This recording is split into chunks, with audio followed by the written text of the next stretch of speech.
affirm under penalty of perjury that the testimony you're about to give is true, so help you God. How many of Epstein's co-conspirators have you indicted? How many perpetrators are you even? The Dow is over 50,000. I don't know why that's what we should be talking about. The Dow right now. S&P at almost 7,000. The American people need to know this. Need to know how is the Dow. Let me address the survivors, because that's How is the Dow. will you turn to the survivors? This is not about How is the Dow. Co-conspirators fully redacted. Who's responsible? Are you able to track it? The survivors gave testimony to the FBI. Files pulled from the website that we will never see. The DOJ released photos of victims. Didn't want to be known. Who released the things and redacted the men they implicate? you're spending more resources arresting journalists than prosecuting critics. Your boss stated that this administration, quote, took the freedom of speech.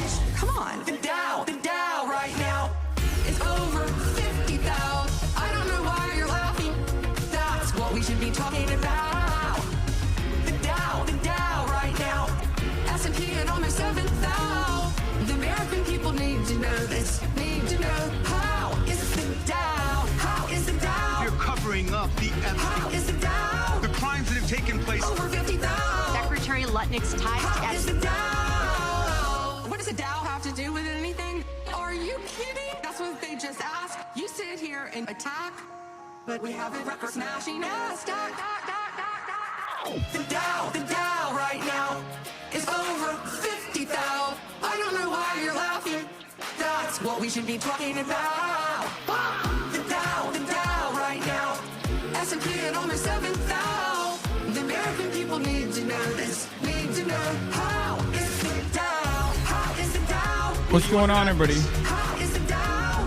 How is the Dow? Over 50,000. What's the message we're sending? How is it 50 thou? Redacted. How is the Dow. Are you able to track it? We're 2016 millennial resistance liberal coded today. Ladies and gentlemen, boys, girls, and MBs, we're live and alive, and I hope all the boys, girls, and MBs are having a fantastic one, because today's a beautiful day. Today's a wonderful day. Today is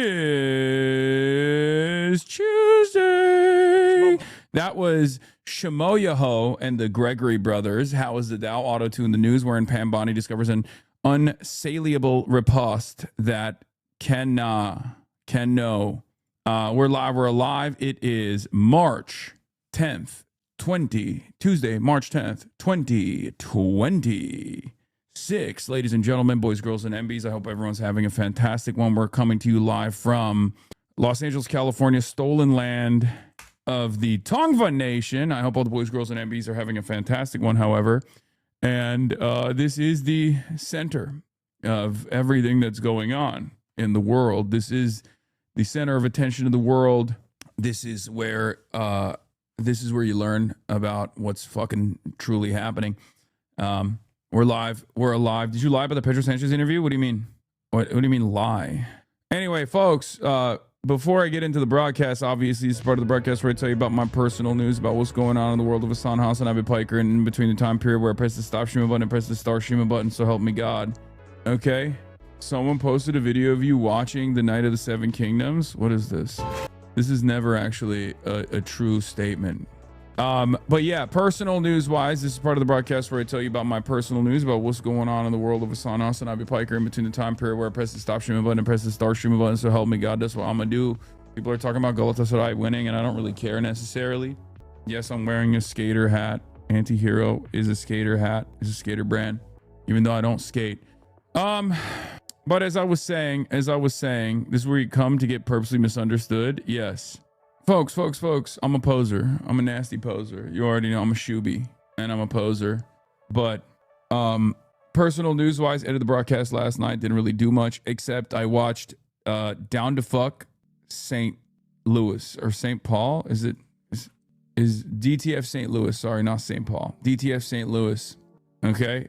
And it's very good. It's actually very good. A love triangle between three adults experiencing a middle-aged malaise that leads to one of them ending up dead. No spoilerinos, obviously, but that's what I'm actually watching. First two episodes are pretty good. DTF St. Louis, recommend it. It's on HBO. I have not watched the Pit season 2 yet. I watched like the first episode of Pit season 2, but it was like kind of mid. Ask Kayla about it. He would know. Yeah. Please zoom the camera back. Auntie's gonna end themselves. Please zoom the camera back. Wait, what? No. Auntie wants the camera to be zoomed in. If Zoran's mom asked you to be an extra in something, would you do it? No. In any case, Stephen Conrad wrote and directs DTF. He also did Patreon on Amazon, which is an all-timer show. Yeah. I like it. I like the art direction. It is definitely very sad and it's making me, it bums me out to see like how, you know, everyday ordinary Americans live their lives in places like St. Louis. It just kills me to think that there are people who live in St. Louis like that. You know what I mean? Damn, this channel died quickly. Which channel? This one? Yeah, it's over. It's pretty much over. Rip to my channel. Like straight up. They didn't film it here. As someone living in Missouri, I can agree. It's just crazy to live in those live in those homes and just like, I don't know. It just makes me sad thinking about living a life like that. Where you gotta find something to keep yourself occupied. I feel like this is what we need that's why we need like the arts to be funded in places like that. When you're off stream, do you ever talk to chat like we're still here? Yes. Austin and Jinx are right about the Tri-Cities. Our local school's mascot is a B-52 bomber and a mushroom cloud, and the motto is proud of the cloud. You should swing through, Lamau. STL is great. That's not a representation of STL. Anyway, yeah, that something is crack, brother. Yeah, anything but fentanyl, I think. I think it would be nice if like people got things in their lives that give them meaning and it's not fentanyl and crack cocaine. I think that would be good. Jake Lang is a pedophile? Wow. Oh, you're telling me now. You're just now telling me this. You're just now telling me this.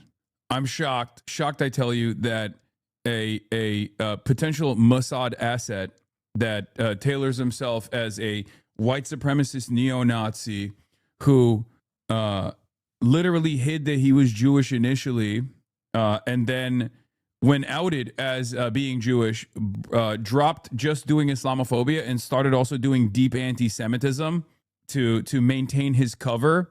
Also happens to be a pedophile. That's shocking. It's funny because Jack Lang, not Jake Lang, is the French politician, is also a notorious pedo Mossad asset and one of the biggest French politicians. Nice. So, yeah. Yeah, he fucked a goat. Remember today is March 10 day and you didn't open it? Okay, Mario Day. Okay, calm down, Megaphonics. Where was I? What was I going to say? Personal news wise, that's it. Like that's all I got. Personal news wise, elaborate on the goat dog. Yeah, Jake Lang, the fucking white supremacist neo-Nazi who hid that he was Jewish for years, and then as soon as he was outed that he was Jewish, he literally started doing anti-Semitic rants as well in an effort to maintain his fucking cover. It was the other day trying to do one of these like anti-Islam rallies, and in the anti-Islam rally he brought a real live goat to the rally in a U-Haul truck and like try to fuck the goat to be like, this is what you guys like doing, this is what you Muslims like, fucking goats, right?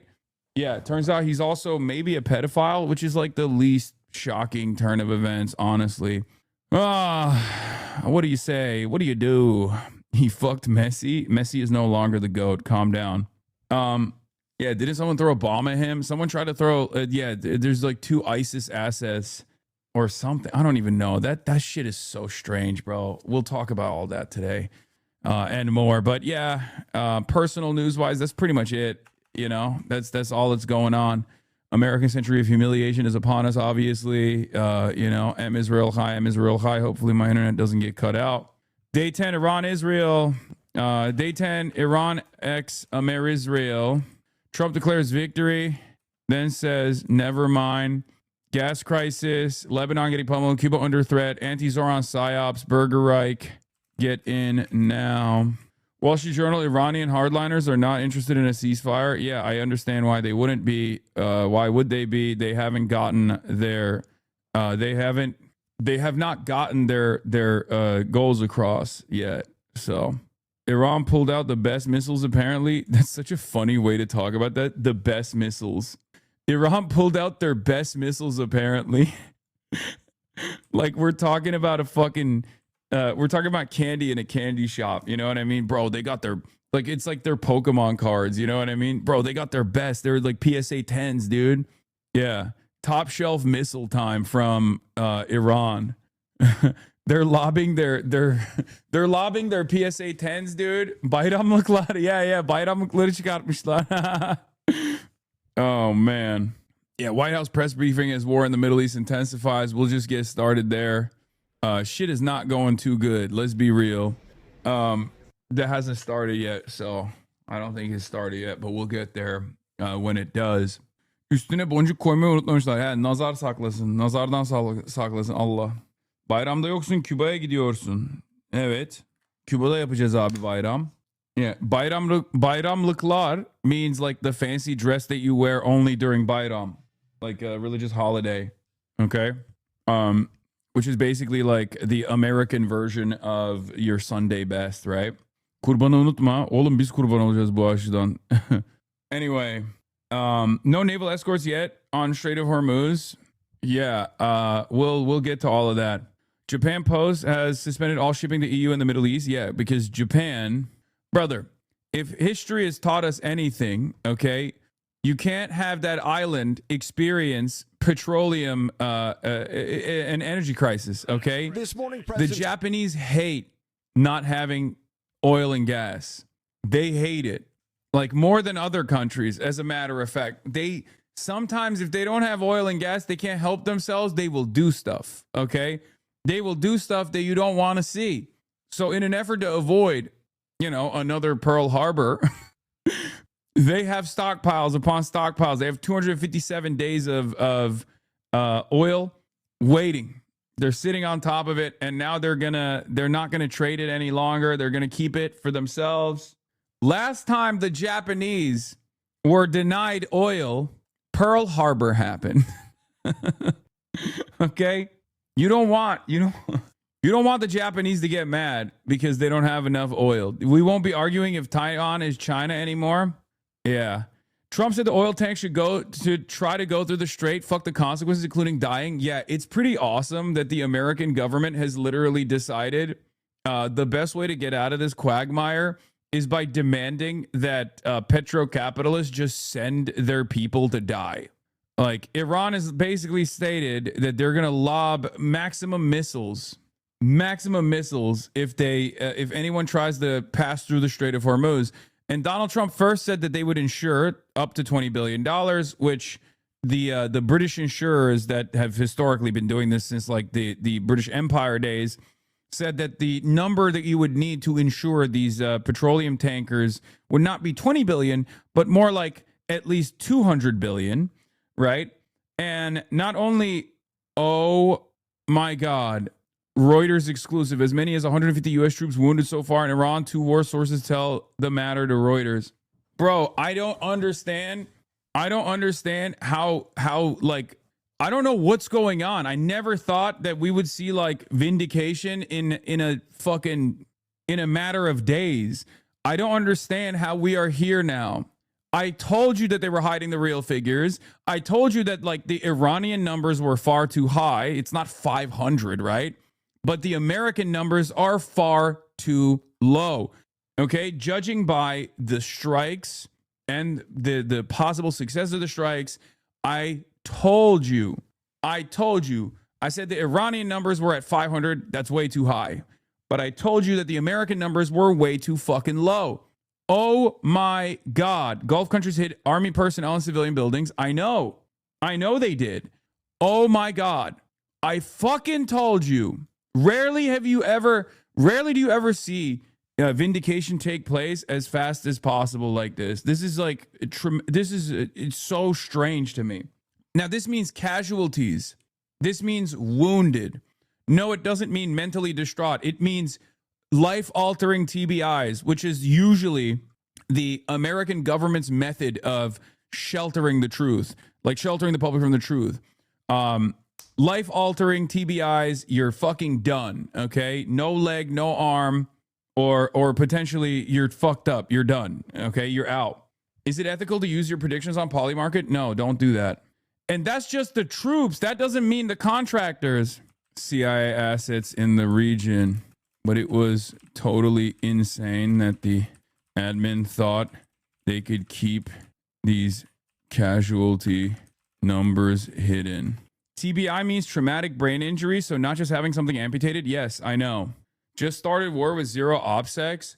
Bro, they literally started bombing Iran, thinking that Iran would not be able to retaliate, thinking that Iran would never retaliate against the American bases and the American assets in the fucking region. And Iran immediately started retaliating against American assets in the region. They were like, whoa, whoa, whoa, what the fuck are you doing? You're not allowed to do that. Hold on. How are you pushing back? How are you fighting back? This is not allowed.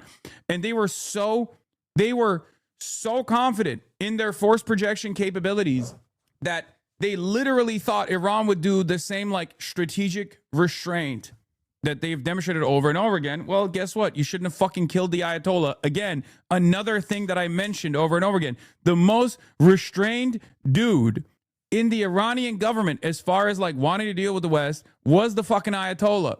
Now you killed the Ayatollah and all the older IRGC generals twice. Now the guys that are still in charge, now the guys that have like gone up the ranks are motherfuckers who want to fight. Ali Khamenei was the reason for the strategic restraint method that you saw from Iran. You killed him. Now the safety rails are off. Okay? Now they want to fucking fight. Now they actually understand. Now the people in power within the Iranian power structure, which is supposed to be a three-party, like there are 3 people that are supposed to be in charge of the Iranian government currently. But the reality is, it's not those 3 people that are in charge of the Iranian government. The Iranian military response is, as far as we know, still not centrally commanded at all. They're still operating on the contingency plan that they had, the decentralized mosaic defense structure that they've created, which means the IRGC is in charge.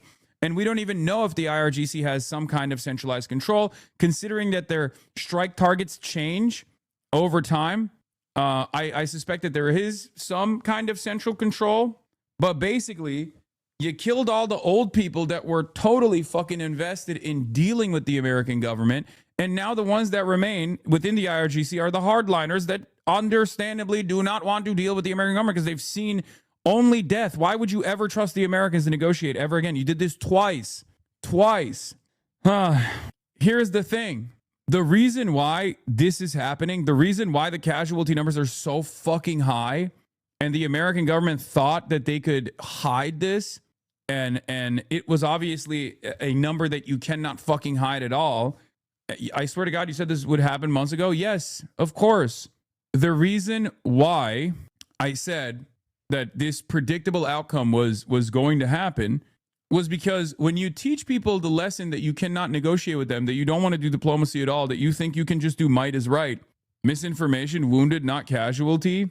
Casualty means debilitating injuries as well as deaths. Okay, so yes, wounded does mean casualty. Okay, unless you're, so yes, wounded does mean casualty. Okay, unless you're, you got a fucking scrape on your arm, on your elbow, and you got a boo-boo, and you got a Band-Aid for your boo-boo, and you're back in action. That article is from years ago. I Googled it, misinformation. I demand an apology. The Reuters article was from 2020. Dog, this is Phil Stewart, chief national security reporter of Reuters, that tweeted this. Are you okay? Check the article date. You think Phil Stewart, the chief national security reporter for Reuters, is not revealing new brain injury article? Dog, this is not an article yet. He's tweeting it out. Some of you motherfuckers genuinely don't understand how this works, okay? This is the guy who is writing the article, okay?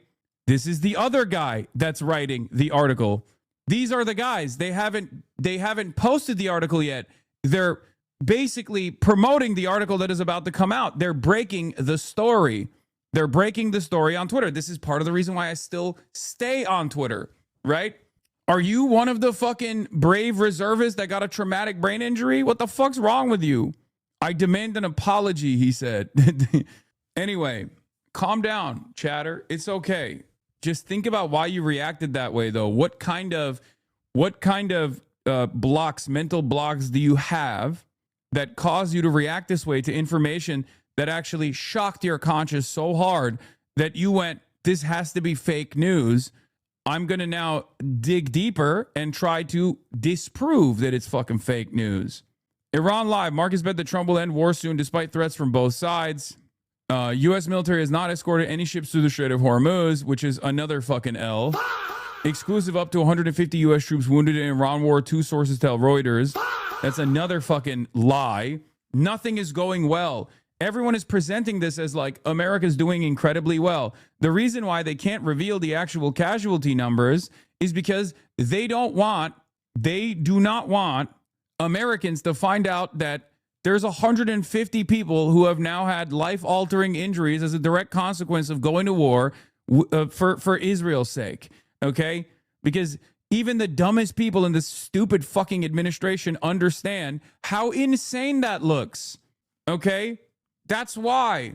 That's why they have to hide the numbers. You don't want fucking caskets.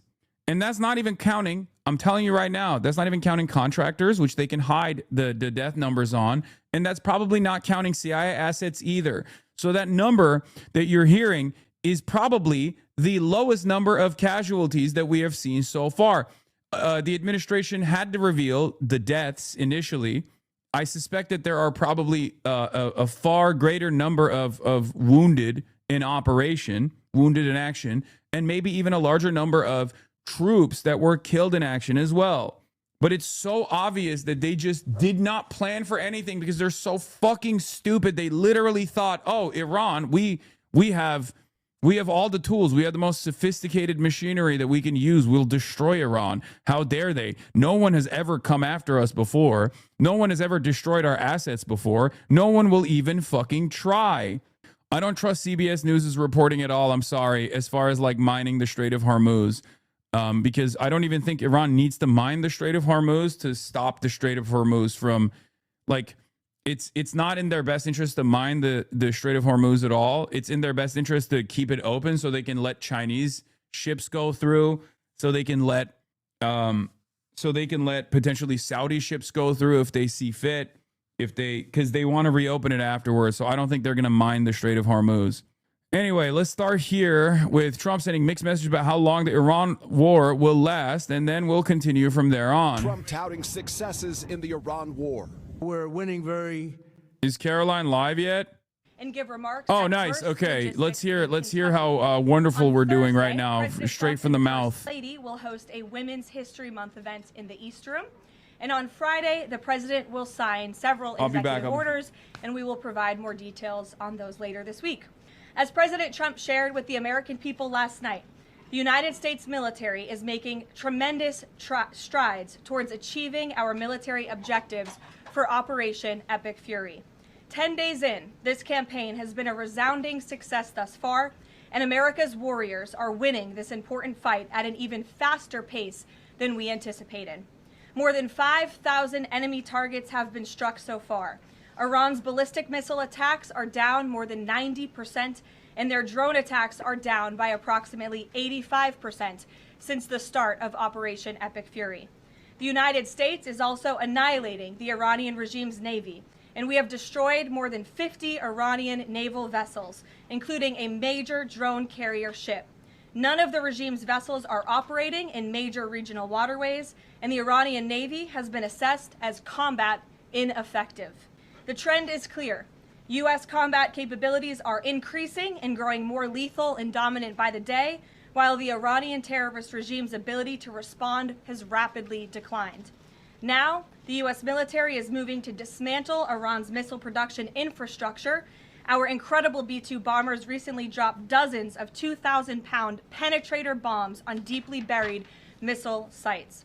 Last night, President Trump reiterated his commitment toward keeping oil flowing through the Strait of Hormuz so the United States and all of our allies can receive their energy needs. He literally said you guys should just go and die, by the way. Iranian terrorists to stop the freedom of navigation. Our argument to the fucking to the shipping magnates is just send your Filipino fisher, your Filipino boatsmen indiscriminately target civilians to go and fucking attempt die. To hold the global economy hostage. What's the worst thing that could happen? You just lose a couple people. You just lose a couple people on the boats, but like maybe one of them can go through. Of this terrorist regime in his statement yesterday.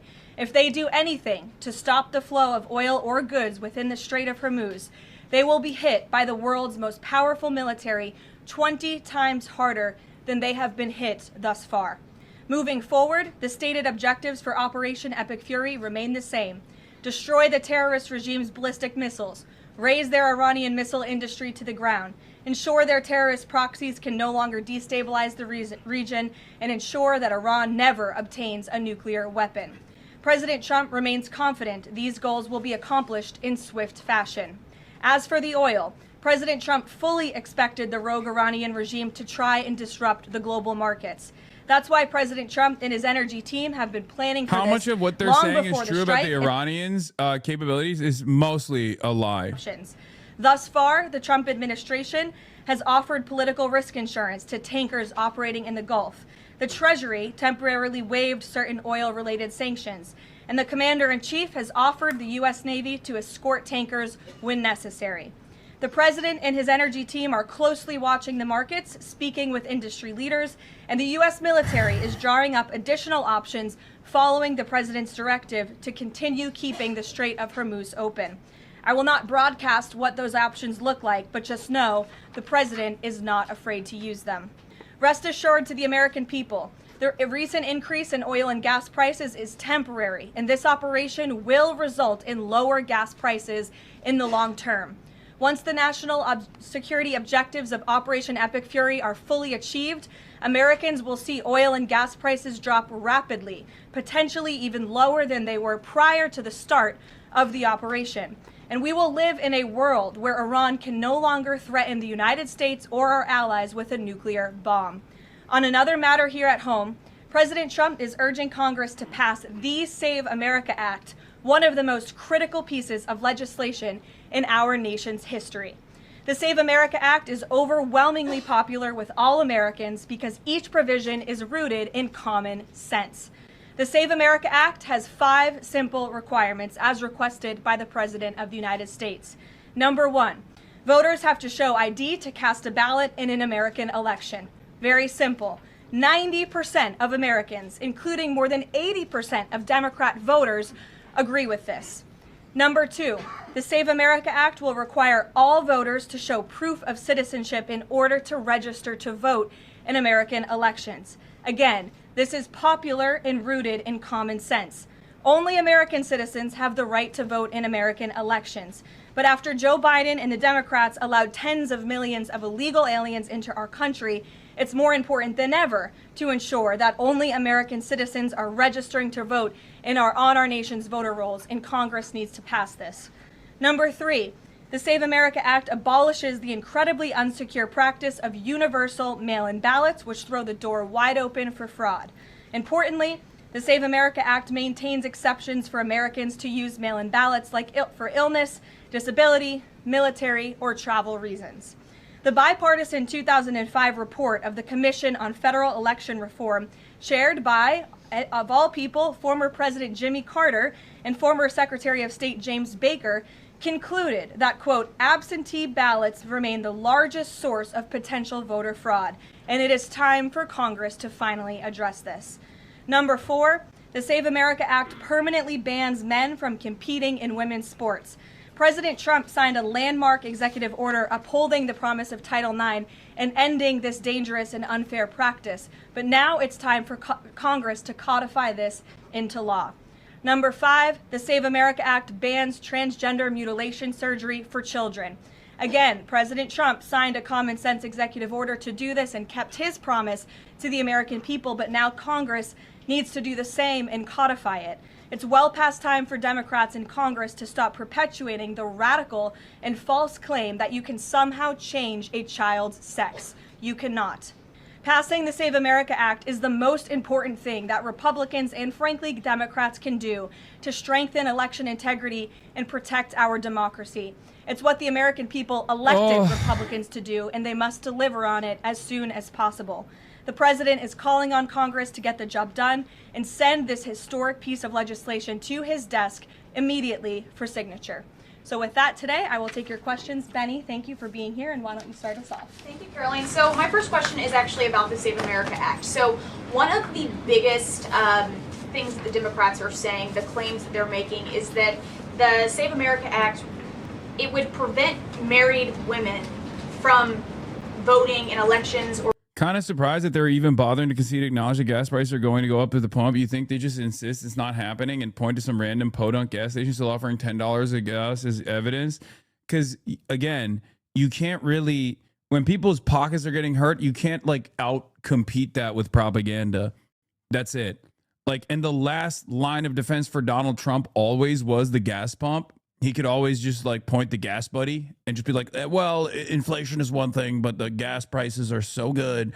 And now he can't even do that anymore because there's a fucking major energy crisis born out of his own fucking idiotic ambitions. Local level across this country. So the Save America Act corrects that.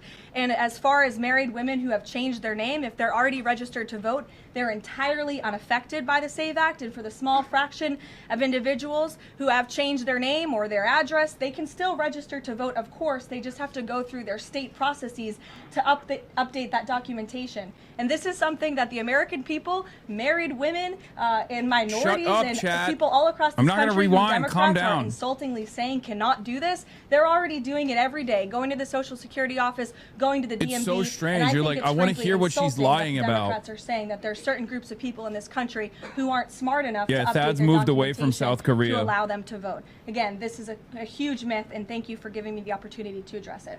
Of course, and then just one more question about DHS. The funding issue has been 3+ weeks now.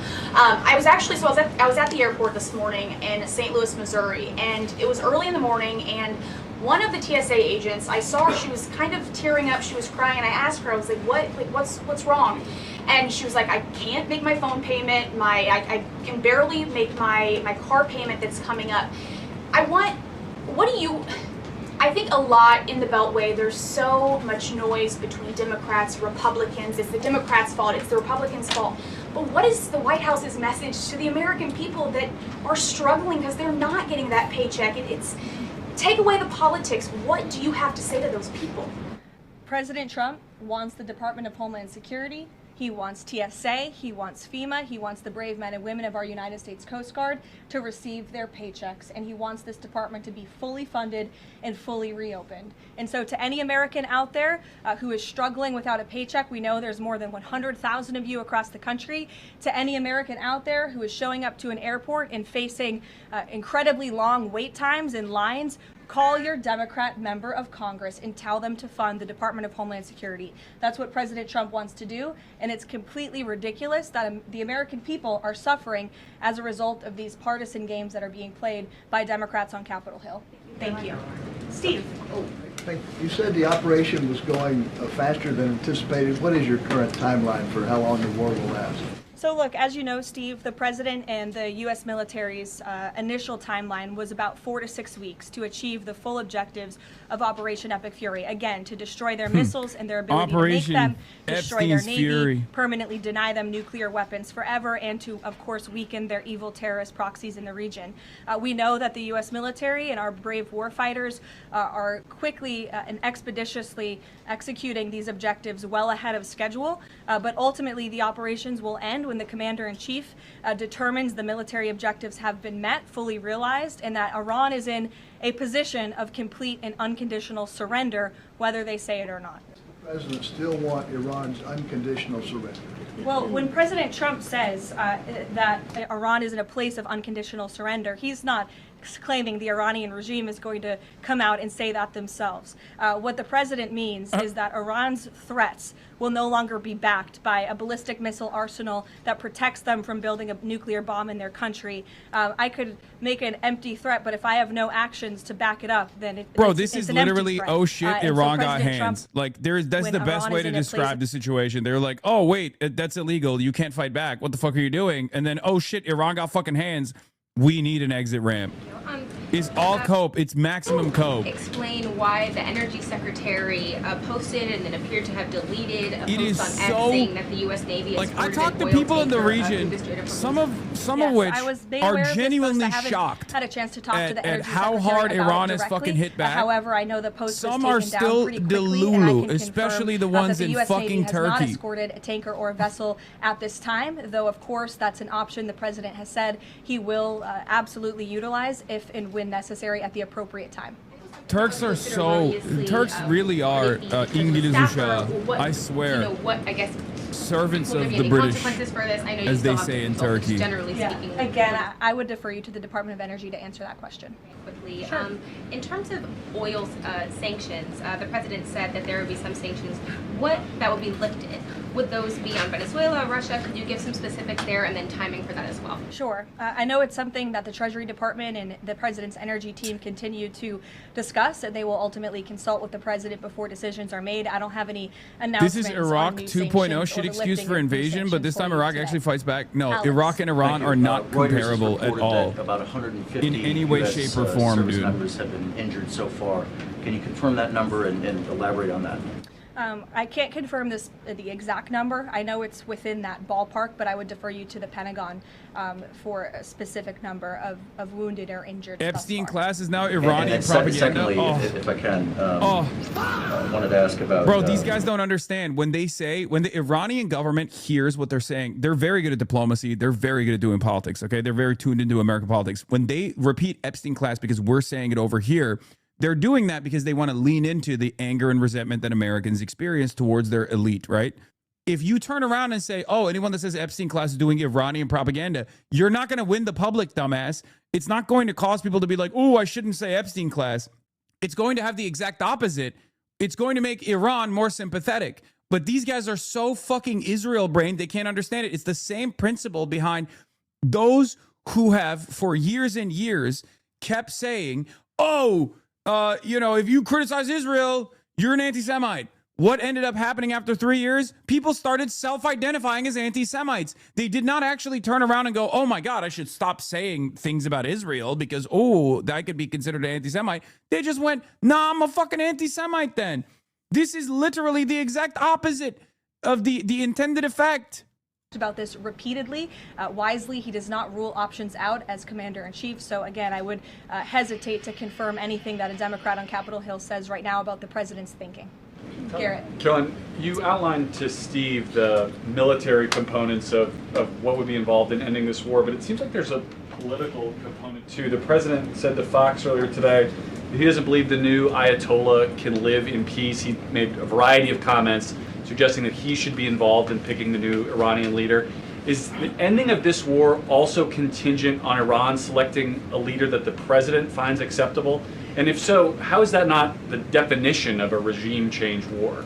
Look, as President Trump has blatantly and frankly stated, it's obviously within the best interest of the United States and the West to no longer have a radical terrorist in charge of Iran, especially as we see their reaction to Operation Epic Fury. They had their missiles turned towards our Gulf and Arab partners in the region. Again, this was a regime that chanted, or still chants, death to America. No, we look at the way I can't believe they say the entire that. world hostage. No, don't you know you're not allowed to free say flow of that? You're energy allowed to through the just like Strait of eat our Hormuz. missiles. You're allowed to just fucking allow us to blow up your refineries and cause an ecological disaster, basically poisoning the water supply of tens of millions of people, not only in Iran, but anywhere that those fucking clouds actually go to. No, don't say that. Don't say, Mark bar America, Mark bar Israel. Don't say that. Don't you dare say that. You're not allowed to even respond negatively to our fucking missiles. That's the attitude we have. It's a sense of entitlement that we have because for the longest fucking time, we have destroyed every goddamn country and we've made it basically illegal to fight back. Iran can talk all they want. And because most people can't fight back, we've grown comfortable. As we are doing when we've taken out the threat of their ballistic missile capability, when we can firmly, finally ensure that they can no longer make a nuclear bomb to threaten the United States and our allies and our troops in the region. And that's what President Trump is ultimately seeking to do with respect to this operation. Jennifer. There was a shooting outside of a synagogue in Baltimore. Do you know if the president has been briefed on that, and do you have any more details on what happened? I don't, but we certainly will get you more details, Jennifer, and I don't know if the president has briefed, but I'll check on that when I get back to the Oval Office after this. Sure. Thanks, Caroline. The president said yesterday for the first time that Yeah, our allies in the region is just Israel. Oh, brutal. to strike U.S. targets Brutal. within 7 days, and then he then bumped that down later to 3 days. Where Here, is he getting that? I'll use this. Well, that's I'll not use the terms that you'll understand. Iran is currently mogging by missile maxing America's diminishing defenses in the region. America's basically Israel maxing and having a very tough go at it right now. Provided to him by his top negotiators who had been engaged with the Iran Iranian is regime Zerg in a rushing good faith effort. and missile the Iranian maxing and regime drone was maxing. lying, deceiving the United States of America, clearly trying to continue their nuclear program to create a bomb that would, of course, threaten the United States of America. Again, their ballistic missile arsenal, they were rapidly and aggressively increasing that by the month to a place where they would essentially build immunity for themselves, where a future president Mike mogged you with Oliver Larkin would not be yesterday, able losing to your launch touch. this What the fuck do you incredibly mean? We successful raised like operation. 60 and so the grand. president, again, as I've reiterated and he has said, was not going to sit back and allow the Iranian regime to threaten or to attack the United States of America any longer. But there are no U.S. Bitch, we raised 60 grand. Fuck you mean? claims. So is he making this up to justify his decision to go to war now? That's The crazy. president is not making anything up, Nancy. He is looking at this every single day based on intelligence, based on facts, and based on intelligence that he himself and his negotiators have consumed based on their, again, negotiations with the rogue Iranian regime over the past year. And the president and his team tried in a good faith way to reach a diplomatic Beecher deal per through capita, peaceful Cope. means with the Iranian regime. And Cope. Iran chose this path to death and destruction. Iran wanted to attack Cope. the United States of America, and the president was not going to sit back and allow that to happen. He was not going to sit back and allow that to happen, and everyone in this room should be grateful for it. John. Thanks a lot, Caroline. Two questions for Seems you. to me One like a has lot to of people do are with coping in follow-up here. To your statement that you made at the beginning of the briefing regarding the Save America Act. Sure. Yesterday, the Senate Majority Leader John Thune spoke on the effort to potentially have a filibuster broken, the rules for the filibuster broken. He said the votes aren't there, one, to nuke the filibuster, and the votes aren't there for a talking filibuster. He says that's the reality. What's your reaction to what Senator Thune said? Look, I think President Trump, the urgency behind his need to pass the Save America Act and his desire to get this country-saving legislation passed has been made quite clear. He wants all options on the table, and he wants the Senate to move as quickly as possible through whatever means necessary. And then secondly, just regarding the president's trip tomorrow, looking ahead, why Ohio and why Northern Kentucky? Well, why not? These are two great states with great Americans. Just wanted to know why they were chosen. Great states with great Americans. The president will be joined by lawmakers from both states who he greatly admires and respects and supports. And he'll be meeting with business owners in both of these places and talking about the economy, which is, of course, the utmost importance to him. Caroline. Thank you.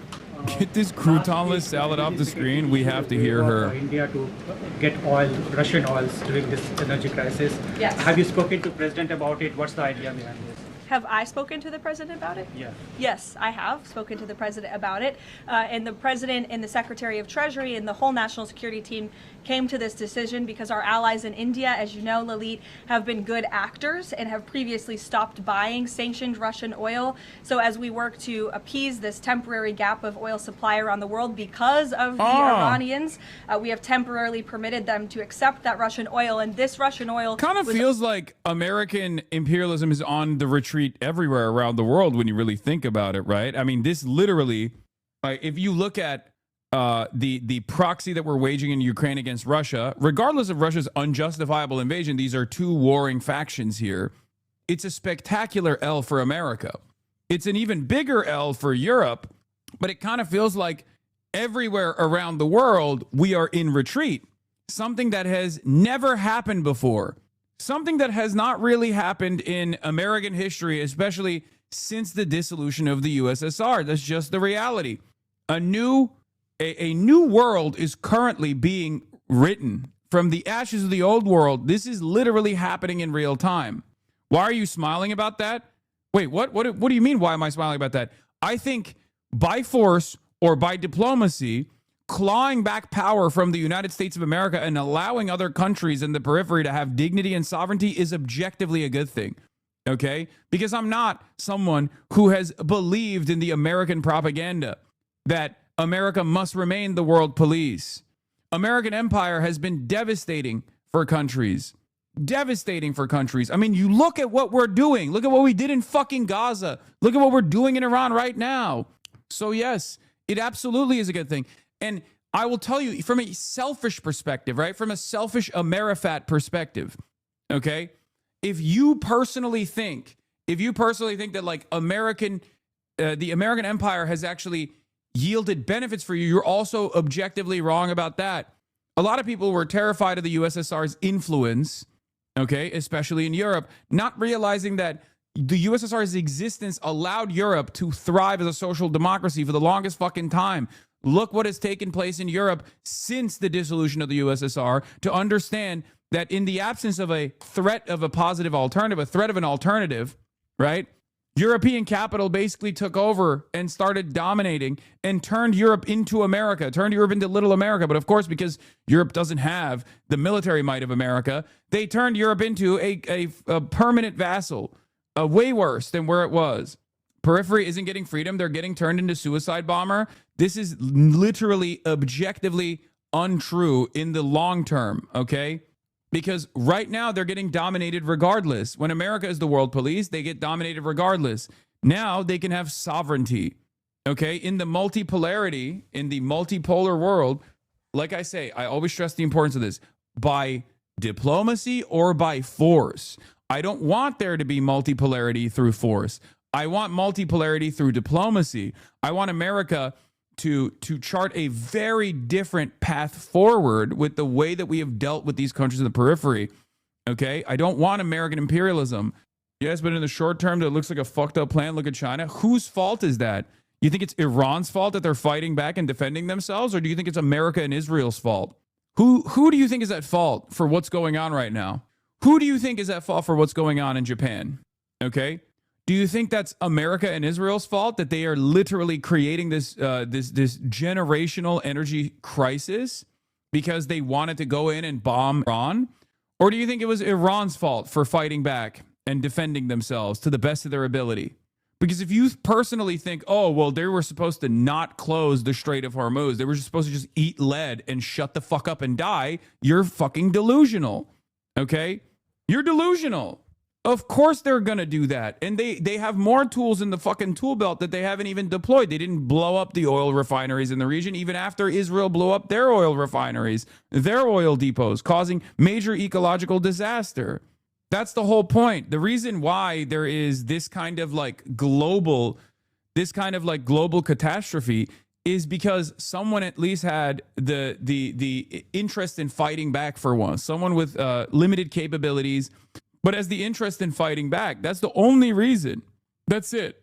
Powers Act, they're talking about all kinds of issues, but have people forgotten just how imminent that threat was? If they keep saying death to America and death to Israel, they mean it. Look, I don't think the American people have forgotten, but I think Democrats on Capitol Hill, they have not forgotten, but they are just so plagued with this resistance to President Trump on everything that they do that, again, they can't even rally behind the common sense, bipartisan, long-standing principle of the United States of America that Iran absolutely poses a threat to the United States, that Iran is the world's leading state sponsor of terrorism, and I think that's reflected again in their voting pattern. In 2023, every single member of the House of Representatives, with the exception of one, I believe the final vote was 412 to 1 in 2023. Do you think that I'm a supporter of America or Israel right now? Because I'm not. Leading sponsor of terror, and now in this year, like the funniest part of this is like everything that they say to Iran literally directly applies to Israel and America. Okay,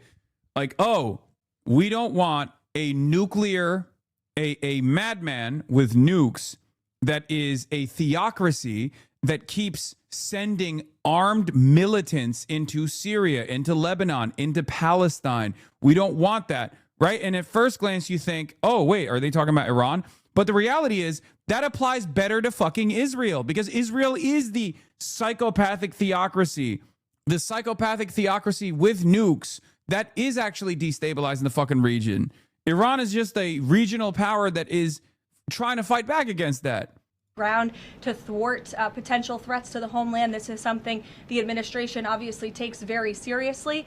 We are thwarting threats that, frankly, most Americans don't know about because they never make headlines, but that's the great work that the Department of Homeland Security is doing, and it emphasizes and underscores the point of why Democrats need to North fund Korea and is like reopen fully the making Department of statements Homeland as well Security now right that the THAADs are moving away from South Korea. School. Why did President Trump say yesterday that Iran may have Tomahawk missiles when there are only 3 other U.S. allies plus the U.S. that have those missiles and therefore could... Look, again, as the president said yesterday, he will accept the conclusion of this investigation by the Department of War.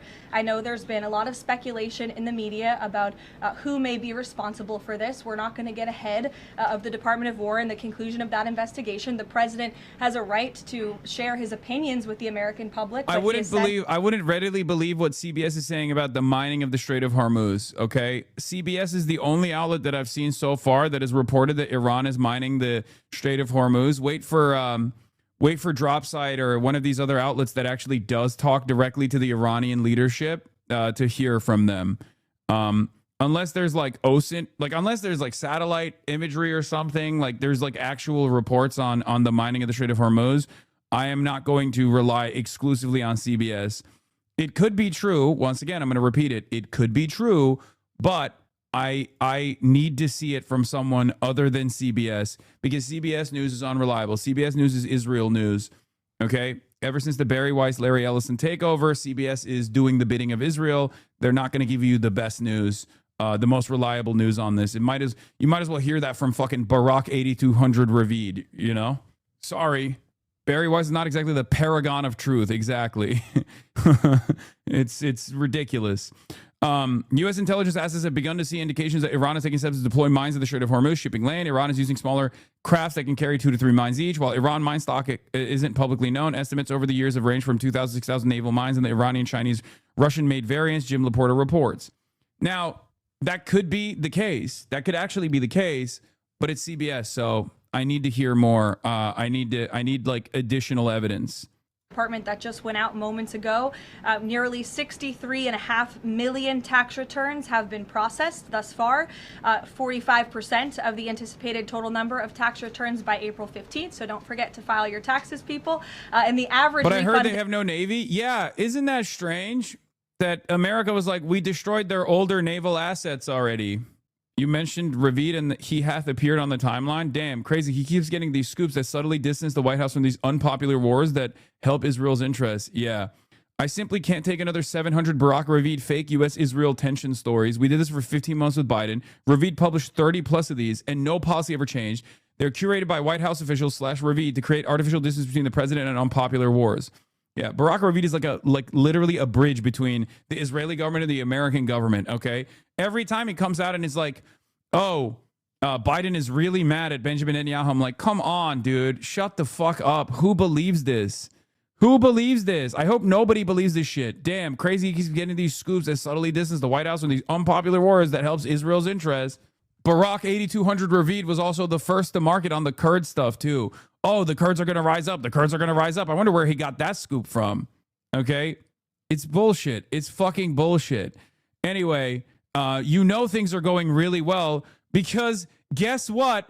We're moving our fucking THAAD launchers away from South Korea. All THAAD batteries assigned to U.S. forces in Korea have been withdrawn from the Korean Peninsula and have been redeployed to the Middle East.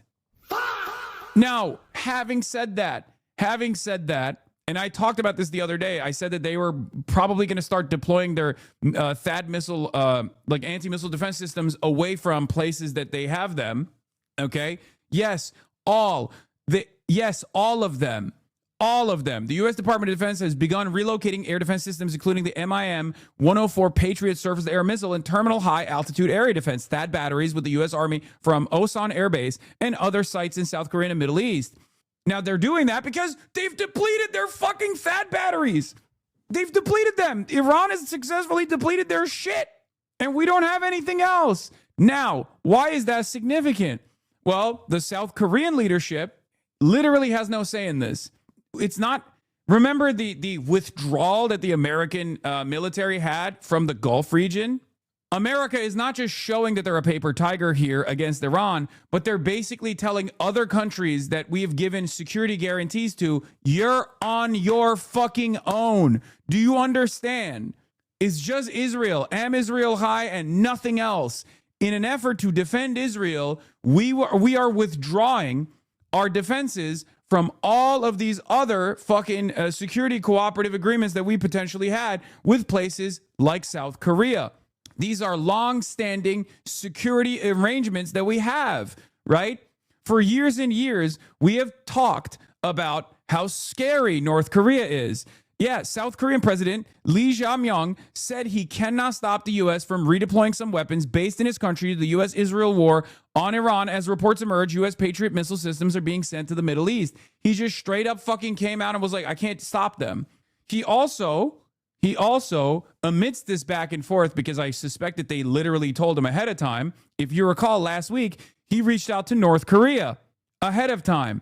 The South Korean president straight up reached out to North Korea a week and a half ago, right as the Israel-American war on Iran was beginning. Why did they do that? Why do you think they did that? Because they know they're shit out of fucking luck, because American security doesn't mean shit when push comes to shove. Let's see what the North Korean response is going to be. The DPRK also released a response. North Korea's Kim Yo-jong issued a statement today, hours after reports of relocation of THAAD missile defense systems from South Korea to the Middle East. On March 9th, the U.S. and South Korea fully launched large-scale joint military exercise Freedom Shield. More than 18,000 troops are participating, conducting around-the-clock exercises for over 10 days around ground, sea, air, space, and cyber. This exercise is clearly a rehearsal for a provocation war of aggression plotted against our state, not a military game. The reckless and brutal provocations of international rogues are causing the rapid collapse of the global security architecture, with wars raging everywhere. At this grave moment, the U.S. Republic of Korea war exercise will only bring about results that further destabilize the region. Recent global geopolitical crises and complex international events prove there is no distinction between defense and offense, exercise and actual combat, in all military provocations of hostile state-fueled forces. One must suppress that enemy through an extraordinary, overwhelming, preemptive offensive of superior force, not through proportional or head-on reactive responses. Our head of state has already made clear the most powerful offensive capability is the most reliable deterrent. This is an indisputable law and philosophy. The enemy must not test our patience, our will, and our capabilities. They will, by force, cause the Republic of Korea to fucking engage diplomatically with the Democratic People's Republic of Korea. Okay? Once the paper tiger has been revealed to not have the power to engage in force projection everywhere around the world, all of a sudden, all of the foreign adversaries that have been forced into these cooperative agreements with one another, like for the DPRK, obviously there's like historical significance and partnerships and allegiances, like military allegiances with like Russia from the USSR, and certainly with China as well, right? But like, why the fuck would Iran know anything about North Korea? Okay, think. Why would Iran have any investment in dealing with North Korea at all? Why would Iran have any investment in dealing with China at all? Why would Iran have any investment in dealing with Russia at all? As a matter of fact, historically speaking, they've always been more favorable to the West. So why? Why is Iran now playing a pivotal role in the adversary structure that is being designed around the globe? It's because we forced them. That's it. We forced their fucking hands. When you get pushed by the United States of America, when the United States of America keeps showing its hand over and over again, whether it be economic pressure that they apply through sanctions, whether it be economic pressure that they apply through the SWIFT banking system, whether they can like devalue your currency aggressively and destroy your economy by sanctions and also currency manipulation, America has shown time and time again that you need to have a separate security cooperative agreement with the countries that are in the periphery. And that's precisely what happened. That is precisely what's been happening. Okay? It shows utter weakness too to the security, to the allies. It shows utter weakness that we're telling South Korea, sorry, you're on your fucking own, actually, after years and years of like posturing militarily, doing these like joint exercises, training your military, giving you all the fucking latest weapons that you're dumping a shitload of money into. We're taking those weapons back. Isn't that fucking crazy? It shows the rest of the world that all of the weapons that you own currently are not yours, okay? The weapons that are deployed on the military bases that you pay for with your tax dollars that are technically American military bases are not unconditionally in the interest of defending your soil. They're actually just sitting there as a force projection capacity. In a force projection capacity, they're not invested in actually defending your land at all. There's only one country that America will unconditionally defend, at least for the time being. And the day might come where that unconditional defense structure changes as well. That country is Israel. Israel! That's the only country that gets unconditional defense. As you can see, America is literally pulling their assets to defend Israel. They're pulling their assets from the region, the Gulf, to defend Israel. They're pulling their assets from South Korea to defend Israel. It's fucking insane. And a lot of people are still utterly delusional about the American military might.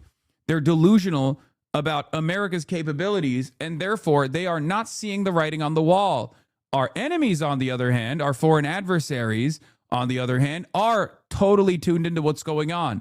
The calculation has changed. In the last 10 days, as I said over and over again, in the last 10 days, the calculation for the rest of the world changed dramatically. We are now, in my opinion, officially moving into a real world war. World wars have been fought without official decree. Obviously, it wasn't like people were like, oh, we're in World War I now, or oh, we're in World War II now. I think we are now moving into a very different world, okay? I mean, when you look at the fucking map, you got Ukraine and Russia. Now you got America and Israel directly dealing with Iran. If you cannot comprehend that battle lines are being drawn right now by way of proxies, non-nuclear proxies, or rather nuclear sovereign nations attacking American proxies and America attacking or America defending non-nuclear proxy nations that are being attacked by nuclear great powers, like in Ukraine versus Russia, you kind of begin to realize like there is this friction. There is this real friction that's taking place. Taiwan and China, man, Taiwan and China is not even a part of the fucking equation. Like, I think you guys don't understand. It's more so China and the DPRK and South Korea potentially. Okay? You were right, but too early again. What is this? Scoop. White House tells House Republicans to stop talking about mass deportations after White House spent years talking about mass deportations despite the House Republicans begging them not to. Vindication! I told you! Deeply unpopular domestic policies, deeply unpopular foreign policy. This shit's being held together by ticker tape and like utmost confidence in pre-existing American military might. That's literally it. It's a house of fucking cards, man. It's a house of cards. It's built on these lies. It's built on like endless amounts of military expansion against nation states that could not hold their own, right? Oh, we dominated Afghanistan. That was a failure, but it was a failure that came after 20 fucking years. We could hold our own for 20 years, so it was fine. And all of our capitalist pedophiles made money in the process. All of our drug dealers made money in the process with Afghanistan and with Iraq. So it was fine at the end of the day. But it's not fine when you actually have a country that is willing to fucking fight back. That's all it took to tip the fucking scales against American empire. All it took was for one country to say, fuck you. We spent the last 47 years literally waiting for this goddamn moment. And even before that, I mean, Russia's invasion of Ukraine also was the accelerant, right? That was the first step, because for the first time ever, America, by way of a proxy, could not actually stop a foreign country. They were able to stop the full military ambitions and the full military occupation of the entirety of the Ukraine. They stopped Ukraine from turning into fucking Belarus, right? Like a puppet state working in favor of Vladimir Putin. But they weren't able to cause them to retreat with all of the fucking weapons transfers in the entirety of the Western world. They were not able to stop the Russians and push them beyond the eastern Ukrainian territories that they now militarily occupy, where they've hardened their positions. That was also another major step. Government ministries admit for the first time that in Israel there are doubts regarding the toppling of the Iranian regime in the near future. It may take about a year. I mean, this is either them priming. Israeli officials are apparently extending their estimates for when they think the Islamic Republic will fall, in that it will now perhaps take a year, even after the war stops, for conditions to be ripe for the opposition to overthrow the state. laying the groundwork pretty clearly here for the war to end without the government being overthrown because progress has not been made on that end, despite continuously killing political and military leaders and bombing RGC installations, Basij bases, and police departments. Great. I mean, that's good. That's not a bad thing. That's literally a good thing because Israel holds all the fucking, well, they don't hold the cards, but they control whether America actually continues going up the escalation ladder or not. You should crop the live money spent on the Iran war and add it over your banner. True. Anyway. All right, let's continue. Decisively. Trump is over here fucking giving mixed signals. As he and his advisors send conflicting messages about how long the war will last. Over the weekend, Defense Secretary Pete Hegseth told 60 Minutes. This is only just the beginning. And on Monday afternoon, the Department of Defense posted, quote, "We have only just begun to fight." But around the same time, the president told CBS News, "I think the war is very complete, pretty much." And soon thereafter said this. I think you'll see it's going to be a short-term excursion. Short term. While also adding that the U.S. would not relent. We've already won in many ways, but we haven't won enough. Later in the day, he was asked whether the war was just beginning or complete. Well, I think you could say it both. It's the beginning. It's the beginning of building a new country. But they have no Navy. They have no Air Force. Adding that Iran's leadership is largely gone. We could call it a tremendous success right now as we leave here. I could call it, or we could go further. And we're going to go further. President Trump is also facing scrutiny for a strike near an Iranian elementary school in the first hours of the war that killed more than 170 people, mostly children, according to Iranian officials. The Pentagon says it's investigating. I just don't know enough about it. I think it's something that I was told is under investigation, but tomahawks are used by others, whatever the... Yeah, that's my new GOAT at the New York Times, by the way. That dude is awesome. I immediately DM'd him. I was like, dude, keep up the fucking great work. Hopefully they don't kick you out of the fucking press pool, you know? My shit also went viral. My reaction to him went viral. But that was I want that energy from every single fucking journalist, dude. That's what we need. Yeah, look at this. Look at this TikTok. You just suggested that Iran somehow got its hands on a top. Yeah. 354,000 likes. Elementary school on the first day of the war. But you're the only person in your government saying this. Even your defense secretary wouldn't say that. Oh my God! Standing over your shoulder on your plane on Saturday. Why are you His the name only is person Sean saying McCreesh. this? Because I just don't know enough about it. Oh I my think God! Who it's the fuck is this something guy? that I was told is under investigation. It's a ballsy question. But tomahawks are. He's about to get tomahawked himself, dude. They're gonna pack him up. Numerous other nations have tomahawks. They buy them from us. But I will certainly, whatever the report shows, I'm willing to live with that report. Yeah, please. Oh my God, journalists do that all the time. Oh my God, do that all the time, please. A real shame for all the fucking career reporters that don't ask questions like that, by the way. Yeah, his name is Sean McCreesh. He's a New York Times reporter. He's the White House correspondent for the New York Times, and he absolutely banged with that. Very clear, very deliberate, perfect use of the English language, okay? I love that. I want more of that. I want more of that now. I want more of that yesterday. Okay? Straight up holding his feet to the fucking fire. Just literally being like, why are you the only person in the American government that is now claiming, in spite of your defensive Department of War Secretary's statements, why are the only person that's claiming that like this is not an American missile? It's great. His following on Twitter blew up too. Yeah. Yeah, Jim Acosta used to do that until he got banned. Oh, speaking of Jim, I'm talking to Jim as well on Cuba. I'm trying to get him to come to Cuba with us. Only journalist that remembers he has free will. Yeah, he was like, wait a minute, I can do this. I have the microphone. I can just ask the president normal questions instead of just like dumb questions and silly questions. I can ask the president a question that he has to directly answer and not weave out of. Kneecaps going to Cuba? Yeah, I know. I know. I've been working hard, boys. You expect the CNN person to go with you? CNN is going with us already.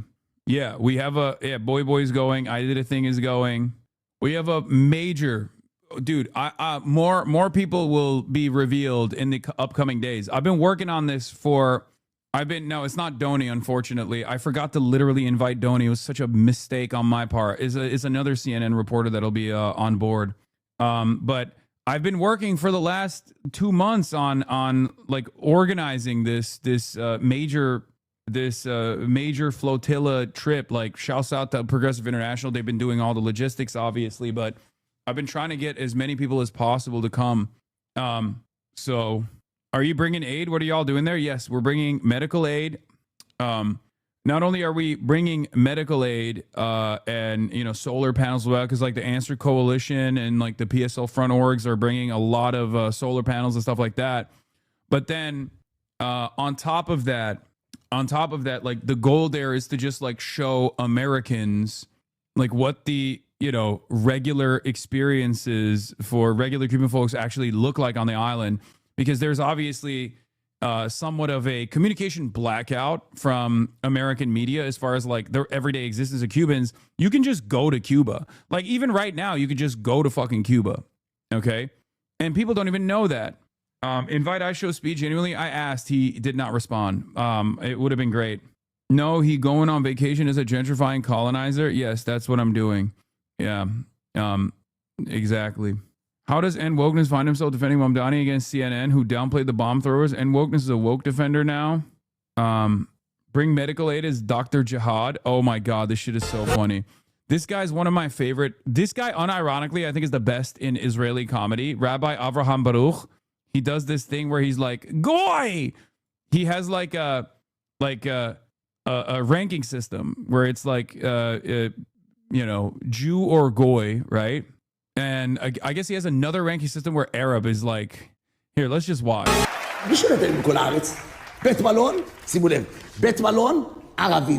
Yeah, he's in Israel and he's saying that he has a new method. Okay, here, I'll just play the original one first so you get a better understanding of who this guy is. Okay, this is like the one that went supernova viral, right? Jew or Goy. Yeshiva student walking with an elevator haircut. של גוי של יהודי, גוי. תספורת שוקו-וניל, זה יהודי או גוי? גוי. בלורית, זה תספורת של יהודי או גוי? גוי. מכנסיים, צמודים כמו נקניקיה מסלוסי. זה גוי או יהודי? זה גוי. שתי מקלות של מטאטא של סנוקר הולכות. מה יש לך? למה את בוכה? אין לי מושג. Please, this is anti-Semitic. Turn off. I'm being for real. Dude, this is literally the best in comedy in Israel, bar none. Okay? When he freaks out on Barney, it is fucking I'm not even joking when I say I would literally watch this man every fucking day. Okay? I would watch this man every day. This is 1,000 times funnier than Israeli SNL. Israeli SNL is like, oh, Colombia anti-Semity. This, on the other hand, is fucking, this is literally the Jewish Memory TV edit. Okay? This is like, you know how like Memory TV, which is obviously an Israeli Israeli operation as well, where like it shows some of the craziest like imams and shit, like, but it's also unintentionally funny. Oh, you said I know, lol. I'm joking. I have Zionist family members. Oh yeah. Okay, no, your messages didn't go through because you said Zionist, and obviously we blocked that as a term.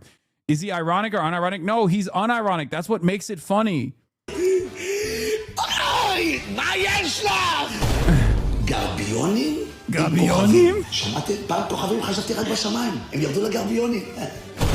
משקה חדש יצא. פסיפלורה משוגעת. ראשי תיאוריות פסיכי מטומטם. גימטריה אהבל. יש כאלה צועקים. So this went super viral, I think, like way back in Israel, but it's become viral again. But Rabbi Avraham Baruch also has another metric, okay? So you know how in the Western world, Nazis say, you know, Jews control the media, Jews control society, all this stuff. In Israel, Rabbi Avraham Baruch has taken the anti-Semitic conspiracy because, I mean, Jews do control the media in Israel, obviously. And he has decided it's actually not Jews that control the media in Israel. It's actually Arabs that control every aspect of society in Israel. This is the reversal of the Jews own Hollywood meme, or anti-Semitic conspiracy made specifically for Israel. Let's take a look. מי שנותן בכל הארץ? בית מלון, שימו לב, בית מלון, ערבים. משטרה, ערבים. מג"ב, ערבים. שב"ס, ערבים. בית מרקחת, ערבים. נהגי מוניות, ערבים. אוטובוסים, ערבים. בית חולים, כל הרופאים, ערבים. דוקטור מסראווה, דוקטור מסראווה. דוקטור ג'יהאד. דוקטור ג'יהאד! Yo! Yeah! Let's go! My favorite Israeli comedy show has referenced me and I had no fucking idea. Oh my God. Dr. Jihad Arabi. דוקטור ג'יהאד, דוקטור מרווד. דוקטור מרווד. דוקטור מרווד למשרד. מה זה, כפר קאסם? That's fucking awesome. That's awesome. When is that from? From what date? I don't know. This is like a newer version of the same show. Yeah. I have a doctorate in jihad. I am Arab and I have doctorate in jihad. It's fucking incredible. Apparently the Arabic at the end says he fucking hates Tel Aviv. Wait, what? Oh wait, is the guy who makes this comedy show like an anti-Zionist or something? Is that why it's so funny? I don't understand. Because I can't tell if this dude is like being sincere and is like genuinely that fucking racist and oblivious to how racist it is. Or if it's like, I don't know. I think it's hilarious though. I love it. This is genuinely, maybe Orthodox and hates the libs in Tel Aviv. I don't know. Isn't this an edit of a real show? Congrats, you've been on Russia and Israeli propaganda. That's true. And I'll be honest, Israeli propaganda is much better. Dr. Jihad Arabi is literally way funnier than being like, oh, Hassan is a gay homosexual streamer who poses in front of cars and paints his nails. He's actually a piece of shit. I saw him doing a chant in Lebanon claiming that the land belongs to him. I mean, yeah, I can't tell if he's like, I can't tell if this is like self-aware, but it does seem like it's a bit made by like definitely a somewhat racist guy. What is this? This guy in the end in Arabic lettering says, I may be an Israeli Jew who makes memes, but I very much hate Tel Aviv with all my heart. Fuck the city. I pay 50 shekels just to park my car. And fuck those people who pay 50 shekels just to drink coffee and read Haaretz newspaper to kill the boredom. I must flee this place ASAP. Racism is better than homophobia, Hassan Piker. Dude, are you kidding me? I have a doctorate in racism. The fuck are you talking about? I love different variants of racism. We explore the wonderful, colorful mosaic of racism that is racism over there all the fucking time, whether it be in Israel or whether it be in India. I'm not Dr. Jihad. I'm actually Dr. Racist. Like, straight up, I have a PhD in racism. It's fascinating. He literally pointed to all the public services Arabs in Israel do, bus driving, pharmaceutical workers, doctors, etc., and used it for a joke. Seems to me like he's trying to point out that there are good folks in Essential, not the opposite. Though I don't know him at all. Maybe I'm wrong. Oh, wait, one of our Israeli chatters is chiming in. But yeah, I don't think this is like a super popular show or something, but I don't know. Like I can't figure out whether he's being like sincere or whether he's just like memeing. But regardless, it's very funny. It's infinitely funnier than like the angry style of Israeli comedy that you get from like Israeli SNL. Thank you for another immortal quote. I've been trying to get as many people as possible to come. Apparently, this guy's a former secular judo champion, but he became a Haredi rabbi in Petah Tikva. He's the equivalent of a televangelist in Israel. Oh, that's awesome. This shit is hilarious, and I'm Palestinian law, but I find everything these people do funny. Yeah, it's this is actually unironically funny, as opposed to like Israeli SNL is so bad. Israeli SNL is so fucking bad. Portuguese racism is cool. The word for black is the offensive word. The N-word variant is the polite one. That's crazy. Yeah, this is the guy's Twitter, but I don't know. I just don't know why. Like, he might just hate Tel Aviv because everything is expensive or something. Maybe he's just like, what is this? He hates Dubai. הרבנית אמרה לה בקבר, את נכנעת לדובאי, השם החליט גודביי. This is like Israeli memory TV, bro. One way ticket, One-way ticket. No, he is an actual rabbi. He is an actual rabbi. One-way ticket. One-way ticket. אין חזרה, רבותיי. One way. איבוד החוזר! אתה תזכה לעולם שכולו טוב. אנא אדוני יושיענה. מתי? Israeli Alex Jones? I mean, maybe. Anyway, I fucking love this guy, man. Hey, this guy is now my favorite and possibly only Israeli comedy that has ever made me laugh. Yeah, it's fucking awesome. Speaking of news, we just had that like brief sidestep there for a moment, but getting back to American imperial collapse. Trump advisor privately urging him to seek an exit ramp from the Iran war, citing concerns about spiking oil prices and potential political backlash. Things are not going good, folks. Revolutionary Guard spokesman to Al Jazeera says no American ship will dare approach the Sea of Oman, the Gulf waters, or the Strait of Hormuz. Yeah, things are. I thought this was victory was imminent, but it turns out Yankee Empire is not. It doesn't have the same fucking motion that it once did. Report shows I'm willing to live with that report. But experts say the U.S. is the only military in the war that uses Tomahawk missiles, and say it is likely an American Tomahawk missile hit the area near the school. The president yesterday also very conscious of the economic impact of the war, with oil prices climbing after restrictions in the key Strait of Hormuz, though the markets rallied last night. We're also focused on keeping energy and oil flowing to the world. Overnight, responding to the president's comments, Iran threatening to stop the flow of oil if attacks continue.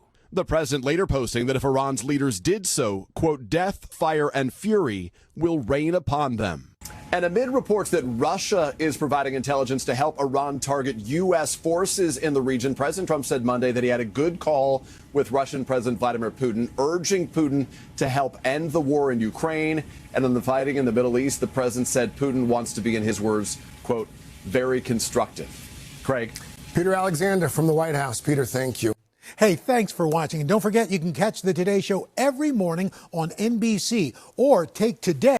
Let's take a closer look at the comments issued by Iran's Revolutionary Guard to President Trump's comments on the war ending soon. The statement says our hands are open to expanding the war.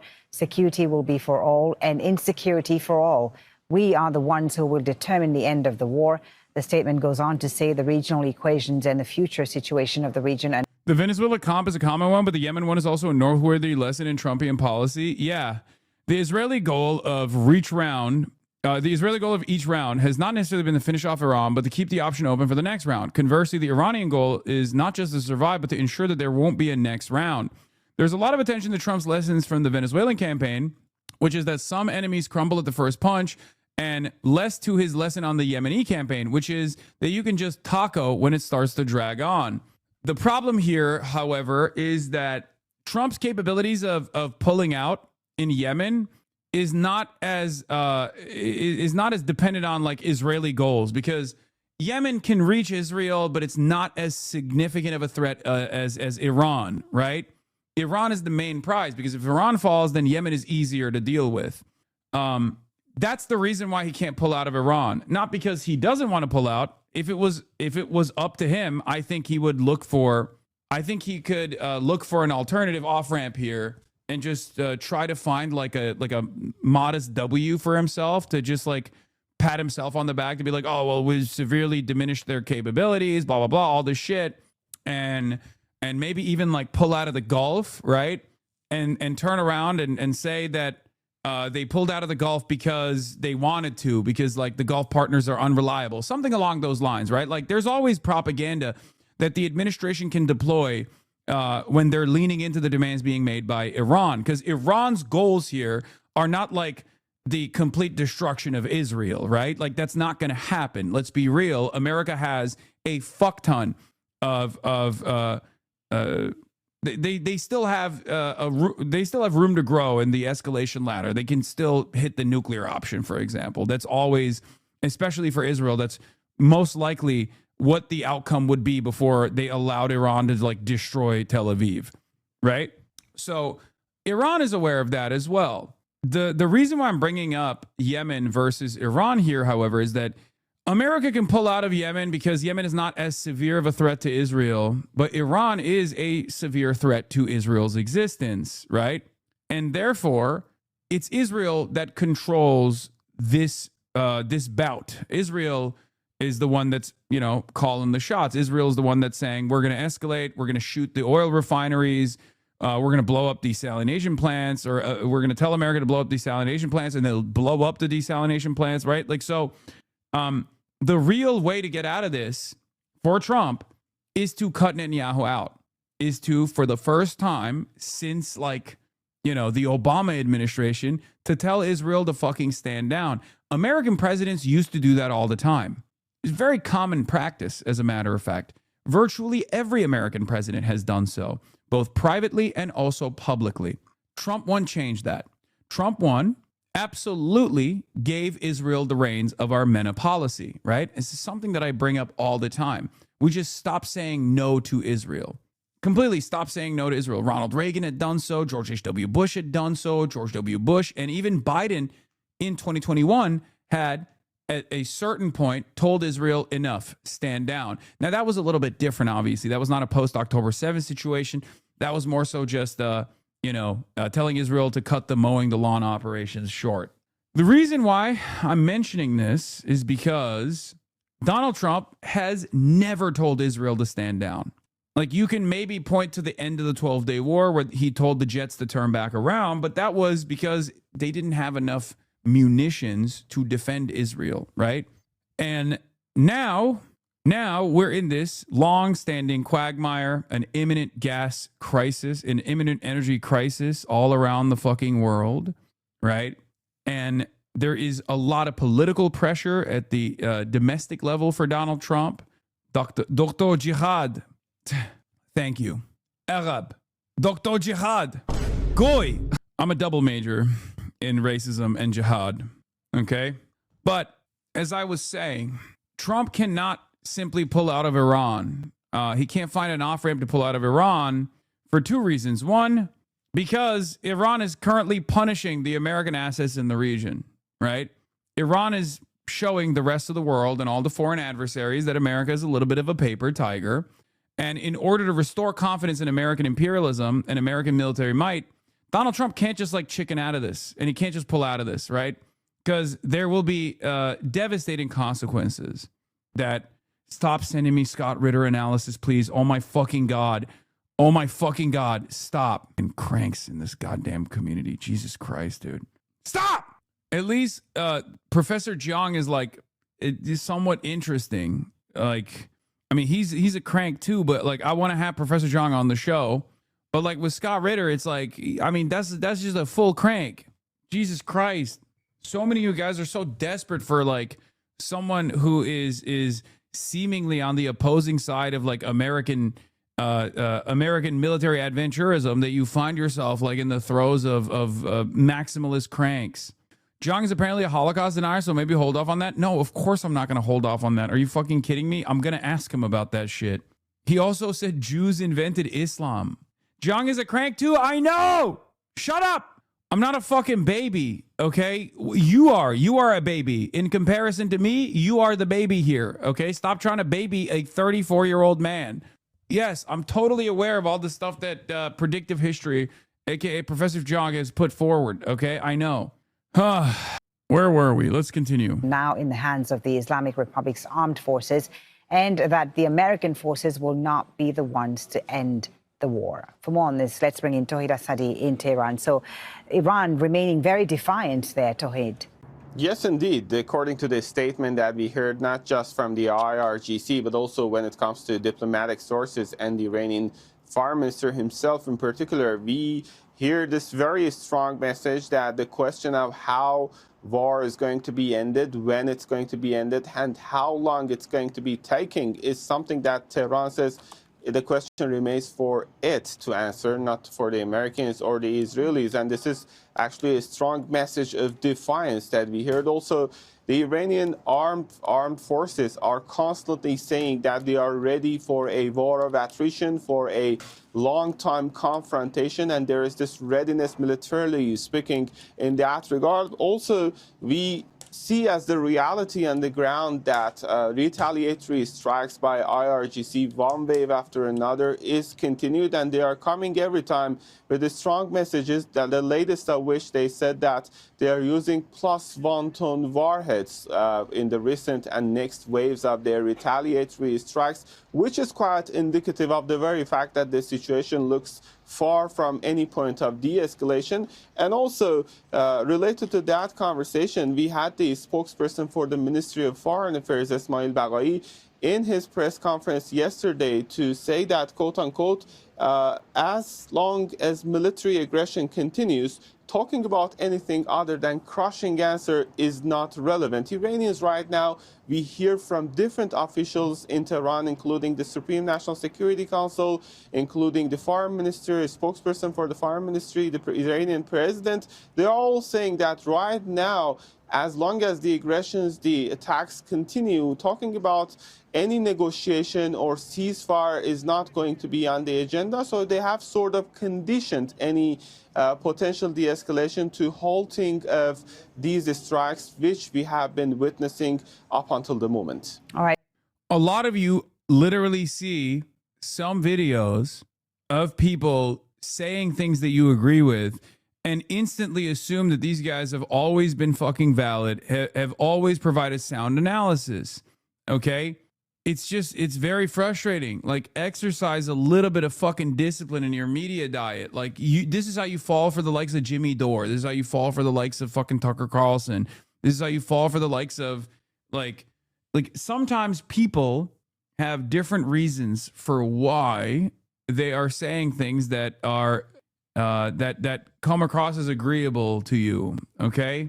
Sometimes people are fucking, doesn't Al Jazeera provide pretty consistent analysis? Yes, I'm not talking about Al Jazeera. I'm talking about Predictive History, Scott Ritter, Jimmy Dore, and you know, who else? I mean, Tucker Carlson's another one. Candace Owens does this to a certain degree when it comes to Israel-related shit. Even fucking Nick Fuentes. Like, you have to look at the things that these people believe, okay? You can't just like lean into one crank take that they have and assume that they know what the fuck they're talking about, okay? Being jealous of Jiang is so low. Wait, no, Dr. Jiang is so good. Lamau, you're so jealous. Oh my fucking God. I literally want to have him on the stream, okay? He just has a lot of, in a sea of like very good takes, right? In a sea of very good takes, he has a lot of nutty takes, okay? He can be very insightful. And then sometimes you hear some shit where you're like, oh my God, he's out of his fucking mind. Also, he's not a doctor, I don't think. He's not a professor. I am a professor of jihad, a doctor of jihad. He is not a real doctor, I don't think. He's an English teacher in high school. Like, Dr. Jiang literally just did a Richard Spencer stream, okay? Bro, this community would literally end up fighting for Turtle Island. I know, there is so many, there are a lot of people that are just tuning in because they're looking for someone to cut through the noise, that someone that's just not fucking selling them on a lie about American imperialism being mighty. And then they come in here and they're listening to what I have to say and they're like, oh my God, you must be in agreement with like a lot of these other cranks. You must be in agreement with like everything else that they're saying. And no, like I have a very specific set of values that I very openly talk about all the time. Like, if you're going to miss me when you start talking about like Illuminati and shit, you know what I mean? Like, that's not something that I am going to be on board with. I thought Jiang was a Harvard professor. No, he's not. What the fuck? No, he's a English teacher, I think in like Beijing high school or something. Yeah, he's a big like free society or Freemason secret society guy. But I want to explore it. I want to explore what he has to say. Like, look, the most reliable people that I will always ride for, that I will, even if I have my disagreements with them, is people like Mersheimer, okay? People like Jeffrey Sachs. people like Norm Finkelstein. These are people who are endlessly reliable when it comes to their analysis, their foreign policy, their interpretation of events. Chris Hedges is another guy, right? Like these are people who are legit. These are serious people. They're consistent. They have a fully developed worldview. I might not completely agree with everything that they're saying, but like they're not fucking cranks. Okay, Yanis Varoufakis is another one. Abby Martin is another one.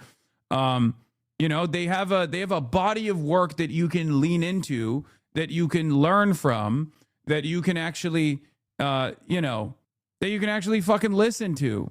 There are, however, a lot of other people out there in the periphery that are, dancing in the waters of being fucking cranks. Trita Parsi is great for Iran-related things as well. Yes. Anyone from CIP or anyone from Responsible Statecraft is pretty solid, pretty reliable, I would say, as a part of, two of the only fucking think tanks that exist out there that are unironically not as like gung-ho on maximalist American military conquest. Yeah, listen to people that go on Democracy Now!, for example. Those are solid people. Those are reliable people. Okay, some of you see someone that like kind of agrees with you, and you just lean into it. All right, let's just continue with this. Let's find out I'm done talking about this shit. The Israeli reaction with Nida Ibrahim, who's in Ramallah, in the occupied West Bank. Israel and the U.S. are, of course, engaged in this conflict together. They launched it together against Iran. How are Israeli officials viewing President Trump's comment that the war might be winding down? Well, we're not expecting them to make these official statements in public, but we expect a lot of lobbying to be carried out behind the scenes.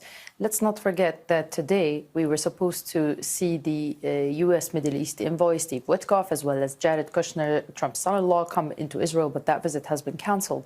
And many are saying that this cancellation could reflect a tension in the how is a war going to unfold between the U.S. and Israel? Let's not forget that since the beginning of the war, the goals did not fully align between what the U.S. wanted from this war and what Israel wanted. And Israel kept reiterating that they want to keep operating until they eliminate the Iranian, what they call existential. Bro, literally, okay, there you go, dude. Yeah, can someone explain his crank takes? I know he voted for Trump, but he still knows what he's talking about when it comes to weapons inspection. Threat, as well as pounding the regime's facilities. This is also part of the reason why I have a lot of smoke for fucking ACP guys as well, okay? Normally I don't speak about this, but if you're like a fucking Duganist, okay, and if you like sincerely think that Russia is truly an anti-imperialist force, for example, then yeah, I'm obviously going to have takes about that. I'm obviously going to have disagreements about that. Like I understand the role that Russia has played around the globe, okay, with its invasion of Ukraine, triggering the events that are unfolding right now. But there's a difference between like analysis and outward support for these kinds of actions, rather than engaging with it critically. Dugin is a non-factor, but it doesn't fucking matter. Like him being a non-factor does not change the dynamic here when you are leaning into his analysis, when you're leaning into his philosophy. Military facilities, nuclear facilities, as well as oil facilities, which is also another reason why the U.S. administration has been showing concerns, according to media reports, because they believe that when Israel hits these oil facilities, that could trigger ordinary and usual any Iranian who's affected by this could lobby behind their lobby around and support their government, which is something that it's not necessarily what the U.S. and Israel want. The U.S., while President Trump has mentioned the regime change in the beginning of the war, but it was absent from from the latest messages from Donald Trump. So this seems to be an issue that is that both parties differ on, and it will be seen how the Israelis are going to try and convince Trump to continue with this war, which is something that Israel has said it wants to do. Yeah, and the Iranians also continuing with their attacks on Israel, Nida, across several areas of Israel. Tell us about what's been happening and what impact this is having on people's lives. Well, yesterday we saw 2 Israelis being killed in these Iranian missiles that were sent into Israel. One of them has exploded, according to Israeli authorities, in 6 different locations. We are talking about cluster munitions, warheads that, when they are intercepted, they explode, and the remnants of them splinter all across the area they're in. And that's why we've seen 2 Israelis killed and many others being taken to hospitals. According to the Israeli Ministry of Health, around 199 people have been hospitalized just in the past. You discount people like Ritter, though. Put aside his personal feelings on Russia. His actual military analysis is extremely good, and sorry, it's better than yours. He has substantial knowledge and experience in that field, obviously. Okay, man, he's also a convicted pedophile who also loves Russia and voted for Donald Trump. I'm sorry. I feel like, perhaps not the best look for someone like myself to literally fucking lean into what he's saying, okay? Jesus Christ, dude. Oh my fucking God. You wanted me to say it? I'll say it, okay? Holy shit. Please, what the fuck is this? What the fuck is going on? This is precisely why I understand how, like, I always wonder how people like fall for Baba Avakian or LaRouche, right? And then I see a lot of fucking undisciplined baby leftists in this fucking chat who immediately prove exactly how dumbasses fucking fall for this grift. The reason why I don't talk about a lot of this other, alternative, leftist cults, basically, is because I feel like I'm giving them more of a platform when I even mention it, especially at a time when there's no real fucking left movement in this country anyway. But fuck, man, be a little bit more, be a little bit more critical. 24 hours, and 4 of those have critical or serious injuries. In general, there is this worry that not all missiles are being intercepted, but also drones that are coming from Hezbollah's way into Israel, with certain times the Israelis announcing the failure of the alarm systems to detect these drones or to stop them from infiltrating further Ritter into is majorly anti-Trump. You were very ignorant. Israel. No, he was one of the Israeli Trump army, is... it says that He was one of the Trump is going to be the peace candidate guys. it had been Was he not? undermining the powers of Hezbollah, that these anti-tank missiles that they have, as well as these drones, have been more powerful than they had anticipated. But this could be seen also as part of the Israeli attempts to push deeper into southern Lebanon. And we've seen that indeed with the Israeli army's continued threats to all Lebanese living in southern Litani River to evacuate their homes and go to up north. Thank you, Nida, for that. Nida Ibrahim in Ramallah in the occupied West Bank. So day Trump just on Truth Social just now has said, if Iran has put any mines in the Hormuz Strait and we have no reports of them doing so, we want them removed immediately. If for any reason mines were placed and they are not removed forthwith, the military consequences to Iran will be at a level never seen before. If, on the other hand, they remove what may have been placed, it will be a giant step in the right direction. Kind of feels like Donald Trump is speaking from a place of utmost confidence, don't you think? This dumbass is literally fucking sitting and watching CBS and CNN on television, and instead of going to his advisors and being like, is this real? He's just tweeting shit out, live reacting to the TV while simultaneously begging. This is why I said, regardless of my criticisms of Russia, okay, and regardless of what I think Russia should have done instead of like militarily invading Ukraine, the current situation that is determined by Russia's positions, its hardened positions in eastern Ukrainian territory, show that America doesn't have the cards at all as far as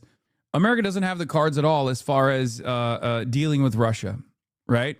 And that played a major, that struck a major blow at the power that Western countries had in terms of like maintaining this global order, being the world police, doing whatever the fuck they want to, whatever the fuck they want to anywhere around the world. Like they could no longer engage in a serious proxy battle against Russia that would destroy the Russian military and cause them to fucking back away. And the same thing is happening here as well. This is blow after blow to Western empire. Yeah, here, this is Scott Ritter, Tulsi Gabbard, and the Trump Revolution. Not sure why Scott Ritter is so optimistic about the Trump foreign policy team. This piece ignores Trump's neocon picks and focuses instead on Trump's stated commitments to be anti-war.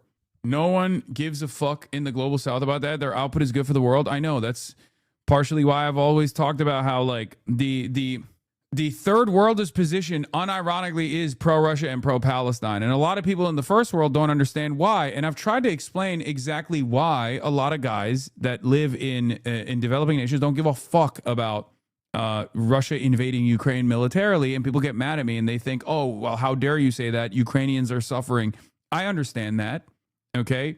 But if you're living in like Burkina Faso, okay, you don't give a fuck. You're like, okay, fuck America, fuck France, like, fuck the Western world. Russia is the only country crazy enough to militarily oppose the Western powers. That's the way they see it. That's their analysis. That's their interpretation. Okay, that's it. Ritter was wrong about Tulsi and you were wrong about Russia. If you put the same level of weight into being wrong about Tulsi Gabbard in 2024 to me literally leaning into on the ground reports from the Ukrainian side, and also an analysis that once again it clearly laid out how dramatic of a misstep this would be for Russia to invade Ukraine militarily. If you find that there is like similar weight on both of these interpretations, you are fucking delusional. Okay? That is crazy. That is literally fucking nutty. You're talking about 2024.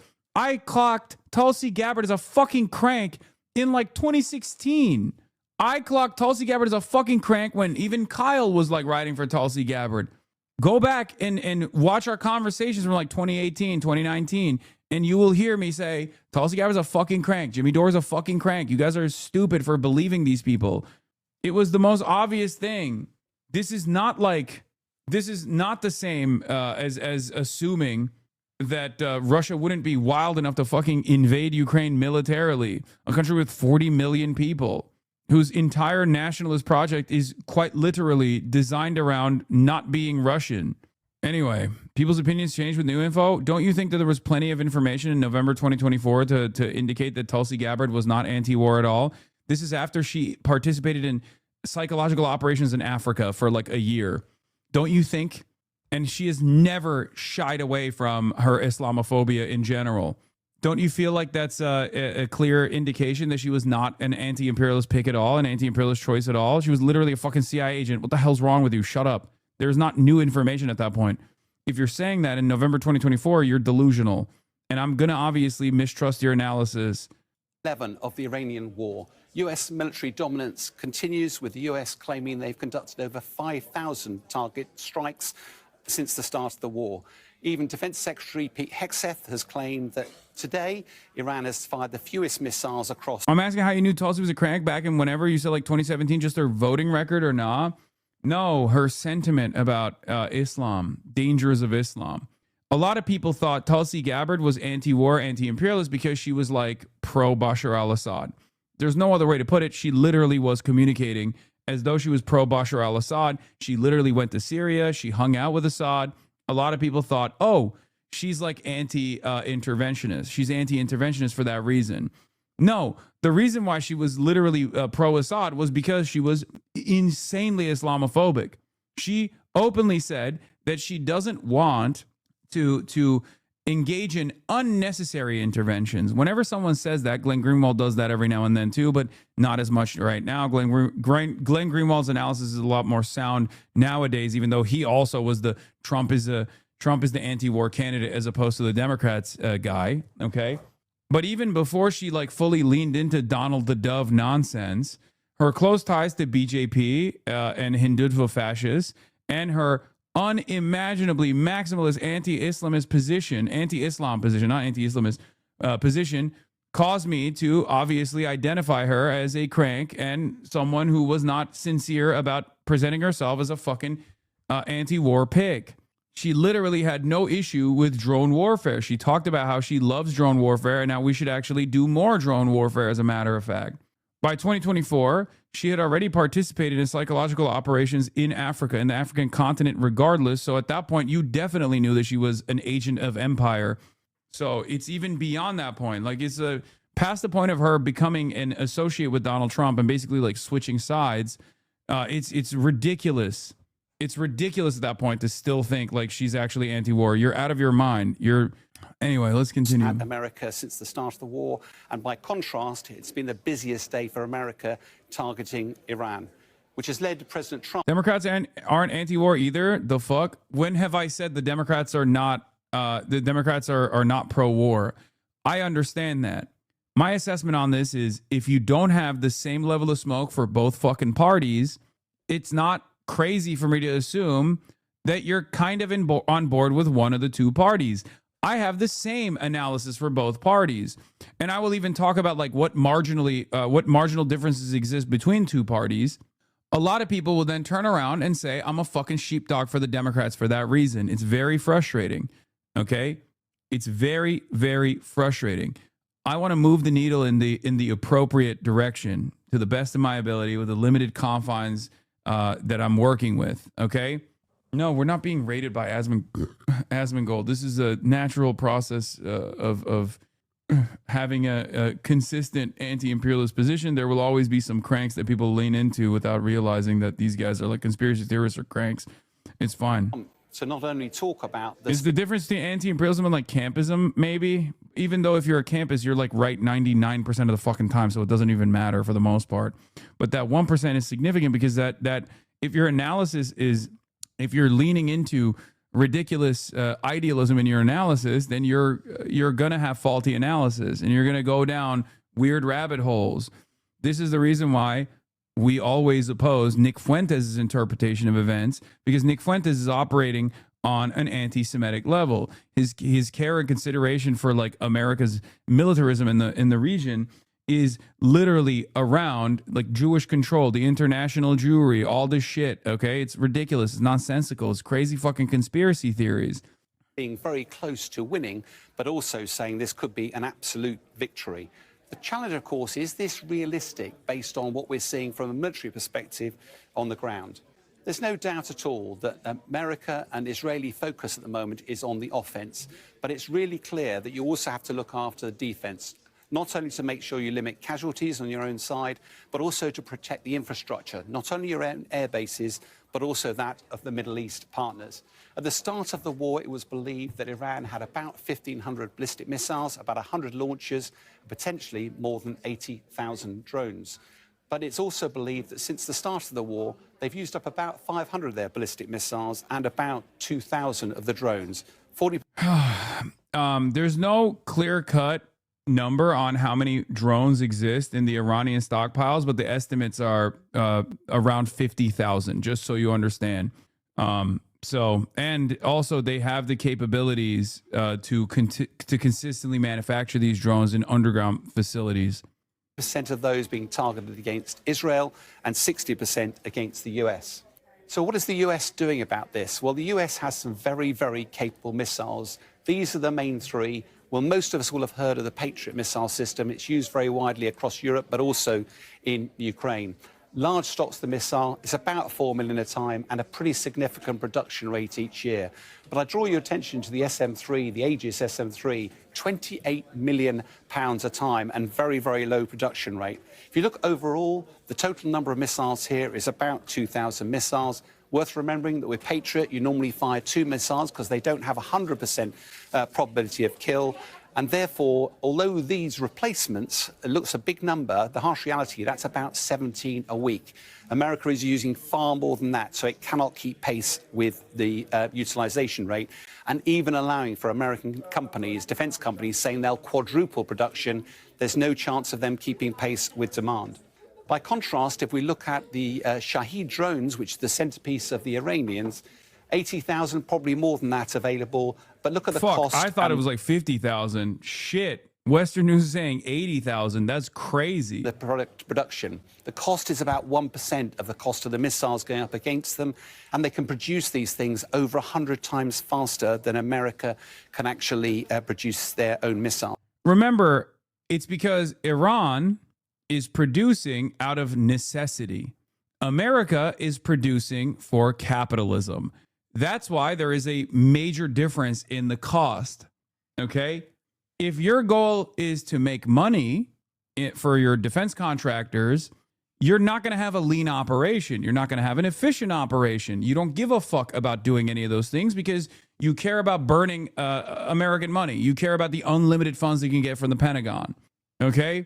this creates a unique opportunity for smaller countries or smaller economies that have been strangled by American imperialism, to be able to produce results in a war of attrition that are unbelievable. Okay? The challenge, of course, for these missiles is pretty clear. By use of this graphic, when you have a US intercept system, it isn't just about the missile, it's about detecting, tracking, and then targeting. And once the missile goes in the air, it's very, very effective at taking out the Shahed drone. The challenge, of course, though, is that when it hits it, the debris will often fall and often causes a lot of the damage on the ground. The harsh reality here is that although the United States is a major military superpower, it's using its dominance in the air and in space to deliver dominant effects. Iran is able to combat American quality with quantity. And unless the US finds a way of dealing with these huge number of Shahed drones, whether in storage or on launchers, it's going to be very difficult for President Trump to claim absolute victory. On day 10 of Operation Epic Fury, we are winning with an overwhelming and unrelenting focus on our objectives. What are those objectives? It changes on a day-to-day basis, you know? Sometimes it's regime change. Other times it's like demanding that Iran back down. Other times it's flexing about how we blew up like a naval asset off the coast of Sri Lanka. Every day there's a new victory, okay? Operation APAC Fury, Operation Epstein's Fury, fantastic results. We're winning so greatly. Mr. President, they're saying, please, we are winning too hard. We must not win any longer. And I say, no, we're going to keep winning. You know, that sort of thing. Which are the same as the day I gave my first briefing here on Operation Epic Fury. They're straightforward, and we are executing them with ruthless precision. 1, destroy their missile stockpiles, their missile launchers, and their defense industrial base. Missiles and their ability to make them. 2, destroy their navy. And 3, permanently deny Iran nuclear weapons forever. It's a laser-focused, maximum authority mission delivered with overwhelming and unrelenting precision. No hesitation, no half measures. As President Trump declared yesterday, we're crushing the enemy in an overwhelming display of technical skill and military force. We will not relent until the enemy is totally and decisively defeated. But we do so on our timeline and at our choosing. For example, they're trying to falsify marine traffic transponder data to make it look like the Strait of Hormuz is open, possibly to manipulate oil prices. Yeah, I don't know what this navigation interference looks like. Like, I don't know what the purpose of this navigation interference is. I don't know if it's to like distort the Iranian side's capabilities, disrupt their capabilities of like intercepting tankers that may try to cross, or if it's just to like manipulate the energy markets by creating this reality, this fake reality that you know, ships are actually passing through. I don't know what the goal there is, but there's one thing you can't lie about, which is, are tankers fucking crossing or not? Sayed Abbas Araghchi says U.S. officials are posting fake news to manipulate markets. It won't protect them from the inflationary tsunami they've imposed on Americans. Markets are facing the biggest shortfall in history, bigger than Arab oil embargo, Iran's Islamic Revolution, and Kuwait invasion combined. As far as I understand, the ships that have actually passed through the Strait of Hormuz are ships that have Chinese allegiances, like wearing the Chinese flag, or are sending the existing supply to China. And even then, it's like very limited.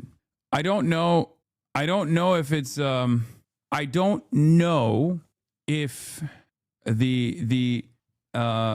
I mean, I don't know. I don't know what's going on. I'll be honest. I have no fucking clue. I don't know if like ships are actually passing or not, but the American side doesn't seem to be saying that the ships are fucking passing. American media official, the ship's owners have said that the U.S. Navy contacted us and told us not to pass through the Strait of Hormuz because there's no coordination capability. The U.S. actions are very much a publicity stunt. There's already a lot of tankers at sea from before. OPEC does that to control price. There's over 1K tankers that are just parked outside China, waiting to sell when the price is right. It does feel like market manipulation, though, because all the numbers that you look at All the numbers that you like, there is no naval assets that are moving with with oil tankers right now. Okay. And I don't think that naval assets that haven't, or oil tankers that haven't gotten prior clearance from the Iranian government are capable of passing through at this moment. And it's funny because like America can't blow up an oil tanker either to make it seem like Iran is doing it, right?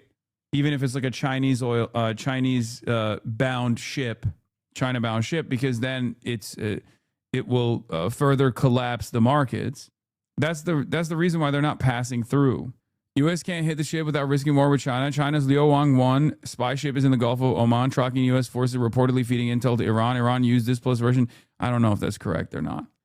Just look for yourself. If there's a bunch of red dots clumped together outside of the line, outside of the strait, then it's closed. Reporting from Dropside on why the markets aren't tanking yet. About 35% of the oil that normally transits the Strait of Hormuz is still reaching export markets, Bloomberg's Javier Blas reports. Saudi Arabia's move to ramp up exports in the Red Sea will cause that number to jump to 63% in the next couple of days. This story finally explains why the markets are calm. The Saudis are shipping oil through other channels Iran doesn't control. They have pipelines. I don't know how effective that is, but so Saudi Arabia did build some pipelines to transport the oil to the Red Sea side. But as far as like going through the Strait of Hormuz, I don't think they will. No, and the Red Sea side is not one that the Houthis can reach with the same level of efficiency as they can in their immediate coastline. You can't really pass through reliably through the Red Sea off the coastline of Yemen, but if it's super far up north, then American naval assets could protect the ships, because there are limitations with reaching ships that far up the coastline. Like the Houthis don't have the same capabilities that Iran has in controlling the Strait of Hormuz. If you look at a map, okay, let's see, like Red Sea pipeline map. Here you go. So here, this is one option that they have, right? So they've built some pipelines. It'll be difficult to transport to these pipelines regardless. But Yemen is here, okay? This is the area that they can absolutely fucking dominate. All right? This is the area that they dominate. This is a choke point for Iran. This is a choke point for Yemen, okay? And Yemen has the capabilities of striking ships in this vicinity, okay? But they don't have the capabilities or have the same reliability when it comes to striking ships here. So they can't effectively control this because it's outside of their reach. So if you put like American naval assets here, they can do a much better job of reliably protecting oil tankers that pick up the barrels of oil that is transported through the East-West pipeline that can then go up the Suez Canal. Okay. This is how you can avoid the Strait of Hormuz. But obviously, the easiest route here would be, considering that this is where all the fucking oil and gas is, the easiest, and all the refineries are, the easiest route would obviously be to load them on the fucking tankers and take them through the Strait of Hormuz. You understand? I don't know how reliably you can target the pipelines. Like, I don't know how reliably Iran or the Houthis could target the pipelines and to disrupt this transition if they chose to do so. Yeah. Now, obviously, there are issues with the pipeline as well. It's more expensive. There's more transportation costs here, too, because they're not, there's a lot of oil refiners in this entire area that you still need to deliver to the East-West pipeline. But I guess like Saudi Arabia's own refineries are directly connected, so they can activate this. And that obviously will add some, that's a logistical hurdle. It's going to add some time to reliably start this process. So for a lot of people, because they're min-maxing, this is what capitalists do, they min-max, they're still choosing to wait it out with the hopes that like Trump will de-escalate and pull out, and then the Strait of Hormuz will be open once again, rather than lean into this pipeline. If the Strait was so avoidable, I feel like they would have done it already. It still really doesn't make sense. Yeah, it's just much more cost effective because everything is right there. And if you noticed, given Iranian striking capabilities, this area is also directly within the crosshairs of Iran. Like all of the oil refineries that happen to be right off the coastline of the Persian Gulf are super, super easy to fucking target if Iran chose to do so. That is why I have said that that's like their nuclear option, right? This is like the maximalist mission that they can arrive at, where they just like start melting the fucking refineries. And part of the reason why they don't do that is obviously because that's like the last resort, right? Which is why it's extra dangerous for Israel to start entertaining bombing Iranian oil refineries, because if Israel goes up the escalation ladder and starts actually crippling the Iranian oil infrastructure, then Iran can retaliate by destroying all of the oil infrastructure in the Gulf. That would be devastating, because it would take fucking years to, or at least months after the conflict is over, to like rebuild these facilities, depending on how much damage they've taken. Not only that, but also if they're still in production while they get hit, then the damage is tenfold. This is the reason why a lot of these facilities instantly stopped refining. They stopped refining because obviously if these pipelines that exist within the refineries, if they're still filled with oil or gas, then one minor incident can cause major collapse, right? It's explosive. It's explosive material, and the damage would scale. With the price of a $20,000 Shahed drone, you could cause tens of billions of dollars worth of damage. This is why they stop their production. They don't stop their production because they're like trying to punish the global markets or anything, or they're not even stopping their production necessarily because there aren't enough oil tankers to fill. They're stopping their production because they're worried that they might accidentally receive a drone strike. And it also takes a lot of time to even restart these processes regardless. So it's a totally fucked situation. This is they're they don't have to mine the Strait of Hormuz at all. As you can see, it's a 20-kilometer choke point right here that is, slammed, that is probably peppered with Iranian fixed ballistic missiles, and the Iranian capabilities are obviously much more vast than that. They have go-fast boats. They have a bunch of tech that we haven't even seen yet. As far as like their true naval assets, the real Iranian Navy. So for them, this is open season. Like this is why I kept repeating, if there was any sort of ambition from America to try to ensure the oil tankers and then send naval assets alongside oil tankers, they would give Iran a major W here, because Iran would slam the fuck out of those naval assets, and there would be a horrifying image of an American cruiser, not an aircraft carrier necessarily, but like some kind of American destroyer, for example, being destroyed by Iranian drones, by Iranian go-fast boats that could absolutely blow the shit up. They would overwhelm them with their cheap and accessible drones. They would overwhelm them with their missiles. Horrifying from the perspective of America. Okay, no American general wants to sign off on one of the worst incidents that could happen in American military history, American naval history.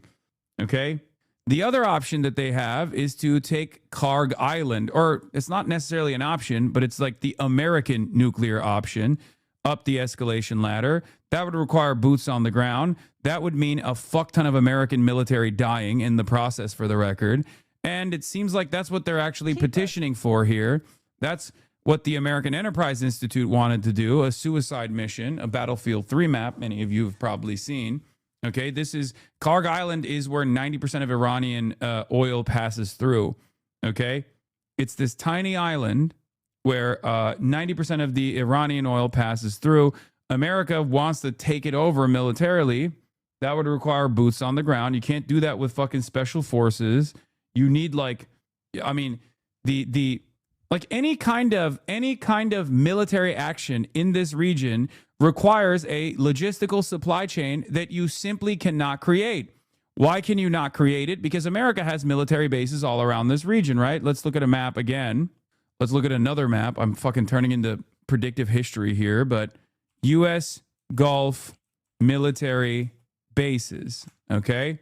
Here. These are some of the U.S. Gulf military facilities in the Middle East. Every single one of them, with the exception of Turkey, has been hit, okay? Every single one of them has been overwhelmed by Iranian drones and Iranian ballistic missiles. This is the reason why. This is the reason why Iran has been striking these facilities. Because without these facilities, you cannot create a supply chain. You cannot literally consistently feed your military. You can't feed them with munitions. You can't feed them with weapons. It's not like you can just like paratroop into Karg Island and then seize it, right?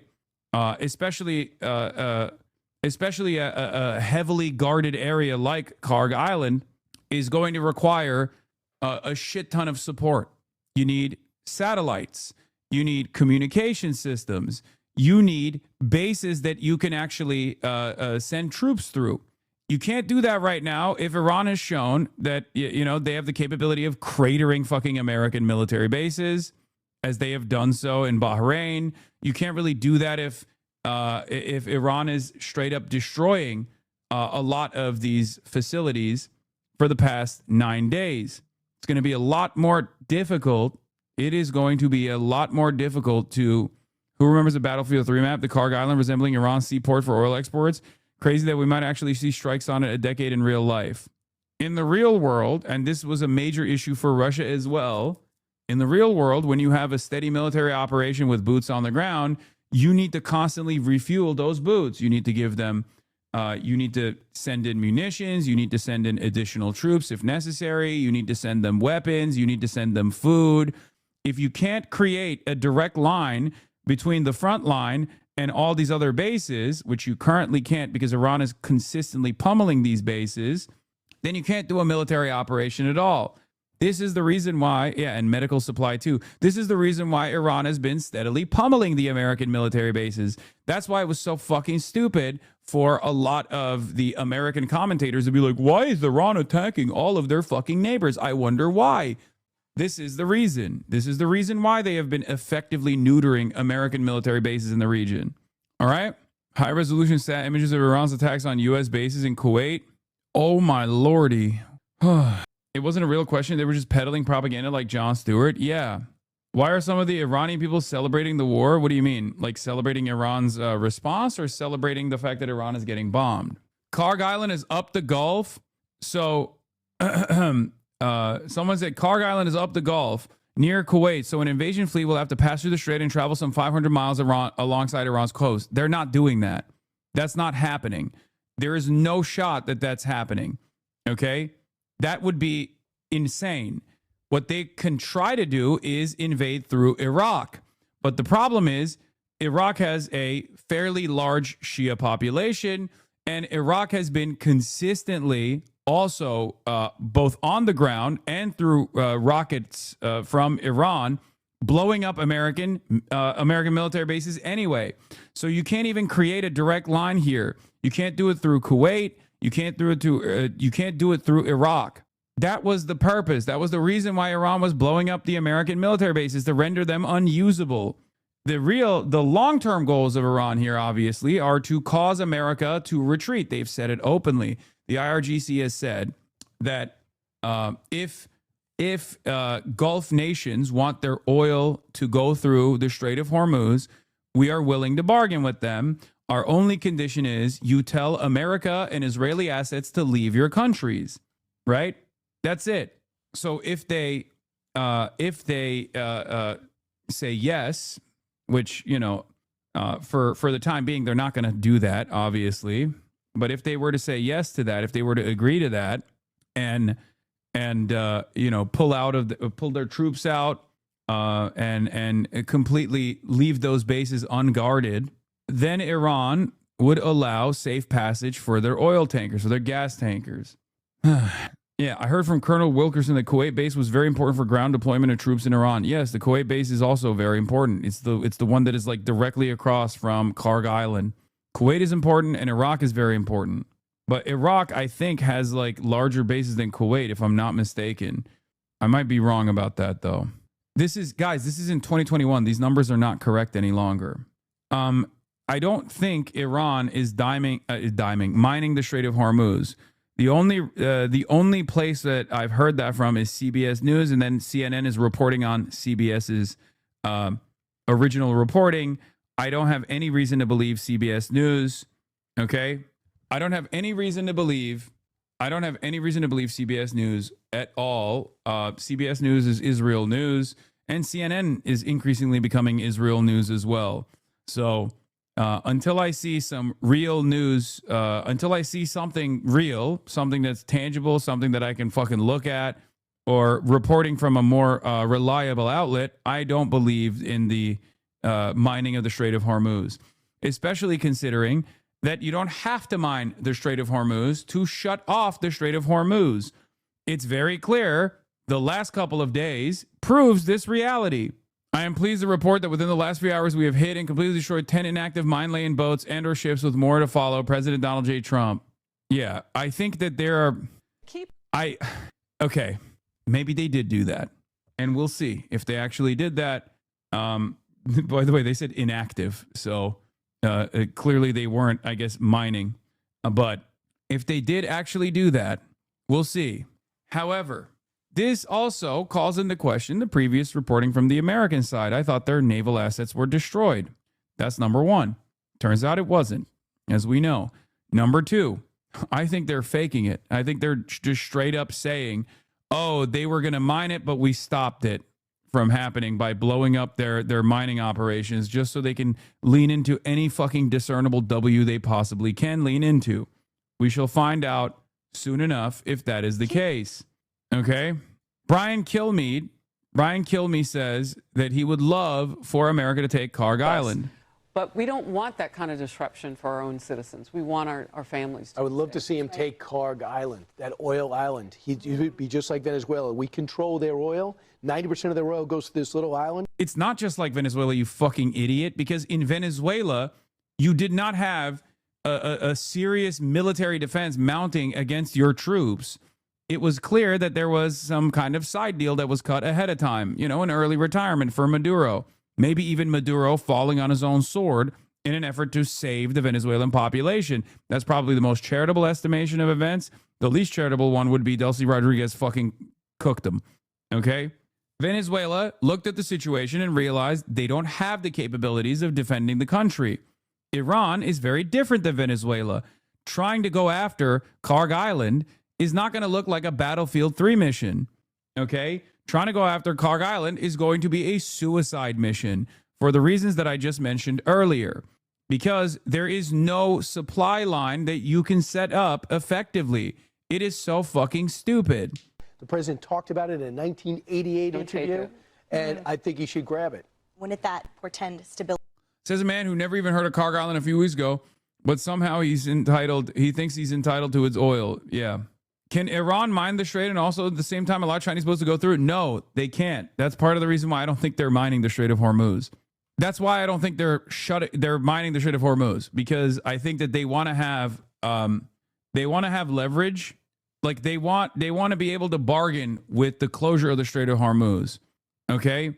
It's a good threat to have, and they have the capabilities of doing it, but they're probably not going to do it for the time being, because they want to be able to go up the escalation ladder. U.S. forces have destroyed 10 mine-laying boats in and around the Persian Gulf and the Strait of Hormuz. Yeah, either they found and like domed some assets that weren't working, or they just they're just lying. I'm sorry, but can you explain what you mean by mine? Like sea mines, dude. What the fuck? Like those big things with like pointy things coming out of it. I don't know what the modern version looks like, but mines, like bombs, they go boom. When you come near it, they're magnetic, they're floating. And when a ship comes near it, it automatically attaches to the ship and explodes. Okay. I suspect that like the modern version of the mines that Iran has are probably a little bit more advanced than that. By the way, this is what they mean when they mean mine laying boats. Yeah, Iran has begun laying a few dozen mines in the Strait of Hormuz. According to two people familiar with the U.S. intelligence reporting on the issue, Iran still retains upwards of 80 to 90% of its small boats and mine layers. One of the sources said, I don't think this is reliable intel anyway. But yeah, they're like, that's different. That one is legit. Okay. This is one of their boats that unironically deploys smaller go-fast boats. Okay. Like, and drones as well. I don't know if this is a real video or if it's AI or not. It's probably a real video. That's one of their real fucking boats, though. That's like a real catamaran that has like capabilities of deploying submarines, like or what is it? Unmanned like sea vessels. It's not like called a UAV. I think it's called like no, it's not a USV either. No, it's like there's a different unmanned surface vessel. Yes. It is a USV. You're right. That is one of their legit boats. Or a UUV. Iranian lithium UUV a little while ago wrote about UUVs and how they will become a major threat to any large navy. I want you to read the article. Also pointed that Iran already has one of these models, the Azdar. It reaches 18 to 25 knots with batteries that can last up to 4 days in patrol mode and cover more than 600 kilometers at low speed. It's not Iran's ships that keep the Strait of Hormuz closed. It's a highly modern asymmetrical arsenal of UUVs, USVs, and UAVs and anti-ship missiles and go-fast boats armed with missiles. I'd say the chance of the U.S. Israel having success in any forceful action to open the strait are very low. How much damage would the mines do? What do you mean? It would just blow up. Dude, we're talking about oil tankers. It doesn't take much. It's over. When it's lit on fire, it's another fucking ecological disaster. Just like it doesn't take much to blow up a fucking refinery, especially if it's operational. It wouldn't take much to blow up one of these oil tankers because, you know, the material that they're transporting is explosive. Breaking, Iran for the first time used an unmanned surface vehicle, USV, in the current war. Footage suggests an unmanned boat attacked an oil tanker off the coast of Kuwait. There you go. Sounds similar to the Millennium Challenge. Oh my gosh. Ironically, the Millennium Challenge took place in 2002. So the Iranian capabilities were severely limited at the time. And yet the American admiral that was supposed to be commanding the Iranian naval fleet still utilized very similar tactics. This time around, however, you don't even need to actually put fucking like dudes running the go-fast boats and engaging in like suicide missions. You can literally have drones do it for you. It's much more precise. It's much faster. It's much more stealthy.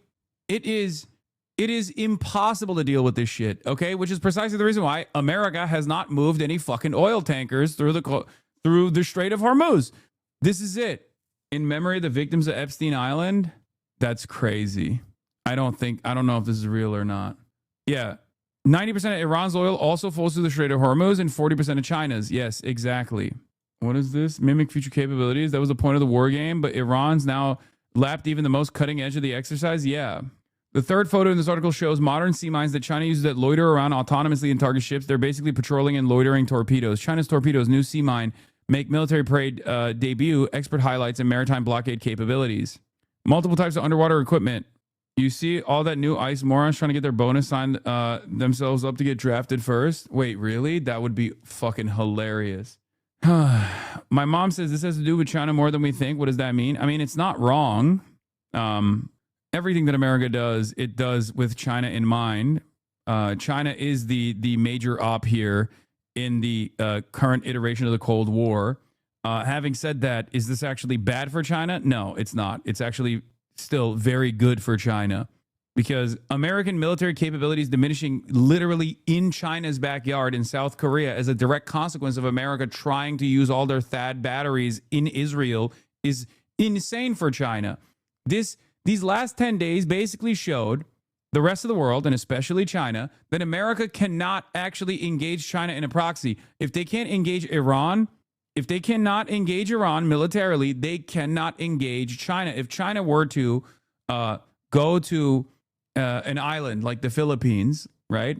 China could just take it. What the fuck's America going to do? They can't directly wage war. All they can do is like turn it into Ukraine. And it's very obvious that they cannot deal with the overwhelming manufacturing capabilities of China at all. They can't hit Chinese mainland because China has nukes, just like they can't hit Russian mainland because Russia has nukes.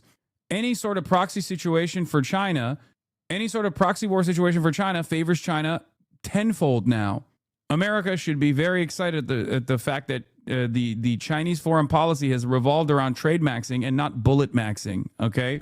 Today will be yet again our most intense day of strikes inside Iran. The most fighters, the most bombers, the most strikes. Intelligence more refined and better than ever. So that's on one hand. On the other hand, the last 24 hours have seen Iran fire the lowest number of missiles they've been capable of firing yet. Just the bifurcation, just the trend lines that we talked about on our first briefing. You see, this is not 2003. This is not endless nation building under those types of quagmires we saw under Bush or Obama. It's not even close. Our generation of soldier will not let that happen again, and nor will this president, who very clearly ran against those kinds of never-ending, nebulously scoped missions. Those days are dead. Instead, we're winning decisively with brutal efficiency, total air dominance, and an unbreakable will to accomplish the president's objectives on our timeline. We stay locked on the target because here at the Department of War, that's our job. Now, the chairman and I, having just returned from Dover last night, our troops and their families and the enormous sacrifice that they make is certainly heavy on my mind. So I'll close with scripture, drawing strength from Psalm 144. Oh, imagine this ass clown being your fucking commander, dude. God damn. The commander-in-chief is Donald Trump and this fucking drunk rapist. Oh, let me quote some scripture for you guys. Hoorah. Yeah. M Israel High. Fucking dope, dude. Fucking dope. Blessed be the Lord, my rock, who trains my hands for war and my fingers for battle. He is my loving God and my fortress, my stronghold and my deliverer, my shield, in whom I take refuge. Yeah, it's always funny when they're like, Iran is a radical theocracy that leans heavily into the Quran. Look, they're quoting verses from the Quran, and it's like, then we do this shit. It's fucking fake poser shit. Like, let's be real. For the American side, it's fake poser shit. At least for the Iranians, like, they are actually Shia. You know what I mean? They're not faking it. I wouldn't say that about, like, even Turkish politicians. Some of them greatly hype up how Muslim they are. I will say Iran is actually, like, the Iranian leadership is actually fucking not performative. Like, they do believe that shit. They ride for it, okay? Pete Hegseth, on the other hand, is faking it. Why can't you just be friends with Asmongold? Call Asmongold. Brother, Asmongold shits in his fucking diapers. He is terrified of having a normal conversation with me. I've presented that option to him 1,000,000 times over. He would much rather cry into his hug box about America's doing awesome stuff, actually. America's killing it, bro. It's awesome. Please die for Israel, bro. Yeah. Chat. You know what's base, chat? Dying for Israel. You know what's base, chat? Murdering little girls at school. You should always target the healers first, chat.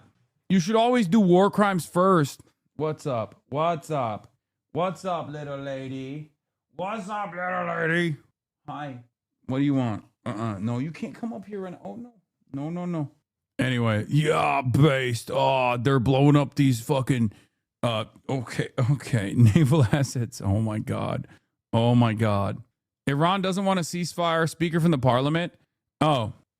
Speaker of the Islamic Republic of Iran's parliament. Certainly, we aren't seeking a ceasefire. We believe the aggressor must be punished and taught a lesson that will deter them from attacking Iran again. The Zionist regime has consistently perpetuated a vicious cycle of war, negotiation, ceasefire, then war again. Throughout its disgusting history, we will break this cycle. I'm telling you, man, things are not looking too great for America at all. And I've been saying this for the past week or so. And for some weird reason, a lot of Americans are like oblivious to this reality. They want to hear self-soothing statements like, oh, but we have so many missiles. Oh, but we have so many bombs. Oh, we can just like really punish the Iranian electricity grid. We can do it. It's like, yeah, well, you have nukes too, right? You have nukes. You always have the nuclear option, right? That doesn't mean you're actually fucking winning. That's the problem. Breaking, Israel's prime minister's office says that in the coming days, conditions will be created for the Iranian people to grasp your destiny, adding that when the time is right, and that time is fast approaching. The torch will be passed to them to seize the moment. Yeah, another desperate Hail Mary. Below is the full statement from Israel's Prime Minister's office. People of Iran, we are waging a historic war for liberty. Yeah, those clouds, those mushroom clouds that you see in the periphery are clouds of liberty. All of the sons and daughters and your neighbors that we have murdered, we have liberated from their mortal coil. The black clouds that are raining toxic chemicals, destroying your water supply. That is actually a cloud of freedom. Who needs clean water? No one. When we blew up your desalination plant, we did that so we could liberate you from having to drink and have access to clean water. But time is changing. Together with the United States, we are hitting the tyrants of Tehran harder than ever. The Ayatollah is no more, and I know you do not want him replaced with another tyrant. So you must act. We are creating the conditions for you to do so. We have hit countless regime targets. We have taken out thousands of IRGC operatives and hundreds of their missile launchers. We are focused on regime targets and are doing our best not to harm the people of Iran. We are your ally, your best ally. We fully respect your sovereignty, culture, and heritage, which is why we have been blowing up cultural landmarks in Isfahan, one of the most beautiful cities on the planet. That's why we have been blowing them up. You asked for help, and help has arrived. We will continue to hit with growing force the tyrants who have terrorized you for decades. The Ayatollahs and their henchmen are on the run, but those cowards have nowhere to hide, which is precisely the reason why we killed the 87-year-old Ayatollah Ali Khamenei in his own house as he was tending to his garden, in hiding and on the run, of course. In the coming days, we will create the conditions for you to grasp your destiny. Your dreams will become a reality. When the time is right, and that time is fast approaching, we will pass the torch to you. Be ready to seize the moment. Yeah, they got nothing.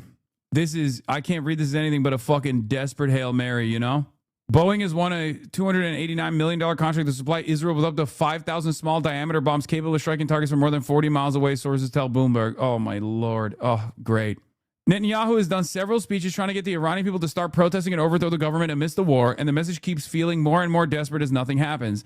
There was a chance of maybe something happening when Ali Khamenei was killed, when celebrators came out after Israel's announcement, but none of them attempted anything significant. When Mushtaba's selection was announced, protests were limited to shouting from windows. Meanwhile, you got Americans retreating their assets from South Korea in an effort to fucking defend Israel for a war that Israel started. And their energy markets are collapsing. Okay, imagine being South Korea or Taiwan. You're seeing the USA war of choice wreaking havoc on your economy. At this point, Taiwan has 10 days of gas remaining. 10 days. They have to lean into China to make up for their lack of energy, for the record. So that's another JD Pandan moment. Shouts out to JD Pandan, once again, unifying China and abiding by the principled stance of having a one China policy, because now Taiwan has to fucking lean to mainland China for their energy needs. DPRK and the Republic of Korea are having side conversations as the American THAAD batteries are hastily evacuated to the wonderful nation state of Israel and the surrounding regions for the Gulf states, because they have deployed all of their munitions. They've expended most of their munitions. Okay. At the same time, U.S. is withdrawing defense commitments. Is this an empire you still want to bet your life on? Yep. Obviously, the greatest cost of this war are being borne by Iran, the Gulf states, and Israel. But the truly perverse thing is that a bunch of Asian economies are being thrown into crisis for something they have almost nothing to do with. They made their bed, and now they must sleep in it. Would the situation change if Iran were to acquire nuclear weapons? Ironically enough, this is why Mearsheimer is correct when he says if Iran had nukes, then the region would be much more stable. The reality of the matter is, yes, if Iran had nuclear arms, none of this would be happening right now. A lot of Americans think, oh, if Iran had nuclear arms, they would just nuke Israel or whatever. No, of course they wouldn't fucking nuke Israel. All right? They would just have the maximum deterrent for Israel to go in and do whatever the fuck it wants to do. Iran having nuclear proliferation would actually cause Israel to be a much more realistic actor in the region, much more restrained actor in the region. This is why Mearsheimer's assessment is correct. If Iran had nuclear weapons, the global energy markets would not be collapsing right now. The Strait of Hormuz would not be shut down right now. the Iranian population would be safer right now. Okay, they wouldn't be getting fucking bombed. Israel would not even be able to do half of the shit that it's doing in the region. That is precisely the reason why Israel never wanted Iran to get nukes, regardless of the fact that Ayatollah Ali Khamenei already had a fucking long-standing fatwa on nukes and refused to allow nuclear proliferation. They would increase the uranium enrichment over and over again in order to get better leverage in the negotiations with the United States of America, but they were perfectly willing to cast that aside for sanctions relief. And they did so. Under the JCPOA, they were committed to the multilateral agreement that was put forward, where there were Russians that were involved, the Chinese were involved, European actors were involved, the American state was involved. It took years and years to get to that point. And in exchange for sanctions relief,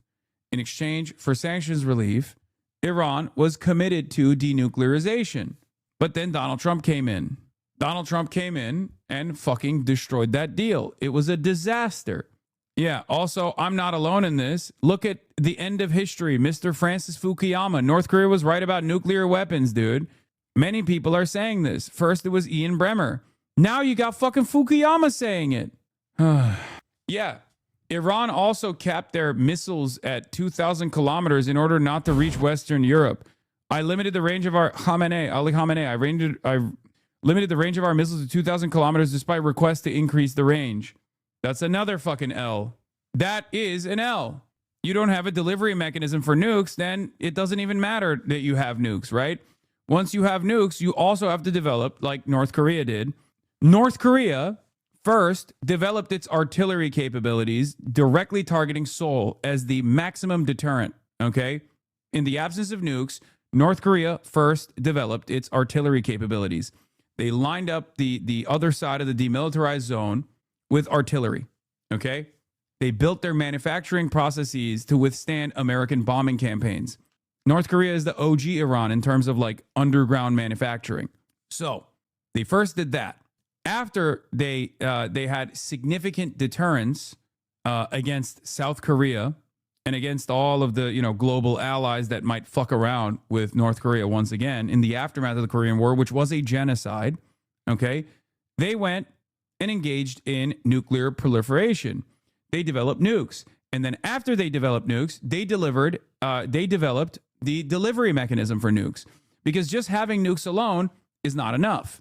You also have to have intercontinental ballistic missiles, because your nuclear strike range, if it's limited, is going to severely restrict your deterrence capabilities. This is precisely the reason why Israel has Jericho 3. Israel not only has nuclear arms, but they also have a delivery mechanism that can basically reach everywhere around the world, with the exception of like Sydney, Australia, and like Los Angeles and the westernmost part of the continent of South America. So it's not enough to have nukes. It's not enough to have nuclear arms. You also need to have a delivery system for said nukes. Okay? They need global nuclear strike capability for regional defense. What do you mean? No, that's what exactly. No, that's precisely what I'm saying. So for that reason, Iran's limitations on their ballistic missile capabilities to 2,000 kilometers was to basically show Iran did not make a mistake. They already knew this. No, this is absolutely a mistake. 1,000,000%. You can't live in a world where you say the Democratic People's Republic of Korea was correct for engaging in nuclear proliferation and also delivery systems that can reach all around the fucking world with ICBMs and whatnot, and then simultaneously act as though Ali Khamenei's decision to not engage in nuclear proliferation and simultaneously refuse to go beyond 2,000 kilometers in their missile ranges with their ballistic missiles was a solid maneuver. It was naive. Khamenei went to war. Maybe he didn't want to create more of what he lived through. Y'all are war hawks. We're war hawks. Brother, we're talking about deterrence to avoid war. For years and years, I would have never entertained other countries having nukes or any country having nukes whatsoever. I still believe in global denuclearization, okay? But in the absence of that coming, there is no sovereignty for countries in the periphery without a nuclear umbrella from the likes of the USSR that existed back in the day. And that obviously is not going to happen with China, and it's obviously not going to happen with Russia. If you don't have some kind of counterbalancing force, one of the great powers of the world, someone needs to have some morals somewhere. Brother, what the fuck are you talking about? Did you just not hear what I was saying? If Iran had nukes, right now, they wouldn't be getting bombed. If Iran had nukes, the region would not be on fire right now. Do you understand that? You can have this idiotic approach, this silly approach to be like, oh, you want more war. You're a war hawk, but for the opposing side, like a fucking moron. It was a naive calculation that expected his decision to be seen as restraint because he failed to develop actual deterrence. His country has fallen in the war. You can now say with absolute certainty that his decision to oppose nuclear development had the exact opposite of what he hoped. Exactly. I'm sorry. The Western world does not play that way. They do not care about diplomacy. Okay? They care about might is right. They operate on a totally different playing field. They do not have the same moral restraints that you think they have. It's that simple. I would say that, look, same thing goes for Lebanon. Lebanon does not have real sovereignty. Lebanon does not have anti-aircraft systems, for example. Why does Lebanon not have that? Because Western powers do not allow them to have it. Why do Western powers not allow Lebanon to have anti-aircraft systems? Because Israel can institute a no-fly zone over Lebanese airspace at any moment that they choose to do so. They can bomb entire city blocks with impunity. The only deterrence that Lebanon has is Hezbollah for this reason. I would say that, look, Israel is a one-bomb country. One bomb takes them out. And that's why it's so existential to Israel. But we can also see now with this offensive missile shield that Iran had to, in other words, protect the nuclear effort, and what it's doing, the havoc that it's raising out there with Middle Eastern countries. I mean, what they're doing is say. Meta places sensitive content warning on your Cuba Instagram story. Wait, really? What the fuck? How is that possible? Why is that the case? I don't see it. Oh, the other one, the other Instagram story. You're talking about the one where it's about on this day, the coup that on this day, on the 10th of March, 1952, Fulgencio Batista led a coup in Cuba, then appointed himself the president. Backed by the U.S. business and wealthy elite, his government killed thousands in anti-communist purges. Senator John F. Kennedy later described his rule. Fulgencio Batista murdered 20,000 Cubans in 7 years, a greater proportion of the Cuban population than the proportion of Americans who died in both world wars, and he turned democratic Cuba into a complete police state, destroying every individual liberty. Yet our aid to his regime and the ineptness of our policies enabled Batista to invoke the name of the United States in support of his reign of terror. Administration spokesman publicly praised Batista, hailed him as a staunch ally and a good friend at a time when Batista was murdering thousands, destroying the last vestiges of freedom, and stealing hundreds of millions of dollars from the Cuban people, and we failed to press for free elections. Batista was eventually overthrown by the revolution in 1959. No, I see a content warning for the story that says I'm going to Cuba. I don't see it. Anyway, this is a technical story with stunning strategic implications. It is quite possible that the U.S. launched a massive war because Jared Kushner and Steve Witkoff lacked the technical expertise to understand what the Iranians were offering in the negotiations. Absolute lunacy. Nuclear experts undercut White House claims about Iran reactor at the heart case for war. I don't believe that. This is why the Omani foreign minister made the unusual decision to go on American TV and explain what the Iranians were offering. He could clearly tell that Kushner and Witkoff didn't even understand it. The fact that Trump said Obama would attack Iran because he lacked the capability to negotiate with them, and then we found out this is hilarious. Yeah, I don't think Witkoff and Kushner are honest actors. The reason why I think this is like political theater is because they didn't make this decision because they're incompetent. They made this decision because they're pro-Israel. Okay? Like any kind of statement like that makes it seem like they were invested in the truth, or they were invested in like not attacking Iran at the behest of Israel. They're not. Would you be an easy target in Cuba for what? What do you mean by that? What the fuck do you mean by that, chatter? Explain. By who? What an odd thing to say. Anyway, do we have a real number on the THAAD batteries that remain? No. May the Lord grant unyielding strength and refuge to our warriors, unbreakable protection to them and our homeland, and total victory over those who seek to harm them. And amen. God bless our troops and this mission. And good morning, everyone, and thank you for being here. I'm here today to continue the updates to the American people and to those in the room on Operation Epic Fury. First, let me start with honoring our fallen. I think it's very funny that eventually one of them is going to accidentally say Epstein Fury or AIPAC Fury, and that is going to be total victory for our propaganda efforts. Kerry said on Saturday and again last night at Dover Air Force Base in Delaware, our nation's leaders honored our returning fallen as they arrived home for their final time. Last week, I shared a few of the names, and today I want to share the rest. Major Jeffrey O'Brien and Chief Warrant Officer 3 Robert Marzan were the final two fallen to return home and members of the U.S. Army Reserve's 103rd Sustainment Command out of Des Moines, Iowa. Last night, as the news has been reporting, we honored the return of Staff Sergeant Benjamin Pennington of the U.S. Army's 1st Space Brigade from Fort Carson, Colorado. When I met Ben's family last night, his mom, his dad, and his sister, they showed me a picture, a drawing that Ben had made when he was in kindergarten. It was clear all the way back then that Ben wanted to do one thing in his life, and he wanted to serve his country and be a soldier. And to the Penningtons, just know how Ben was absolutely a great one. And finally, Major Sorfleet Davies, who returned home this weekend after sadly passing away from a medical condition while on duty in Kuwait. We welcome him home as well and mourn with his family. To the families and the families of all of our fallen, we share in your profound grief. The Joint Force remains eternally grateful for your sacrifice and the gift of a great example that your service members have given all of us. I want you. Thank you for dying for Israel. It was very awesome how you died for the glorious nation state of Israel. To know that their names will never be. We have achieved zero.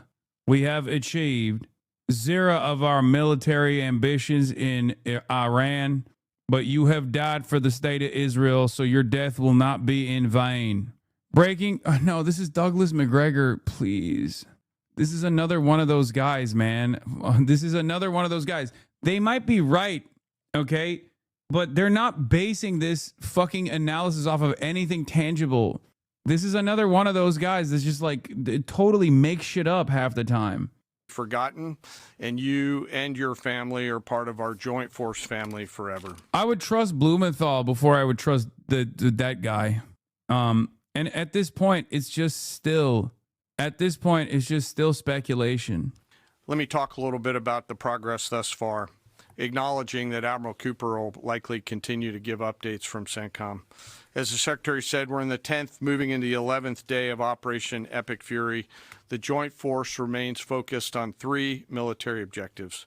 Continue to destroy Iranian ballistic missiles and drone capability in order to prevent attacks on the U.S. and others throughout the region. And this means attacking launch sites, command and control nodes, stockpiles before they can threaten our personnel, our facilities, and our partners. Second, we continue to strike the Iranian Navy and their capabilities in order to do things like sustain movement through the Straits of Hormuz. Is Blumenthal known to lie? No. I mean, he has insane positions from time to time, but on the issue of Israel is pretty fucking reliable.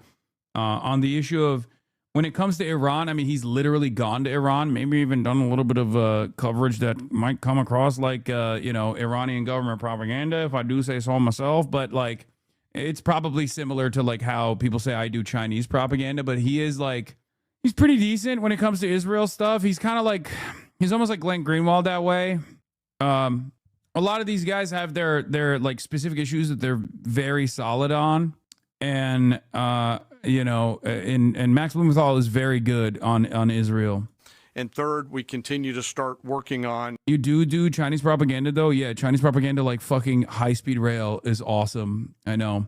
Chinese propaganda such as, we shouldn't be doing wars like this. Instead, we should be spending all that money on fucking hardening our infrastructure, offering free healthcare, focusing on the overall common good of the American population, propaganda like that. and going deeper into Iran's military and industrial base in order to prevent the regime from being able to attack Americans, our interests, and our partners for years to come and project power outside their borders. This means servicing production facilities. But did you get paid millions for a China trip? I fucking wish, dude.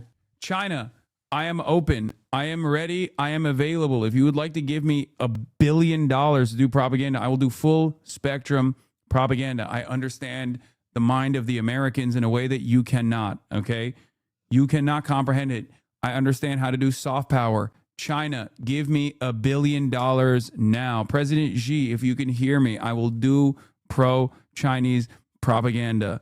Okay? Please give me money. Give me $1 billion, please. Okay? Now, what I may do with those billions of dollars, nobody knows. Okay? Maybe arming the Revolutionary Vanguard. Who knows? Okay? Who knows? Got to place a price at giving countries nukes? Yes. If you give countries the opportunity for sovereignty by installing nuclear arsenal in their countries in a matter not dissimilar to the USSR, I will do the propaganda for $0 instead of $1 billion. Okay? I will do it for free 99. You don't even need to give me any money. If you allow countries to have dignity and sovereignty and allow them to develop, which is in line with your One Belt, One Road initiative anyway. Okay? China, if you send oil to Cuba, if you break through the American blockade with your naval assets, I will do it. I will do it for $0. This is even cheaper than the nuclear arsenal thing that I was talking about. Okay? There it is. Research and development sites and infrastructure. Let me turn to the map. We're going to try digital today to prevent laser injury. Since our last update, CENTCOM continues to make progress across the southern flank. To date, they've struck more than 5,000 targets. U.S. Strategic Command bombers recently dropped dozens of 2,000-pound GPS penetrating weapons on deeply buried missile launchers across the southern flank. We also have struck several one-way drone factories to get at the heart of their autonomous capability. And of course, alongside our regional partners along the southern flank, continue to execute intercepts against one-way attack drones using fighters and attack helicopters. Our strikes mean we've made significant progress in reducing the number of missile and drone attacks out of Iran. This is real, yes. Retired Colonel Lawrence Wilkerson says Netanyahu could turn to nuclear bombs if the Iran war escalates. Yes, this is literally real. That's a real fear. I've been saying this as well, okay? I haven't gotten things wrong thus far with my analysis, with my assessment, and this is a real fear, okay? Obviously, the thing that's holding it back is it would open up a totally different world. Like, this is nuclear Holocaust territory at that point. Because, if one country uses nukes, then all of the nuclear countries have to use nukes.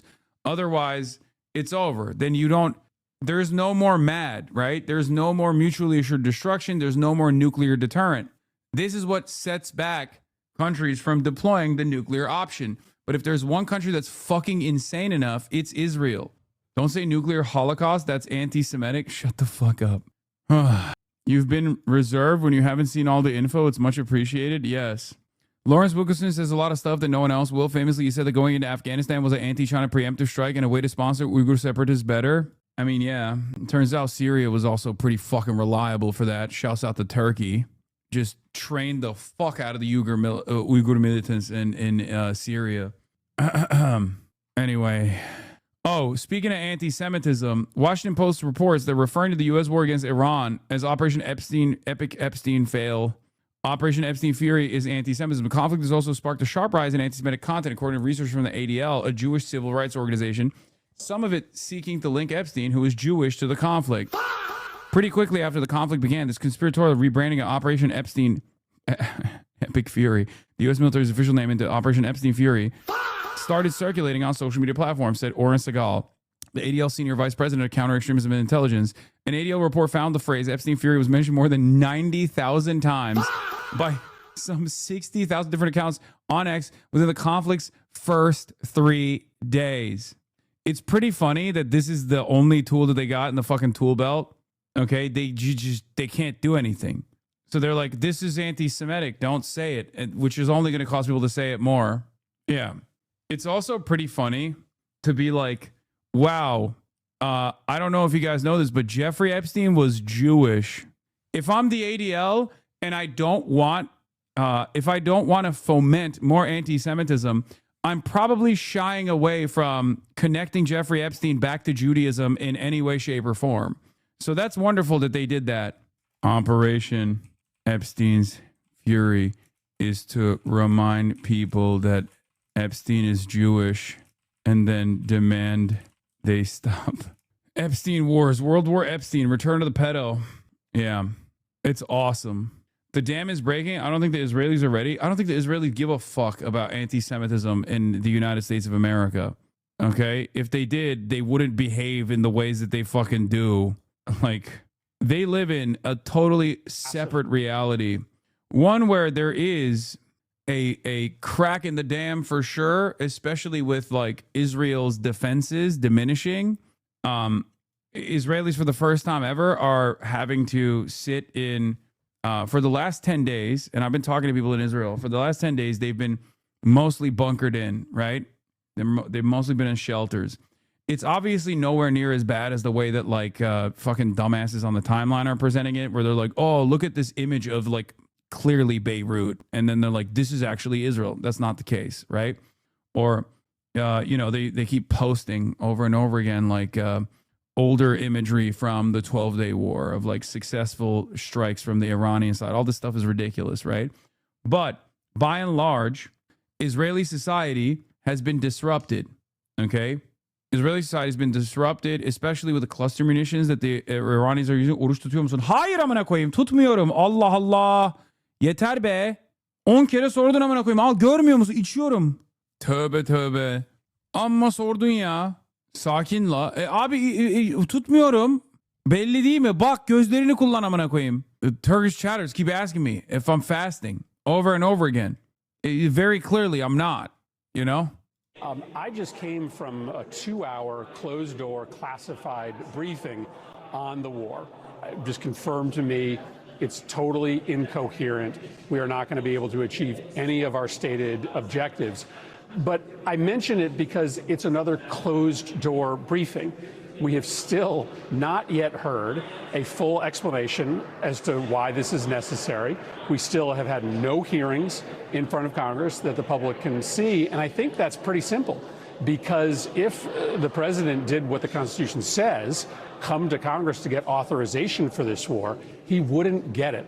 The American people would demand that their member of Congress, their senator, whether they be a Republican or Democrat, vote no, because this is a disaster of epic proportions. It's already getting Americans killed. It's driving up prices here at home. Harder line leadership, more antithetical to U.S. interests, are strengthening inside Iran.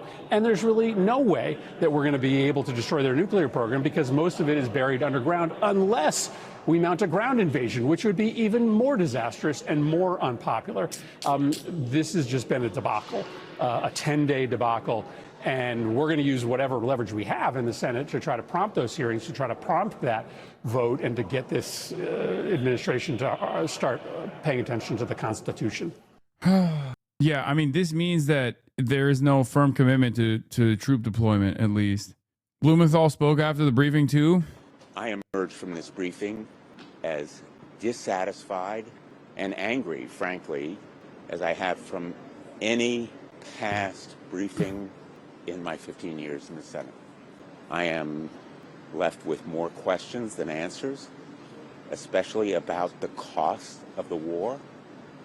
My questions have been unanswered, and I will demand answers because the American people deserve to know. And I guess I am most concerned about the threat to American lives of potentially deploying our sons and daughters on the ground in Iran. We seem to be on a path toward deploying American troops on the ground in Iran to accomplish any of the potential objectives here. Yes, he looks like Kenneth Copeland, I know. And there is also, as disturbingly as anything else, the specter of active Russian aid to Iran. Oh, liberals are so awesome. Oh no. Oh no. It's terrifying that Russia is aiding Iran. Dog, you're blowing up Iran. If you think that's a bad thing, then you can't get mad that there's someone defending it. Oh no. See, the real problem here with, I don't know, nuking Iran out of orbit is whether or not Russia gets an upper hand in this equation. Oh, dude, shit, fuck. Why didn't I think of that? That's the big problem. That's the real issue. It's fucking spectacular. Like, there's truth to it, but it's so ridiculous. Putting in danger American lives. Literally, Russia seems to be aiding our enemy actively and intensively. Also, Iran is our enemy. So what's the problem? What's the problem? What's the problem here? What is the problem here? What is wrong with what Trump is doing? And Russia is our enemy anyway. So, of course, the enemy of our enemy, the allies of our enemies are going to fucking work with one another, right? If Iran is our enemy and Russia's our enemy, why the fuck would Russia not aid Iran? But, like, again, the question I have is, why the fuck wouldn't they do that? And also, why the fuck is Trump wrong if Iran is our mortal enemy? Okay? If Iran is our mortal enemy, why is Trump wrong for bombing Iran alongside Israel? Do you understand? Why is Iran our mortal enemy? We have made them our enemy. Okay?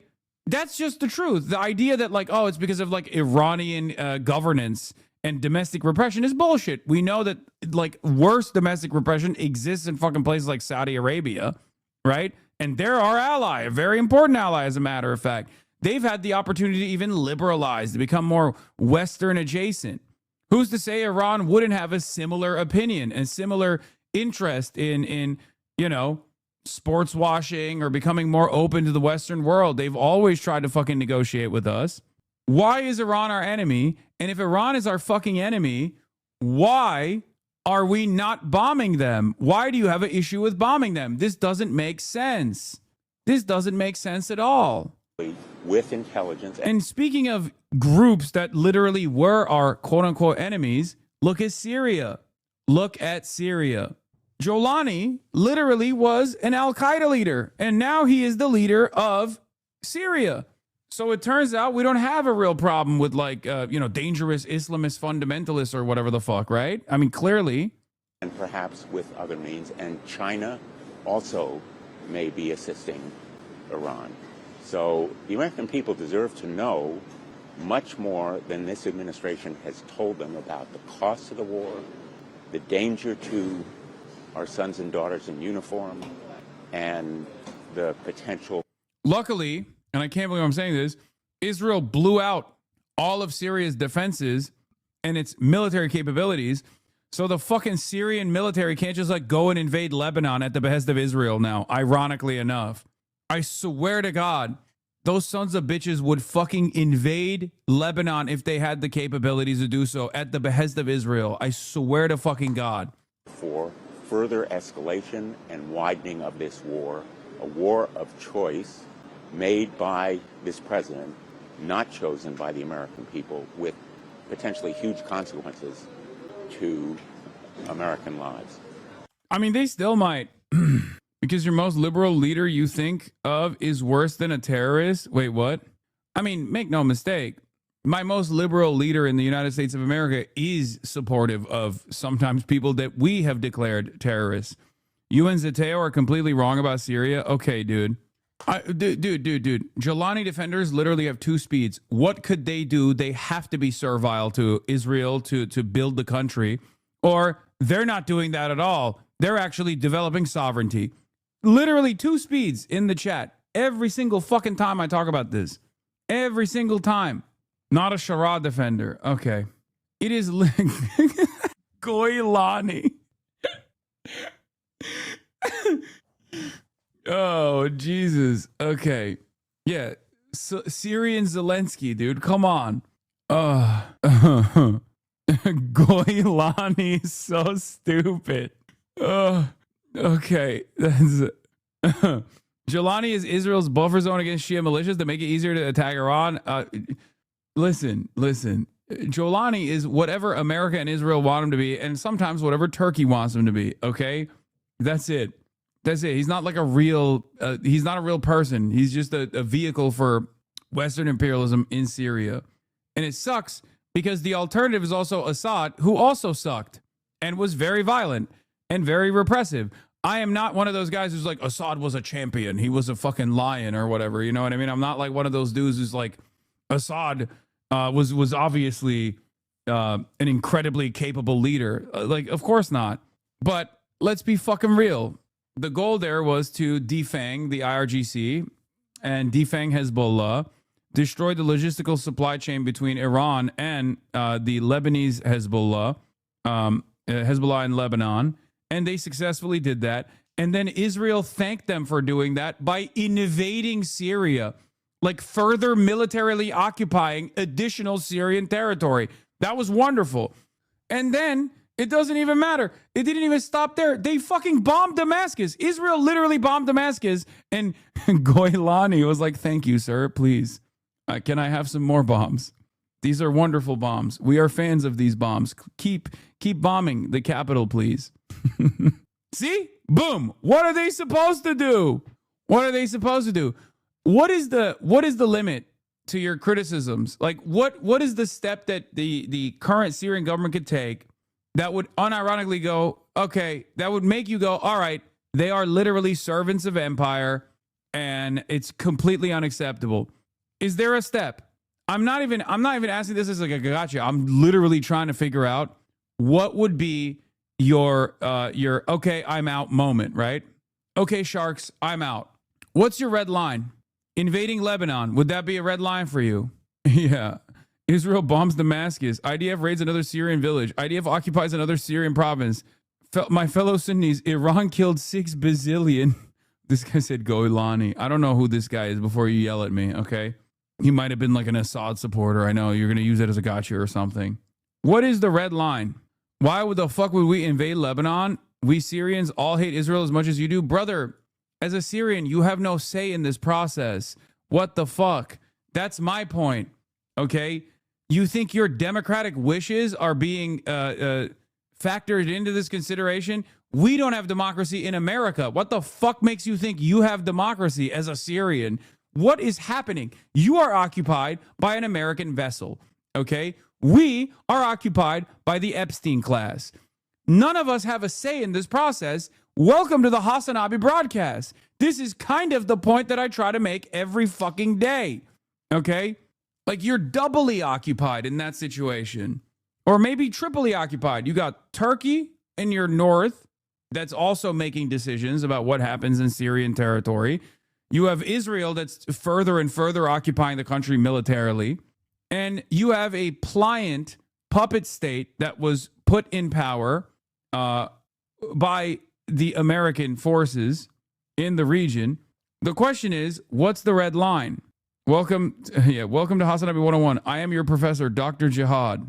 I have 2 doctorate degrees, both in jihad and also racism. The thing is, a lot of Sunni Syrians, and this, by the way, goes for Hamas too, literally, which is ironic because one of the first things that Jelani did was close up the Hamas offices in the country. But initially, Hamas also was absolutely in favor of overthrowing Assad. Okay, this caused a lot of angst and animosity between Assad and Hamas in general, because there is a little bit of a sectarian tension there, because obviously, not all Sunnis in Syria are fucking Salafist militias. They're not all ISIS. There's plenty of fucking, the overwhelming majority of Sunni Syrians are just regular ass people. And Assad was pretty fucking brutal. This is the reason why a lot of Sunni Syrians will say, how dare you, Ahmed Shara or Jelani is actually good for the country. What can we do? There's nothing we can do. Anyway, I don't know how the fuck we got to Syria here. Let's get back to Ballistic Iran. missile attacks continue to trend downward, 90% from where they've started, and one-way attack drones have decreased 83%. Dem Socia, I drank the Jelani Kool-Aid and argued with you about it when he first took over and thought he would be someone who can push back against Israel and the U.S., but he's no different than Egypt's leadership, if not worse, given the fact that Israel has taken over parts of Syria since he took over. Yes, I want Syrians to have sovereignty and dignity, just like I want Iranians to have sovereignty and dignity. My point is always the fucking same for all people, okay? You are literally an Iranian and Assad dick sucker. Shut the fuck up. Turkey is an American vessel. Shut the fuck up about Syria. Quit yapping about something you don't know what you're talking about. How's the Northern Corridor for you guys? Do you like that? How's Southern Syria? Do you like that? Or additional Israel? Do you enjoy that? Is that good for you, you think? How's that working out? Solid? I'm against such initiatives against Syria, for the record. I know Turkey is an American vessel, dumbass. Who the fuck helped the HTS forces initially? Turkey did. What the fuck are you talking about? That's part of my criticism. Percent since the beginning of the operation. A testament to our air defenders and our air defense systems. And as I said, our partners in the region continue to do great work as well. Second, we're making substantial progress towards destroying the Navy. In the first 10 days of the conflict, we're more than 50 Iranian naval ships into the campaign using a combination of artillery, fighters, bombers, and sea-launched missiles. As Admiral Cooper noted last Thursday, we struck and sank an Iranian drone carrier ship, and U.S. CENTCOM continues today to hunt and strike mine-laying vessels and mine storage facilities. This work will continue. Third, we've again... Syria, under the leadership of Ahmed al-Sharaa, also known as Jolani, condemns Iran, not the U.S. and Israel, over the regional escalation, denouncing Tehran's retaliation against U.S. bases while ignoring U.S.-Israeli strikes. Foreign Minister Asad al-Shaibani conveyed messages of solidarity to Saudi and Emirati officials. I mean, that's not surprising. Against our objectives, we've begun to target Iran's military and industrial complex, again, focusing on centers of gravity to get upstream of the shooters out in the field in order to deny them the ability to continue to generate those one-way attack drones. Let me spend a minute talking about the joint force. Across the area of responsibility, this is gritty and tireless work, and I cannot begin to explain how incredibly proud. It's so funny that chatters will come in here and like literally nod along when I talk about like the vassal states, right? Like and you know how America just fucking dominates like the Europeans, like they're a goddamn colony, and they're like, yeah, you're right. And then as soon as I talk about their country, okay, they go, whoa. What are we supposed to do? Okay, what is fucking France supposed to do? What's Germany supposed to do? What's any country supposed to do? You know what I mean? Like, who? If America is this fucking this hegemonic superpower that is dominating every fucking country, then yeah, what's any country supposed to do? You can't fight back. The problem is, if all of these countries were united and had a little bit of backbone, and room for maneuverability, especially now when there is an alternative power out there with China, they could actually carve out a little bit of sovereignty and dignity for themselves. That's my argument. Okay? Comparing nuclear power, France to Syria with 10 GDP per capita? No.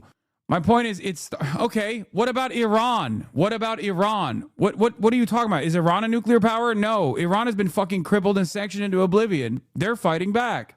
But this is obvious. He would get lynched if he gave sympathy to Iran, just like how Ayatollah wouldn't be supreme leader if they projected any animosity towards Sunni belief, etc. I am of the extraordinary courage, tenacity, and grit and professionalism. What are the Syrians supposed to do? Oh, dude, easy answer. Demand fucking democratic elections. In the joint force. Last time. Is that not what was supposed to be done initially?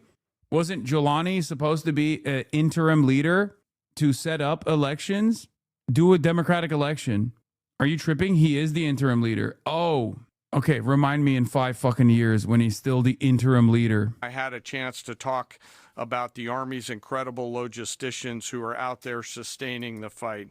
Today, I want to highlight a few groups of sailors. Like, even fake or not, even Assad still had like fucking fake elections. You know what I mean? Like, you have the systems in place. First, I want to thank the men and women of the Ford Carrier Strike Group and their families, and let all of them know how grateful I am for their leadership and service. The crews on board this strike group have already been endured months at sea only to get their deployment extended. These exceptional Americans, rogered up, all supported by their families, continue to stand the watch, taking the fight to the enemy over and over again, night after night. Aboard ships like the USS Ford. Okay, I'm bored. Yesterday, Trump Yeah, time for some sex appeal. suggested without any explanation that, quote, I think the war is very complete, pretty much. But this morning, Pete Hegseth stood before the camera and announced that today will be the most intense day of strikes yet. He said that today's activity will, quote, involve the most fighters, the most bombers, the most strikes. Well, which is it? Is the war ending? Or are we on the brink of the worst fighting yet? How is it possible that Trump and his cronies can't make it 12 hours without contradicting themselves about this war? It's incredible. Never seen anything like it. A war. Yeah, he's mad. He's mad at the contradicting themselves side, not the fact that we're just fucking blowing up Iran. Here's fascist collaborator Schumer saying the problem with Trump's criminal Iran war is that the advocates contradict themselves when pressed about timeline and scale. Enough procedural arguments, okay?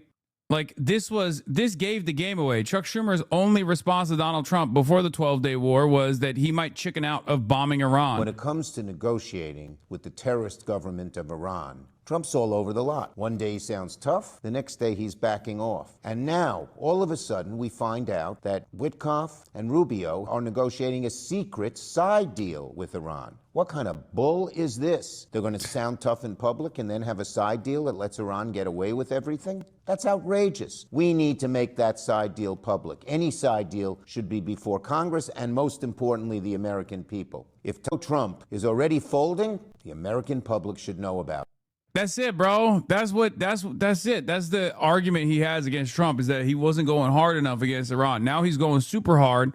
He's like, oh, well, he's going super hard just like I wanted him to. However, why are you giving us wishy-washy answers on what you might do next? We want to know. Boots on the ground now. Serious, putting our soldiers in harm's way, costing billions which should be spent on reducing our costs here overseas. And they don't even have a rationale. They keep contradicting each other and contradicting themselves. Yesterday, President Trump was also asked whether the war is, quote, very complete, as he said, or is it just at the beginning, as Hegseth says? Well, do you care to guess the president's answer? You have said that Iran should not have nuclear weapons, no way, no how. And you have said that we should look at our relationship with Israel. Yeah. How do you reconcile those? Or No, how do you put those together? It's more on the conditional as it relates to funding. I already played this because Democratic Majority for Israel released this before it was even released by C-SPAN to praise Gavin Newsom backing away from saying Israel's an apartheid state. I talked about it tonight in terms of my relationship to Israel. I was there right after the 7th. I visited not only the president, but Bibi after the terror. Hi, Hassan. I'm late to the stream. Have you talked about the Iran's women's soccer team escaping and getting asylum in Australia? Yeah, 30 women were offered unconditional asylum. Only 5 of them took it. Bro, if I had a Turkish passport and Australia offered me asylum, I would take it. Okay? Or 7 now. All right. That's crazy. That's crazy. And Turkey is nowhere near as repressive a government as Iran is. I'm an American. And if China offered me asylum, I would take it. Attack, met with those survivors, those victims of that horrific night. I also came as the only governor, I think, in the country with a field hospital that we had packed up for the Israelis. I visited there. I love the state of Israel. I just don't like the state of play with the current administration, Bibi. I can love Israel, but I'm not a supporter of Bibi. I'm not supportive. Make no mistake, by the way, this doesn't mean that, like, the situation in Iran when it's not being fucking bombed by Israel is great. I'm just saying that it's not, indicative of anything that you think it is. Of the direction he's going. It's pure propaganda from Western nations to be like, oh, see, these people are desperately escaping. They're desperately escaping Iran. It's like, yeah, well, they're also fucking probably not trying to get bombed into oblivion by Israel, you know? During wartime, I would honest to God jail the entire bloodlines of these people. Who the fuck does that to their country during war, regardless of the country's pathetic behavior? I mean, that's a little aggressive, you know? Sometimes it's not bad to save your skin. Annexation of the West Bank. And I think there is a point, and Tom Friedman and others have written about this, if that's the direction he's going to take us, I think as an American citizen, is that the direction that we embrace and we want to celebrate with our tax dollars? I'm going to have their back, but I think there has to be. I mean, Donald Trump is conditioning aid for fire victims and recovery. I mean, you would think we're going to use our resources overseas. It's so fucking humiliating, dude. Have some goddamn backbone. Jesus Christ. It's mind-boggling that he just can't even stand on, like, he has no understanding of the situation at all. He just repeated something that he heard was popular. Okay? He didn't do any reading. He didn't internalize what like apartheid means. And of course, for that reason, as soon as like the boss call is made, which happened already, right? As I covered before, because I've covered this speech already. When the boss call was made, he had to turn around and immediately be like, oh, well, I love Israel. Israel is my favorite country. And I went to Israel right after October 7th. No other governor did such a thing. I just think that Benjamin Netanyahu's current war is not the best and blah, blah, blah, and all this shit. Like, he had to back away from it because he is too afraid to, one, learn the truth, too lazy to learn the truth, most likely, and too afraid to lead on this, which is ironic because you're not even leading because the population is on your side. It's that simple. We would have policies that may support, I believe, two-state solution that wouldn't necessarily support. Yeah, immediately DMFI, Democratic Majority for Israel, came out and was like, yeah, that's right. That's right. You support a two-state. Shut the fuck up. Shut your bitch ass up. The kind of promotion and policies that Bibi and the hardliners are currently promoting. So, yeah, I'm happy the Supreme Leader's dead. Good riddance. I understand deeply there's no larger Iranian diaspora than the state of California, why people were celebrating in the streets the tyrannical reign of 37 years for the particular Supreme Leader, 47 overall. But this war. There is no free press in Iran, so I take CNN's coverage with a grain of salt. There's no free press in Israel either, okay? Oh, God. Free press is utterly meaningless. What do you mean you take the... You don't trust CNN any longer? Like, what the fuck? This is CNN, by the way. You know? CNN, I tweeted about this earlier, I think, but I was thinking about this. On the one hand, CNN has some of the best coverage from Iran because they have an actual journalist on the ground in Iran. And they also have some of the worst coverage on Iran. One moment, they're like literally interviewing high-ranking Iranian military officials, interviewing regular Iranian people, right? I said CNN is so wild because on the one hand, they have the best Western on-the-ground coverage in Iran. And then on the commentary side, they will just have an Israeli agent come on and demand we bomb Iran harder for 20 minutes. And this is, of course, what I'm referencing. Jake Tapper literally had Emily Schrader on. Emily Schrader is straight up an agent for Israel, okay? Like, straight up paid for agent of the state of Israel, living in Israel, and has a show on the Adelson-funded Jewish News Syndicate. And Jake Tapper's like, let's hear what your take is on Iran, Emily, bombing you've been talking Iran. to Iranians on the ground about the strikes and about Iranian leadership going forward. How do the Iranians you're talking to, how do they see the future unfolding in Iran? Of course, there's a lot of uncertainty and there's a lot of problems with the internet still being shut off, although there is some limited use with Starlink and limited other options. But by and large, the responses from Iranians that I've spoken to has been overwhelmingly in favor of the United States and Israeli action on the ground. They're very happy that That's just perfect balance, getting both sides, though. No, both sides. One side is literally hearing the Iranian population.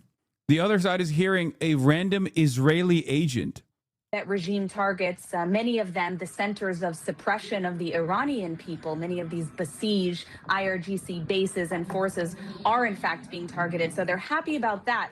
The main complaint that I'm hearing right now on the ground is that they're personally witnessing IRGC troops moving into schools and mosques. I've received a plethora.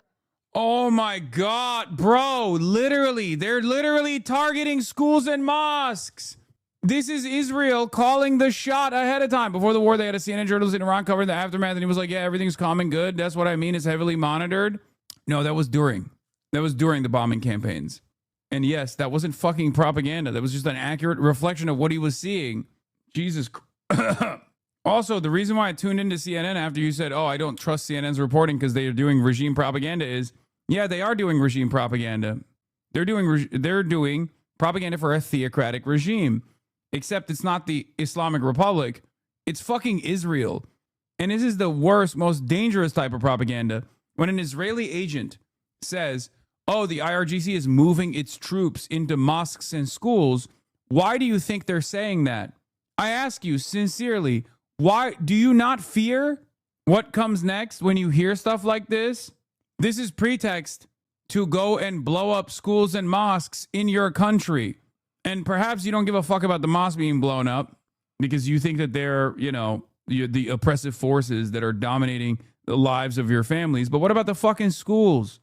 Photos from Iranians on the ground of exactly that, moving both the force, the manpower, and weapons and equipment into school areas. So this is something very concerning. It's not new. It is a tactic of the Islamic regime and their proxy forces, but it's definitely concerning for the future. And of course, there is some questioning about what President Trump does intend for the leadership. The united call from the Iranian people on the ground is that they want the... Yeah, Jake Tapper literally retweeted a post that was calling Ryan Grim a terrorist, by the way, doing terrorist propaganda. Drop Site News is doing terrorist propaganda. So if you wonder like where Jake Tapper's opinion is on this issue, it's very obvious. It's not an accident that he has a Israeli agent on television. Yeah, Mossad television, CNN, another, like, this is pre-Ellison takeover, by the way. Crown Prince Reza Pahlavi. I'm telling you right now, the reason why he's doing this is because he knows the Ellison takeover is imminent, and when that happens, he wants to get elevated. He wants to boost his profile. He already leans into this stuff anyway. He already is a massive Zionist anyway. But he's basically showing like, oh, I'm a willing servant. Don't worry. Does intend for the leadership. The united call from the Iranian people on the ground is that they want the Crown Prince Reza Pahlavi to lead a transition. Yeah, Iranians on the ground want Reza Pahlavi. You think Iranians on the ground are begging for Reza Pahlavi? Okay, send his ass over there then. I'll pay for the ticket. Send him over there. If he has the popular mobilization ready to go, send his ass over there. Let's see what happens. Even Trump is like, bro, this dude has no fucking real motion. What the fuck are you guys talking about? He already hit the Maria Machado line on Reza Pahlavi. Send him over. Go ahead. See what the fuck happens. Government. After that, go to a national referendum. Well, they will choose the system of government, but it's not clear yet where Trump stands on that issue. And we heard it in his press conference as well. He prefers someone inside. The problem is it isn't Venezuela. It's not the same system. And you have to deconstruct that system, the IRGC, in order to have genuine change and stability. She literally works for the 8200 unit. Yeah. Emily Schrader says, openly, she works with Israeli spy agencies, and undercover Israeli agents are operating in Iran. CNN identifies her simply as the founder of the Israel-Iran alliance. Big announcement. As Iran approaches 2 weeks of complete communications blackout, it doesn't have to remain this way. I'm thrilled to announce I am part of a historic, highly confidential alliance of Israeli tech veterans, 8200 alumni, and Iranian underground operatives. Together, we're building the digital and financial infrastructure for a G7 nation before the regime falls, starting with 2 stealth ventures that simultaneously sever dictatorship's 2 main chokeholds, connectivity and capital.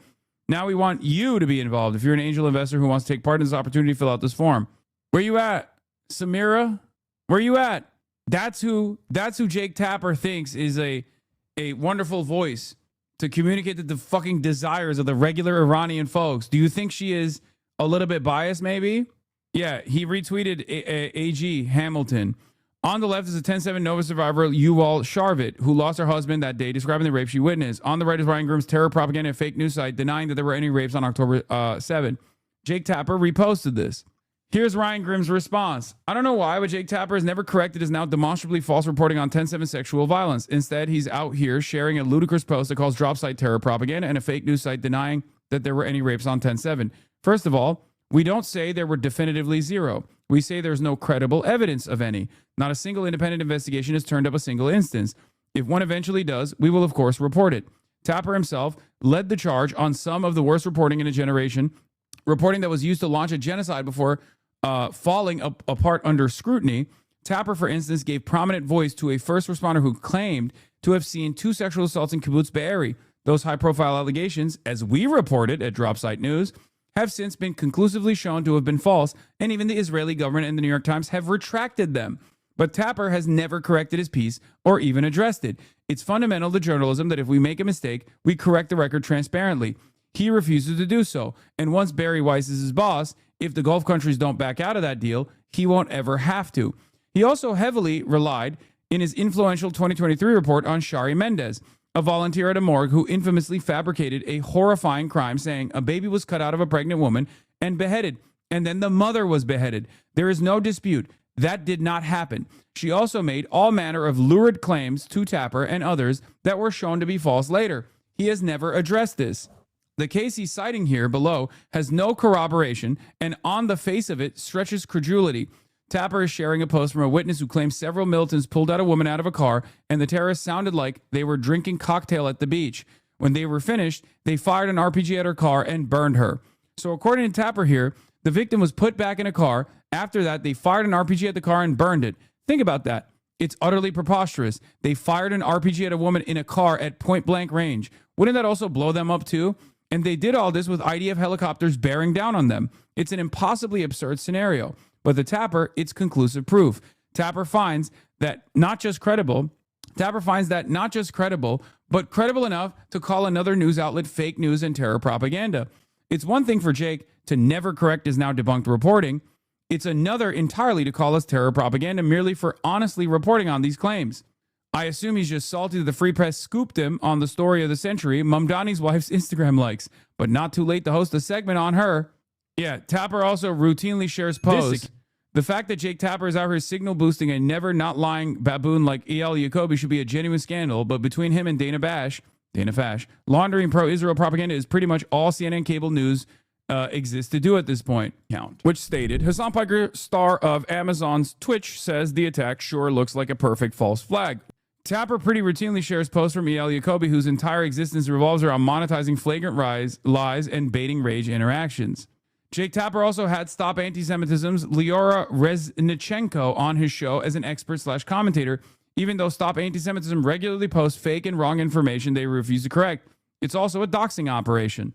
It's insane. No one with 3.5 fucking brain cells, regardless of how much they love Israel, would ever take Stop Anti-Semitism seriously. Jake Tapper does.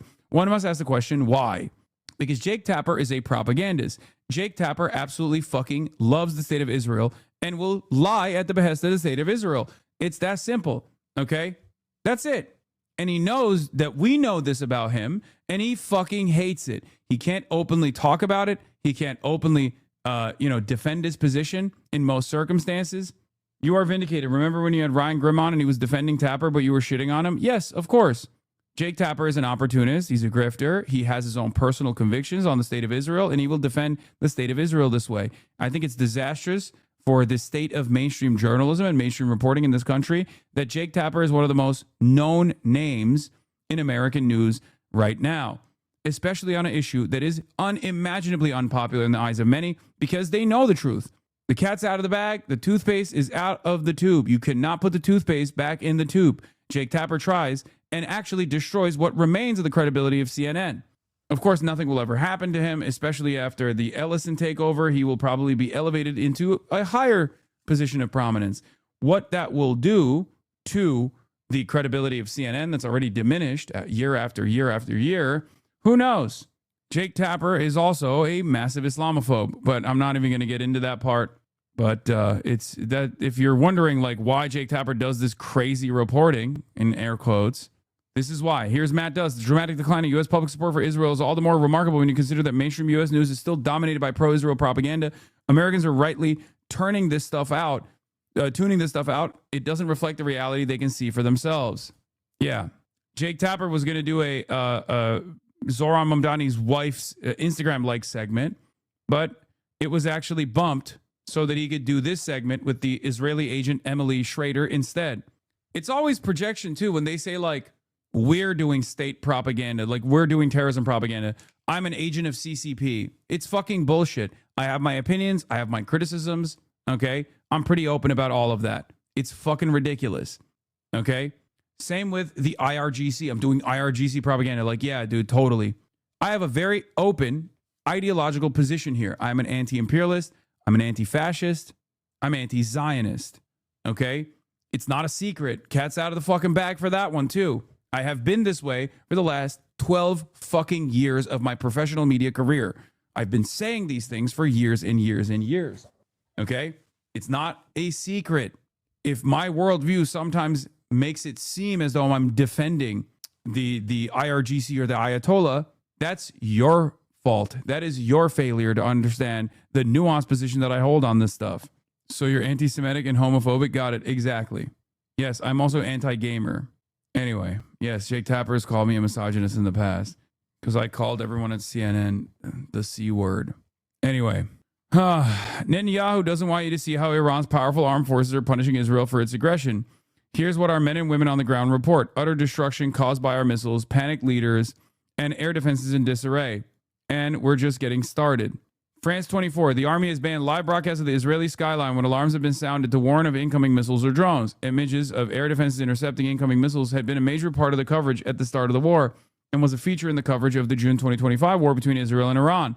However, this is now forbidden. The army has also banned filming impacts at or near security sites, although it does allow coverage of civilian damage as long as the exact locations are withheld. The reason why they're doing that is because they're losing the messaging war as well. And they're losing the messaging war internally as well. Ezra Klein priorities.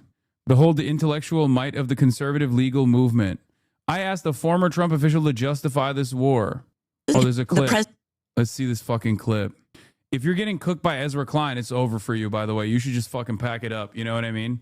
If there's a guy who is a pliant, willing, able to like hear out the other side's position, it's fucking Ezra Klein. If you can't even get Ezra Klein, it's not Isaac Chotiner. You know what I mean? It's Ezra fucking Klein. He is the most like understanding, amicable person you can talk to about anything, really. The president can make a case directly to the American people, and Congress's role is the power of the purse. So the case for Congress is once we have gone to war, if they don't like it, they can remove the money. Congress does not have a constitutional role in the declaration of war. Congress has a role in cutting off funds for wars, which it has threatened to do. The president doesn't have to get permission, but yes, you can debate. You can decide that's his choice and how he wants to do it. I mean, here I will quote the Constitution. The Congress shall have power to declare war, grant letters of marque and reprisal, and make rules. That is insane. It's like saying the Constitution doesn't protect free speech and free assembly. Like, that's literally one of the major powers of the Constitution. It's like saying the power of the like you might as well diminish the power of the purse as well, right? Like, that's the thing that Congress has the power to do. Concerning captures on land and water. I think the president should be the commander in chief of the army, but it is Congress that has the power to declare war. So constitutionally, the Constitution says Congress has the power to declare war, but the issue is whether or not a president who deploys military force abroad needs to do so only after having Congress declare war. Perfect example of postmodern conservatism. Yes, all conservatism, every matter of like literal interpretations of the Constitution, every type of conservative argument around the constitutional powers, unironically, is totally like originalists are totally fucking postmodernists. Okay, they love dancing around and trying to reinterpret like very clearly defined rules. That's all it is. That's why I say, like, in terms of constitutional law, I think the interpretation argument, like the originalist argument, is literally just an intellectual patina slapped on top of whatever the most reactionary position is that suits the purpose of the reactionary movement in that time frame. That's it.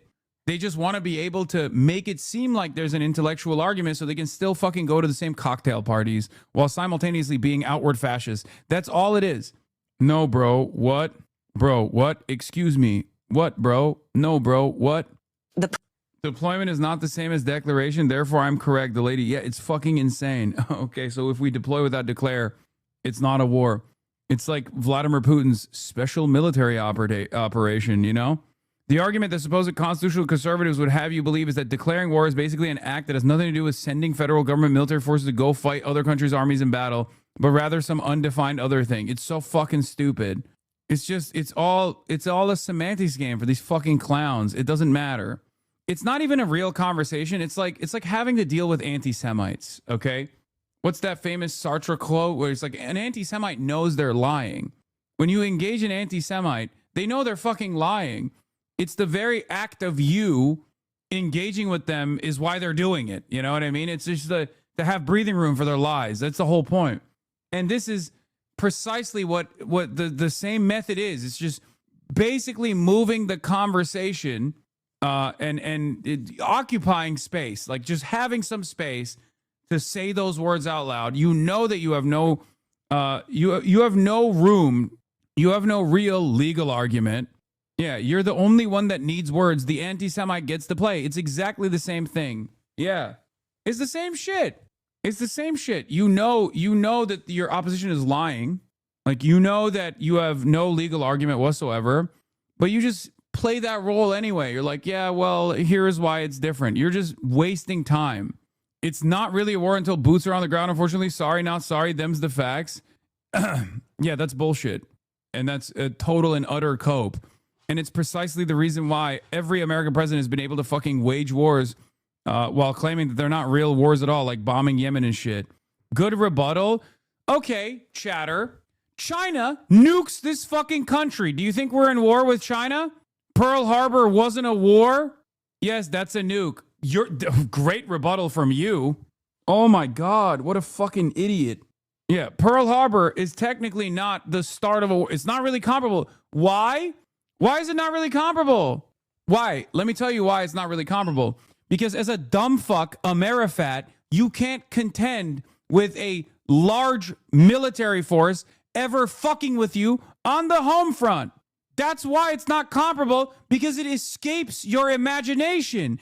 This is like 90% of why Americans are so jingoistic. Americans are so fucking chauvinist when it comes to waging war everywhere. He has to be trolling? No, he's basically living out the Sartre quote, okay? By saying buzzword, buzzword, buzzword. He's too stupid to actually engage with me, so he has to just like keep occupying space, okay? That's it. And he will turn around and go, I was just pretending to be mentally deficient. Haha, I got you. I raged you. I rage baited you. You did, man. Now 41,164 people think you're a fucking moron. You thought you were pronouncing the word comparable wrong? Oh. Relentless attacks this morning on and from Iran. While President Trump is saying the country has been brought to its knees, Iran is still firing, targeting oil-rich Gulf states to drive up gas prices to create economic pressure to stop the war. With new strikes overnight on Bahrain, this drone hitting a high-rise in Kuwait, an explosion at the UAE's consulate in northern Iraq, and firing barrages of missiles at Israel. Reis Türkçe biliyor mu? Hayır, bilmiyorum. Türkçe konuşmayı bilmiyorum kardeş. Prime Minister Netanyahu overnight appealed once again to Iranians to rise up and cast off the yoke of tyranny. Thank you for the 10. But so far in Iran, the only people allowed to rally in the streets are government supporters celebrating the selection of Ayatollah Mojtaba Khamenei as the new supreme leader, replacing his father. Why would Iran stop when they profit from the high oil price? What are you fucking talking about? You think it's great that the Strait of Hormuz is closed and they're getting bombed into fucking oblivion right now? The only reason why they're not stopping currently is not because there's some economic advantage to being bombed by America and Israel that can just destroy Iran with impunity. The only reason why they're not stopping is because they want to create an effective deterrent by showcasing their military capabilities. That's the reason why they're not fucking stopping. They have realized after years and years of trying to negotiate with the fucking Americans that the only way to stop them is military deterrence. Something that we all knew already, something that I have said over and over again throughout the entire genocide in Gaza. If you recall my coverage at the time, I kept repeating that there was a red line that was declared by the Axis of Resistance. Okay? There was a red line that was passed by Israel when Israel invaded Gaza. Okay? Iran let that slide. And then they lost their entire resistance network, not their entire resistance network, but most of their resistance network because of that reason. I get it. But I mean, when they keep it closed, they could make the world economy suffer from high oil price. Yes, that is the effective deterrence. That's a part of the deterrence. It's through capital. Okay. Yes, it's by harming profit centers. That's the only thing that a lot of these Western leaders care about, being servants of capital. So Iran's goal here is to use capitalism against them. They understand that reality. They're willing to eat the fucking price for the time being. They're clearly suffering economically as well, because then they can't actually send their oil tankers through either. But they're willing to incur that cost as long as they can set up a military deterrence. Why? Because if they can set up a military deterrence, they can survive. They can avoid complete collapse of the state. This is why I have said over and over again, once America and Israel bombed Iran, it was over. There's no more talk about like the Iranian, the IRGC's like repression amongst the population and the ways in which they've like dealt with protesters in the past, like very violently. None of that fucking matters, because the only thing that the Iranian population can hope for is that Iran holds through. The current government as it stands, the repressive government as it stands, holds through. Okay? That's it. The goal here, the hope here for the Iranian population is that the IRGC is capable of setting a significant military deterrence, so significant that America has to cut Israel out of the deal, okay? Cut Israel out of the fucking deal, and then directly deal with Iran and say, all right, we're pulling out. We're de-escalating. In Israel on the first day of the war. No signs of the anti-government uprising President Trump has also called for. But outside the country, the Iranian... Like, this is the worst type of... Like, you're so desperate to lean into propaganda where you're like, oh, well, 7 out of, like, the 30 Iranian 30 in the soccer team was able to take, like, a refugee status from Australia. It's just like, this is the best propaganda you got. You're fucked. The women's soccer team caught the world's attention by refusing to sing Iran's national anthem at a match in Australia. Iranian state TV branded them traitors.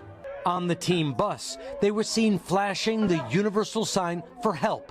Crowds chanting, "Save our girls." Australia granted asylum to 5 team members who escaped.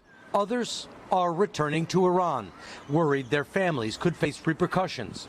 And this morning... Bro, we do this with North Korea too, by the way. It's the same shit with like DPRK. It's always the same. And then we're like, oh, well, their family members are going to get fucking killed.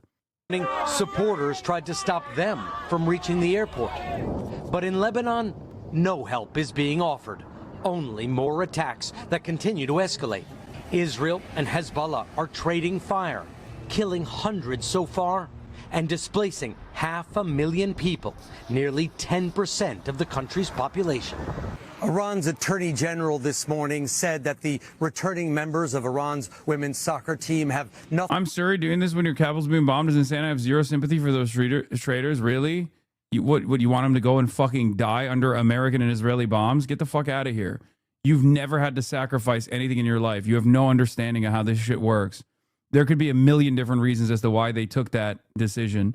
But the most obvious one would be to not die under American and Israeli bombs, for example. Okay? It's crazy. Come on, guys.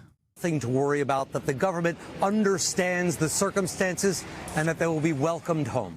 Hoda? All right, Richard Engelforce there in Tel Aviv. Richard, thank you.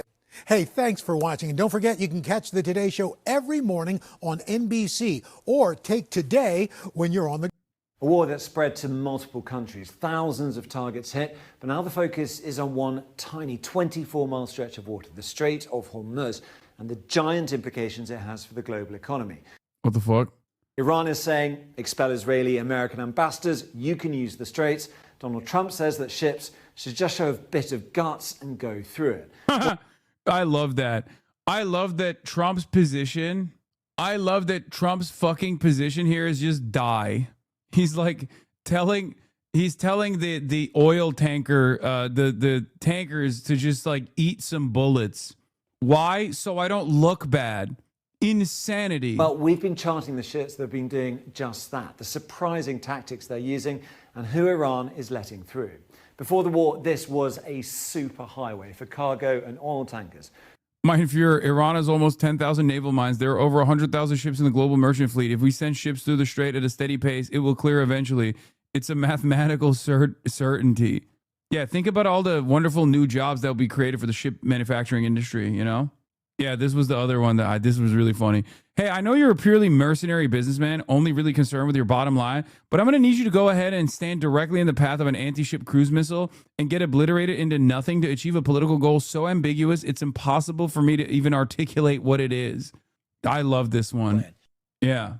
Like it's one thing to demand that American sons and daughters go and stand under Iranian ballistic missiles, okay, at the behest of Israel. It's an entirely separate thing to demand oil barons send their fucking workers in the vicinity of Iranian anti-ship cruise missiles. It's psychotic. Like, why would they do that? Why the fuck would they do that? Are you going and standing in the vicinity of Iranian munitions? No. And there's also not even like a real decipherable reason. For many, is just wait it out. Wait it out until America eats too much fucking dick, so they try to find a reasonable negotiation, a reasonable conclusion to the matter. That's literally the calculation for these guys. Why would they fucking... Why would they risk their lives? And more importantly than lives, why would they risk their assets? Oh my God, I can't even talk. Assets. So that Donald Trump can score a point. Trump needs to call Oman and tell them to please arrange a meeting with the Iranians. That's the only situation. Yes. The chillest guys around.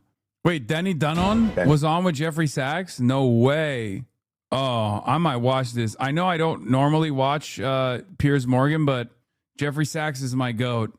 On Uncensored, but particularly after the last week or so. Just first of all, your overview about this war, which nobody wants to call a war, and where we are 9-10 days into it. It's a war, and thousands are being killed. Israel and the United States are carpet bombing Tehran, and there's lots of death, schoolgirls being killed, a bloodbath underway.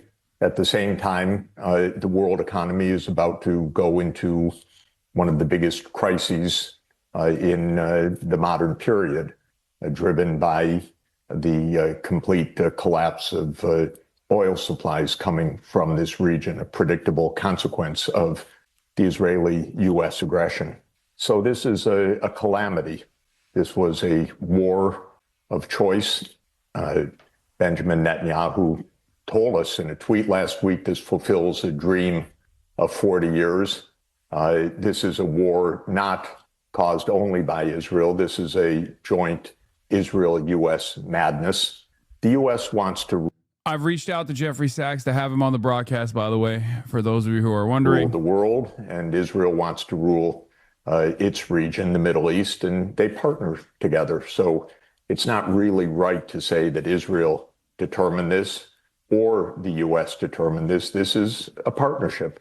It was interesting that you had Tony Blinken on just a moment ago. He partnered in the genocide in Gaza. It was the same with his administration, a U.S.-Israel partnership that goes back decades. Is his love for Sachs real or is he memeing? I think he's great. His past crimes against humanity, asset stripping the USSR aside, and demonstrating one of the most vulturous aspects of vulture capital. He is his like current. Yes, he is the neoliberal shock therapy post USSR guy. Yes, but his current analysis is so fucking reliable. All right. It has created a disaster around the Middle East. I believe he's also straight up apologized for it and talked about it and talked about what his ambitions were in the process. I mean, maybe it's a little bit ass covering, but like, it doesn't matter what he has done. You really need to watch his hour-long take on the USSR. He seemed like he was played from his POV and didn't accept that the US was exploiting the USSR. You need to stop saying who are you reaching out to. Schizos will inundate their correspondence with harassment. Yeah, but Jeffrey Sachs is smart enough not to fucking eat that bait. Absolute. He goes on like Tucker Carlson and shit. Dude. Come Disaster on. from Libya to Iran, with many countries desolate and destroyed in between. And it now will create a disaster. You're not for wrong, the though. whole People do that world. all the time. That's what they did with like John Kiriakou as well. I know you're going to have Ambassador Danny Dunn on after me. He represents, in my view, a government that is doing more damage to the world and to humanity than any other government.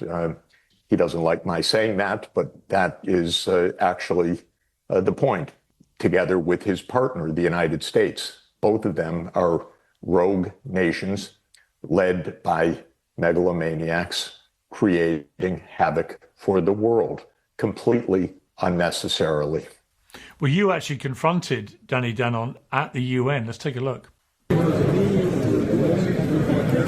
are doing terror. You are doing terror, Papa. You are doing children's drawings of terror. Israel number one. Israel number one. Ah, fuck you, Jeffrey Sachs. I can't say your last name. Jeffrey Sachs. And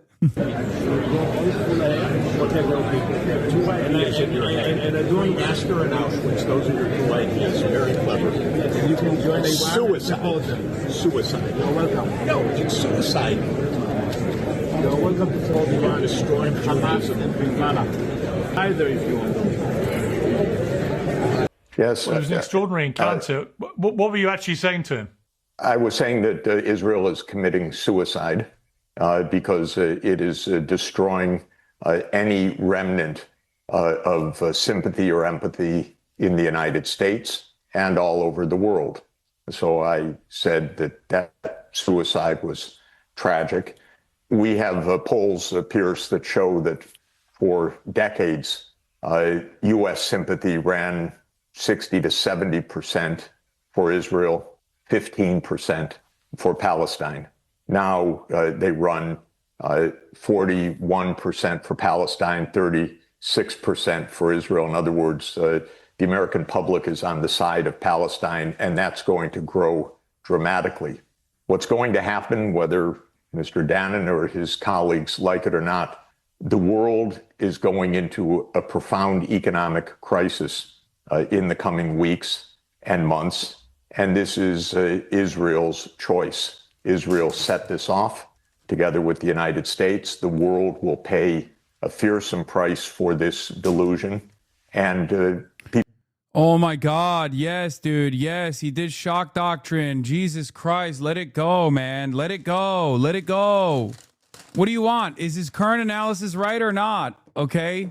Jesus fucking Christ. Like, you're getting mad at him like you were there. Okay. You were getting mad at him like you have, like, be fucking normal. Let it go when it fits you. Yeah, because clearly it's not indicative of his current analysis. God damn. People will know where this came from. It's very, very sad. Very sad. It's suicidal for Israel. Is there age hits you is crazy. Receding very quickly, which is unsurprising given the Holy shit, your chatter. You have chatters that are annoying. Yes. This is like one of the most annoying aspects of being a fucking leftist. Like, this is woke 1.0 in some respects as well. It's just like, yeah. Ross Barkin, hard to think of a movement that has lost more steam so quickly than the pro-Israel side in the U.S. Absolutely dominated politics. Absolutely dominated politics here for the last 40 years. If you said occupation in 2017 or something, they'd cancel you hard. Now Gavin Newsom's calling Israel an apartheid state. I did respond to this, though. I said Gavin's senior staff got storm warnings from JPAC and other Jewish groups yesterday. And yesterday, DMFI released a statement commending Gav's new statement about critiquing the current government while reaffirming his commitment to Israel. They lost the public, but still successfully whipped politicians, which is still true. And that's like a very important aspect of like the power the lobby still holds. Yeah. Also, leftists being fucking insufferable and being extremely annoying online, even if you're correct, okay, doesn't actually help you win an argument, doesn't actually help you convince people. Please think about it. Think about Israel's propaganda apparatus. Think about Israel's propaganda apparatus.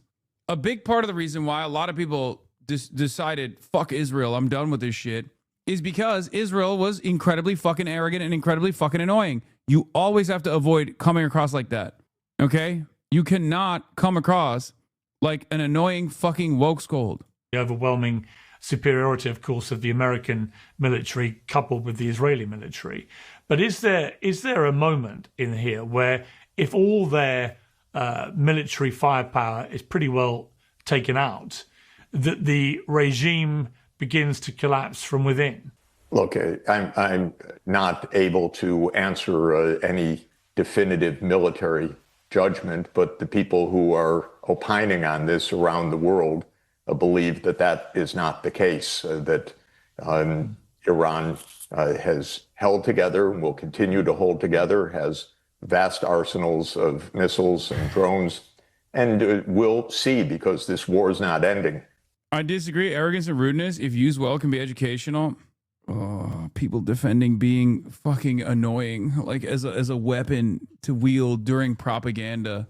In the next few days, an Israeli general. It's not your job to make people agree with you. It's your job to present the information and give them the room to make their own decisions. No, it is your job to make people agree with you.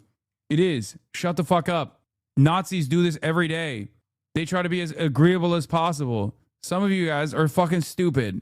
Themselves have said publicly this could go on into the fall, and the American public is being prepared for a long war. So even the progenitors of this war are not claiming that this is about to be won. I don't hear that from anybody. I don't see it in the markets either, in the soaring oil prices. I don't see it in the behavior of the energy producers, suppliers, and shippers.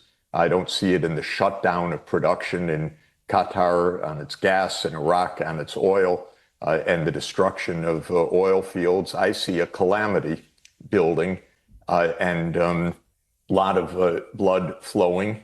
It's a kind of mass murder of civilians by Israel and the United States. This is shocking, actually. We should keep it in mind. This is not targeted bombing. This is carpet bombing Tehran. And I've been speaking on the phone with absolutely desperate people in Tehran in the last 48 hours, and it's carpet bombing. And they're killing indiscriminately. So this is a disaster that is not likely to go away. No one's claiming in Israel or the U.S. that it's likely to go away. And the consequences for the world will be utterly awful. And Piers, we have a lot of Americans. We have a very particular society. We have a lot of Americans who are saying, move on. This is Armageddon coming. This is the promised end of the world. We are hearing lots of reports about this being preached in the military. We're seeing a lot of people who believe that the worse it gets, the closer we are to the second coming of Jesus Christ. And that's a motivating factor in the United States, I have to tell you.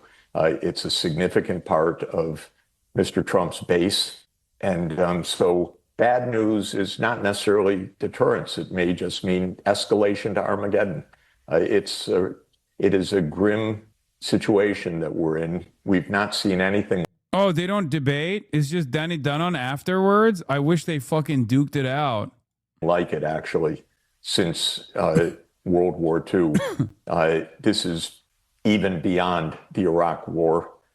They then had, I won't say the dignity, but they then had the impulse to hide the motivations. Here, there is no impulse to hide the motivations. It's just complete kill anybody and kill everybody and overturn this society of 100 million people and an ancient society of 5,000 years. So it's dreadful. Professor Jeffrey Sachs, I've interviewed you many times. I don't think I've ever heard you speaking with such raw emotion, but I appreciate you coming back. We're heading to World War III, and we're being led by... I agree. We're being led by a death cult, okay? A psychotic, bloodthirsty death cult that is hell-bent on destruction. extraordinarily violent governments in Israel and the United States. And you'll hear a great defense in a moment by a skilled Israeli diplomat. But what they are doing to the world is absolutely unforgivable, and it will be recognized as such. And it's a tragedy. That's why I didn't use the word homicide when I talked to Mr. Dann, and I used the word suicide, because what Israel is doing is committing suicide. It's true. Norm's take on who we're being led by? The person currently occupying the Oval Office is an ape. He's an ape. He looks like an ape. He talks like an ape. His syntactical structures, to use a phrase from Professor Chomsky's magnum opus, his syntactical structures are of an ape. He is not the... Maybe not the best guy to bring up. You know what I mean? Just saying. Professor Chomsky, to use a syntactical... Norm doesn't have an internet, literally does not have. He does not have a computer. Norm Finkelstein does not have an internet connection. Norm Finkelstein does not have a computer. Norm Finkelstein doesn't even have a smartphone. The only thing he has is a fucking landline. The missing link. No, that would be an insult to the missing link. He's an ape. The person... Norm probably doesn't even know about the Epstein-Chomsky stuff. Like, I'm not even kidding. It's crazy. What is he using right now? I don't know. But he literally does not have... He does not have a smartphone. He does not have an internet connection. He has a regular like a Motorola Razr phone, I think, or like a flip phone or something. He knows and he defended it. No, stop.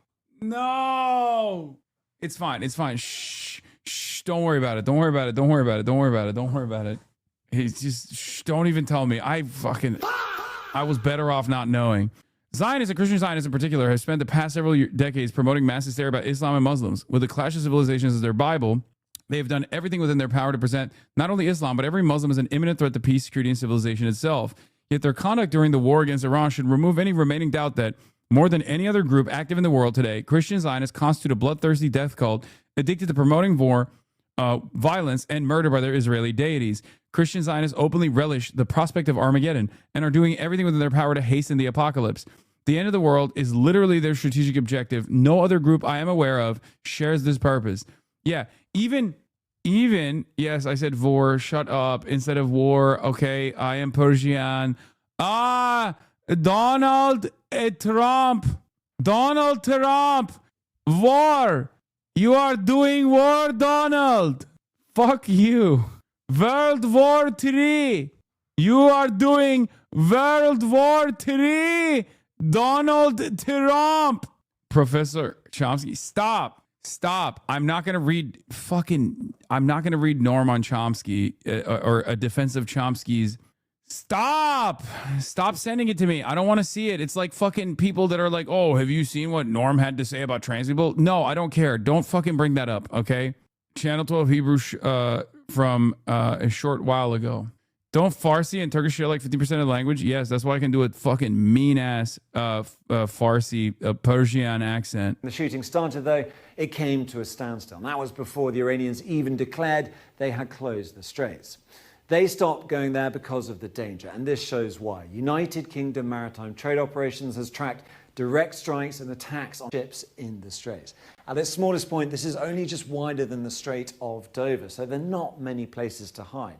And this up here is the risk they run, a US crude oil tanker. It wasn't carrying any cargo, and according to the company, it had a contract with Iraq State Oil Marketer. It was heading to an Iraqi terminal. An unmanned surface vessel, a USV, basically a drone ship, appears to strike it while it was moored in the North Persian Gulf, and this is the aftermath of that. Now, despite all of that, though, we've identified ships that have made the dangerous journey. It is not a lot, especially compared to what came before. You can see that over here. Ever since the war started, there have been just 13. And these are mainly Iranian and Chinese-owned ships, the countries most represented, and that is what you would expect. Iran isn't going to stop its own ships, and China has a close relationship. But this new data provided by Lloyd's List shows that most of the tankers being allowed to pass through the Strait of Hormuz since the war broke out, 8 out of 13, are from the so-called shadow fleet here in green. These are ships with opaque ownership, and they turn their identification off to avoid detection. And Lloyd's believe the number is likely to be even higher. We'll get into why that is in a moment. Because it isn't just banned Shadow Fleet ships that are getting through. We've also identified some from the UAE, from Germany, and from Greece. This is one, the Parimal, that threaded the needle, an oil and chemicals tanker that transited through the Strait of Hormuz on the 7th of March. It had its identification turned on throughout. It has links to India and the UAE as well. But others are using different tactics, turning their transponders off during the transit, making them more difficult to track. This shows one ship, the Rosanna here, not part of the Shadow Fleet. The dotted line is where it isn't broadcasting its identity, presumably to avoid being targeted. Now, it's gone dark between 1:02 p.m. on the 8th of March and just after 10 p.m. on the same day, while it was braving the strait. Some ships are using different tactics though. Transponders can also declare a ship's destination. We found that several ships are changing their destination to say things like China owner and all crew over here. Effectively, this ship is saying as loudly as possible, this is a Chinese boat, let us through. We weren't able to independently verify the national. Scroll up, someone said something about you and their friend in Chicago and something about ICE. Wait, what? What happened? Nationalities of crew members aboard these ships. But this is just a small group of thousands of ships that have been redirected from the Strait of Hormuz or are stuck waiting. Shipping giants like MSC and Maersk are being effective. Both have suspended routes through the Middle East.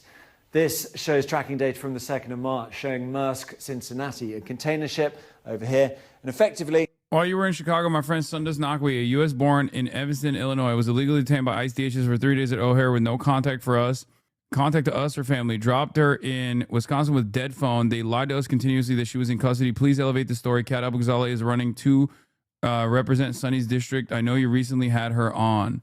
The passenger's claims are blatantly false. Sonny Nakwi arrived at O'Hare at 10:21 a.m. on March 5th, 2026. CBP officers referred to her to the secondary for additional inspection based on law enforcement checks and conducted a baggage exam. Ms. Nakwi departed CBP within 90 minutes of her arrival to the United States. Ms. Nakwi was not taken into custody and transferred to ICE for detention. Wait, what? So what the fuck is the DHS lying about? They're saying that she's saying that the Department of Homeland Security actually put her somewhere else. I don't know what I'm supposed to do in this situation, for the record. I don't know. DHS says they detained her for 90 minutes only, which already is probably ridiculous. She's an American citizen. And she's claiming that they actually dropped her off in Wisconsin. She's been freed now. ICE says they don't have her, but she's in their custody still. Is she still in ICE custody or is she not? They transported her to 2 different facilities. Her family tracked her using her phone. What the fuck? Update from Kevin Morrison. Sonny Pakvi, who CBP said they never detained Thursday and Friday, appears to have been transferred to Wisconsin according to her phone location. What the fuck? Nakvi, not Pakvi.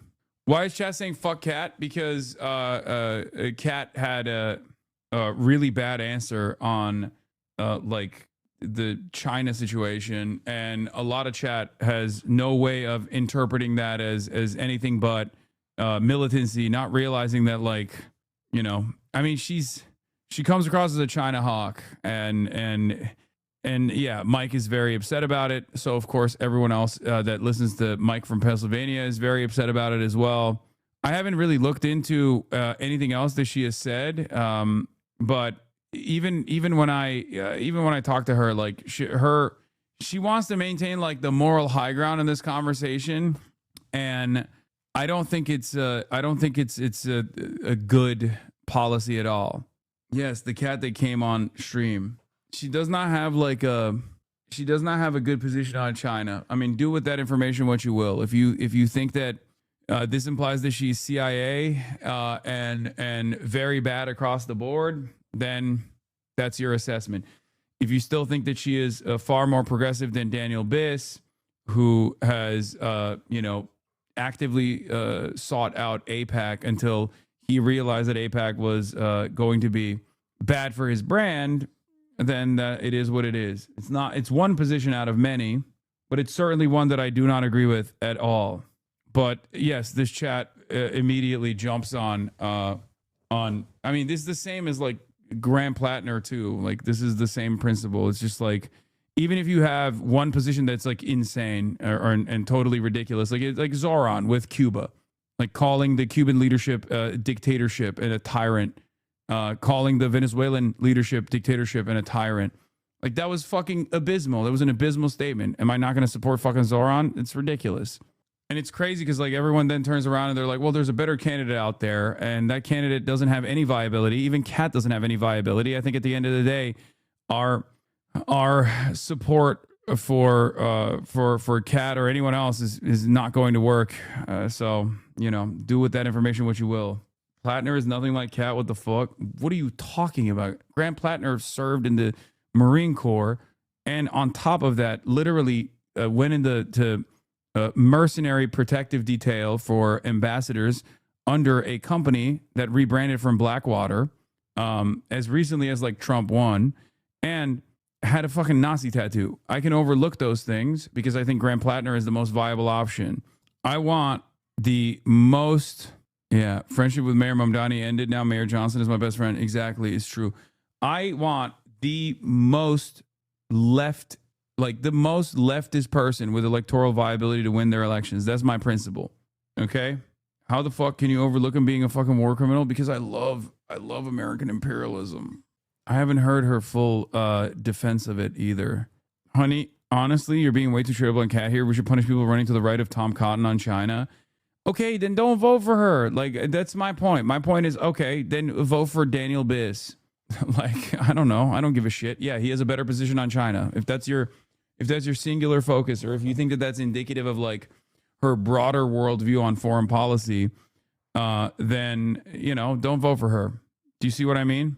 There is a DSA candidate. Yeah, I think it's the DSA didn't endorse her. They endorsed the other candidate. I haven't looked into her positions at all. It's a Bushra, I think her name is. But like, if you think with 7 days out from the election that like we are going to be able to put our weight behind another candidate that is going to somehow secure this victory against Daniel Biss, you're fucking utterly delusional. She's polling at 4%. Even Kat doesn't have a very good shot at winning at this stage. You know, Daniel Biss has secured pivotal endorsements.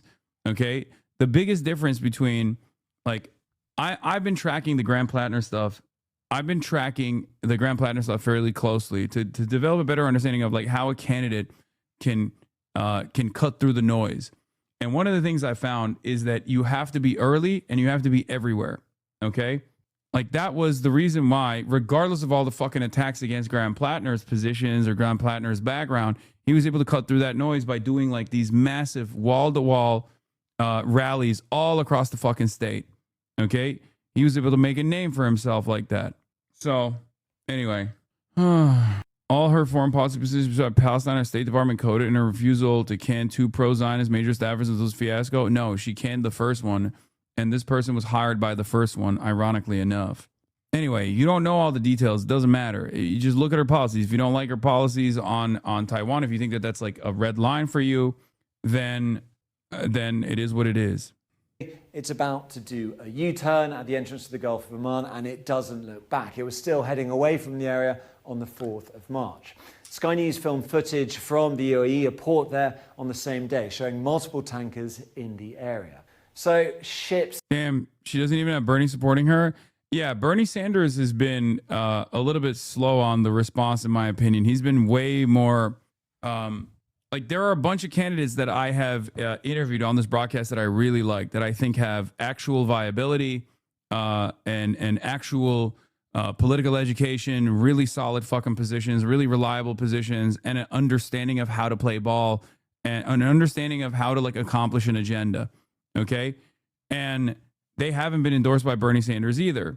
Or, for example, when you look at Nida Alam in North Carolina, there are some congressional setbacks from, for example, AOC not endorsing Nida Alam because while Bernie Sanders did endorse Nida Alam, AOC did not. The reason why AOC did not is because AOC is in Congress, and the Congressional Democratic Party in the House of Representatives refuses to endorse primary challengers, which is ironic for AOC because AOC was a primary challenger, right?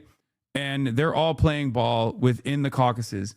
So when the Congressional Progressive Caucus, for example, endorses against the primary challenger, even though there's a significantly more progressive person, understand that like probably holds a little bit of weight with all these other groups, okay? But it should not cause you to think that person is progressive at all, okay? Also, AOC supported Zoran, which contributed to his win. Yes, Zoran was a mayor. AOC is a House of representative. AOC is a representative. AOC does not endorse non-incumbent candidates. If there's an incumbent that is a Democrat, AOC doesn't endorse against them. No one in Congress does. For the record, I disagree with that policy. I think it's stupid. I don't think it's a smart policy at all. I wish that it didn't exist, but that's the reason why they're usually shy about it. In politics rather than just making a bunch of promises and talking like Gavin Newsom.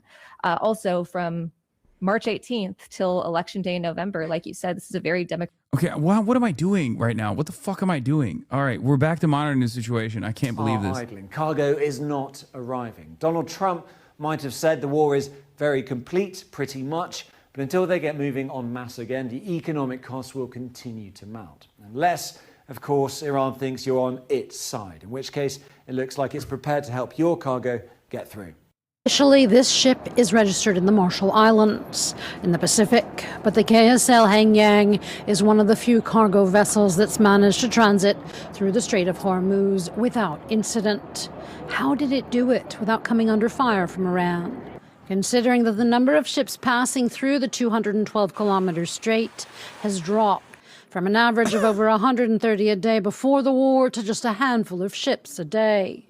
Was the cargo ship just lucky? Or is there a diplomatic and financial aspect to its and others' safe passage? Why were they exempt from the threats of the regime? If vessels want to pass through China the strait, they need to know that our Revolutionary Guard and the army will set their ships on fire. At least 9 vessels could be seen at the entry point of the strait, originally registered in nations like Panama, Liberia, and Kuwait, all put forth ties to China in their identification records, be it ownership, destination, or crew. It happens that the ownership or the destination is changed for that period of time. Or there are messages sent that it's a Chinese-owned vessel. The KLS Hengyang is a prime example of such timely changes. Officially, it carries the flag of the Marshall Islands, but when it left Saudi Arabia on March 4th, its automatic identity and tracking system, which is sent out to surrounding vessels, said it was Chinese-owned, with a Chinese crew. And that night, it passed safely through the strait. International relations analysts believe a deal's been made between Beijing and Tehran. The compensation is that China supplies Iran with things the regime needs. For example, military infrastructure, intelligence, radars, etc. China is giving things to Iran, and in exchange, it gets petrol. According to the AFP... Bro, what? Like, why are you complaining? Why are you complaining? Shouldn't you be excited that China is allowing vessels safe passage in this trying time? These motherfuckers are mad that, like, China is trade maxing all the goddamn time. Even in a moment like this, they're like, nope, don't like it. Making deals with China is bad because China is bad. It's like, bro, don't you want the fucking trade? Do you want the energy or do you not?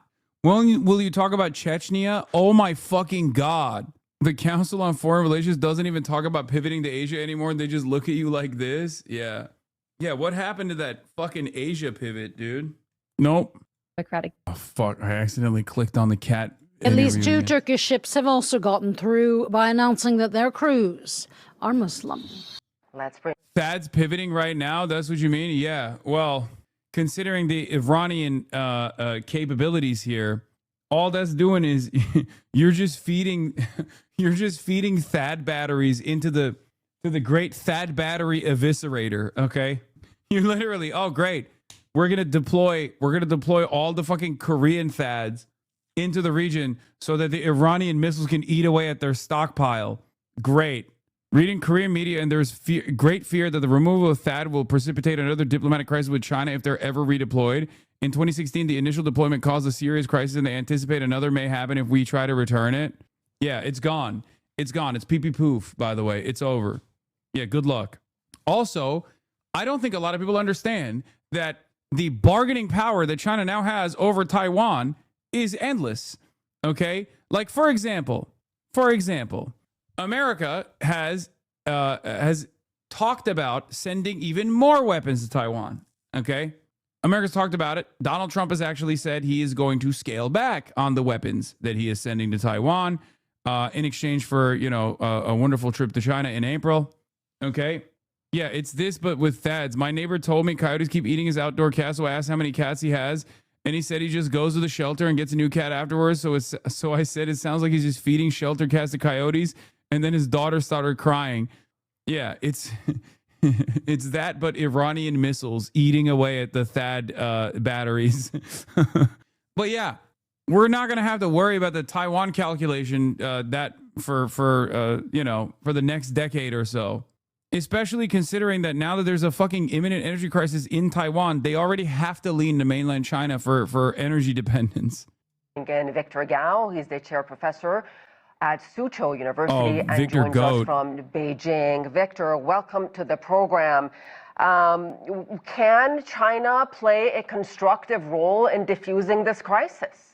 Thank you very much for having me. Yes, indeed, China is playing a very important and constructive role right now when war has already broken out.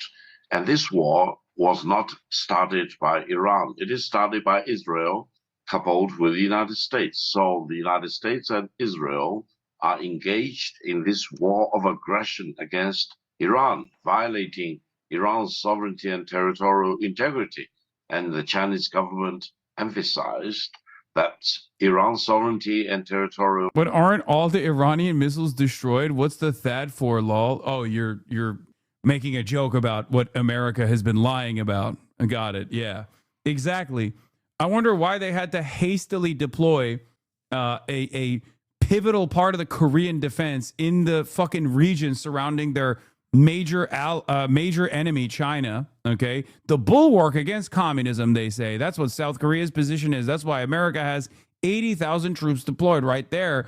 All of a sudden, they're taking out one of the most consequential anti-missile defense systems from Korea. I wonder why.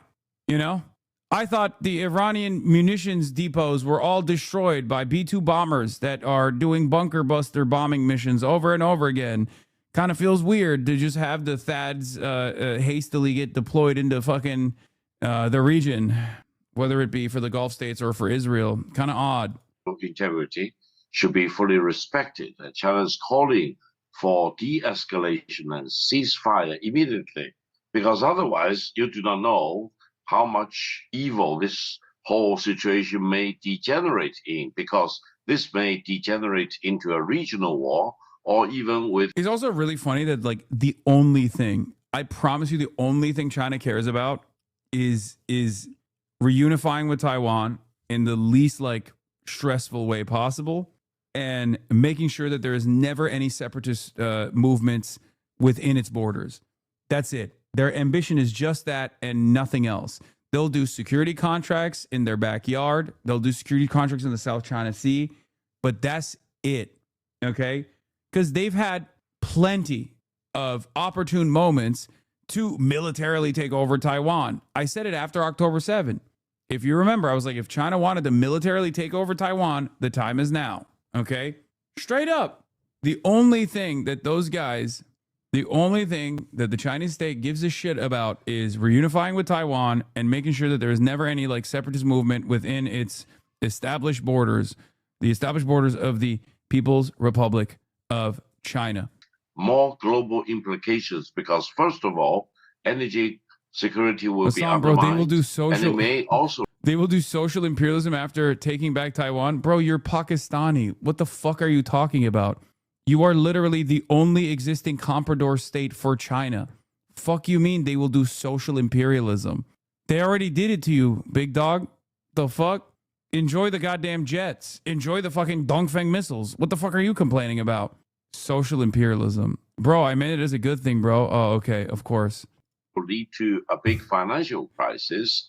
So the world itself will suffer the consequences of this unwanted war launched by the United States and Israel against a sovereign country. And Iran is now exercising full right of self-defense against the aggressors. So, Victor, what about when it comes to international law and UN Charter? Do these military actions by U.S. and Israel violate those? Absolutely. I think in this particular case, Israel committed act of aggression against Iran, and the United States aided and abetted Israel and joined in this act of aggression against Iran. By international law, there should be no doubt that. Actually, as a Chinese, I constantly doubt whether CPC wants Taiwan or not. Yes, they do. What? How is there any doubt? If there's one thing that they clearly say over and over again, it is that they want to unify. That they don't even say unify Taiwan. They just say Taiwan is China and China is Taiwan. Taiwan is a part of China. They're Chinese, literally. Like, it's not even. It goes beyond like realpolitik. It goes beyond that. Like I used to genuinely think, oh, it's obviously like an imperial vestige, and obviously it creates like a tremendous security problem for China. It's beyond that. It literally is beyond that. There is this maybe it's like the century of humiliation and any remnant of the Chinese century of humiliation that is a constant reminder for the Chinese population. But like, they do not fucking play around about that shit. Because any other country by this point would have been like, all right, whatever, who gives a shit? Okay. Or they would literally say there's a real security concern for us. It doesn't matter. It's not about that. It goes far beyond that. I don't understand it.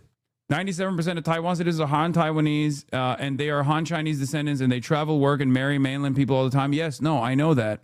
There's two things that I've learned in general about Chinese attitudes when it comes to foreign policy. Well, many things I've learned. One, they trade max above all, okay? If you can sell fucking labubus to any country on the planet, they will do it, okay? They will sell you goods. They will manufacture goods and sell it to you no matter what, okay? It will be cheap. It will be affordable. It will be reliable, but they will sell it to you, okay? They don't give a fuck. You could literally be Nazi Germany and they would sell you shit, okay? Straight up. They do not give a fuck at all. I mean, greatest example here I can use is Israel, okay? The greatest example I can use is Israel. Israel is basically the modern iteration of Nazi Germany, okay? Or even America, right? But at least America is such a fucking massive consumption engine that like you kind of have to trade with America. But with Israel, you could use your newfound great power status, okay? Nope. Not even remotely interested. We will sell Israel the surveillance technology that they will use on the Palestinians while we keep saying stern warnings over and over again. They do not give a fuck. They will always trade max. That's number one. Number two, they do not play around. Earnest need of wanting to develop East Turkestan, for example. Okay, Xinjiang. Oh, this is the Uyghur land, and we're gonna fucking separate from China. We're gonna do. They do not fucking play around about that shit at all. They will come down with the might of God, okay? As they did, famously, right? What? Why are you saying mods? Okay. Same with Tibet as well, to a lesser degree. Much lesser degree than what they did in Xinjiang in general. But they don't play around. They're like, this is a part of China. It doesn't fucking matter. It's literally China. I will do everything in my power to stop any kind of fucking separationist movement. They're also fairly aggressive when it comes to what they perceive is like Western intervention. Okay, China bombs the area where the Muslims live. No, fuck no. What are you talking about? No, that's not what we're talking about at all. No, we're not talking about like Israel and Gaza. Okay, of course, Chinese policies about Uyghur separatists is literally considered Nobel Peace Prize worthy if Israel was doing that to the Palestinians. As opposed to, what China did. If Israel did to the Palestinians what China did to the Uyghur separatist movement, okay, in Xinjiang, every single Nobel Peace Prize would be given to Benjamin Netanyahu going forward from this day on, and every single Nobel Peace Prize would have been given to Benjamin Netanyahu prior all the previous Nobel Peace Prize will be post-mortem afforded to Benjamin Netanyahu. Okay? That's number 2. So they don't fucking play around with separatist movements at all. Doesn't matter. They do not play around. They're very aggressive in the way that they deal with it. And last but not least, like I said, they are very adamant that this is that Taiwan is a part of China. Taiwan is a part of China. It doesn't matter. It doesn't matter what fucking people say. They just see it as these are Chinese people. They come and they work in the mainland. That's great. They marry people in the mainland. That's great. It's not even a question.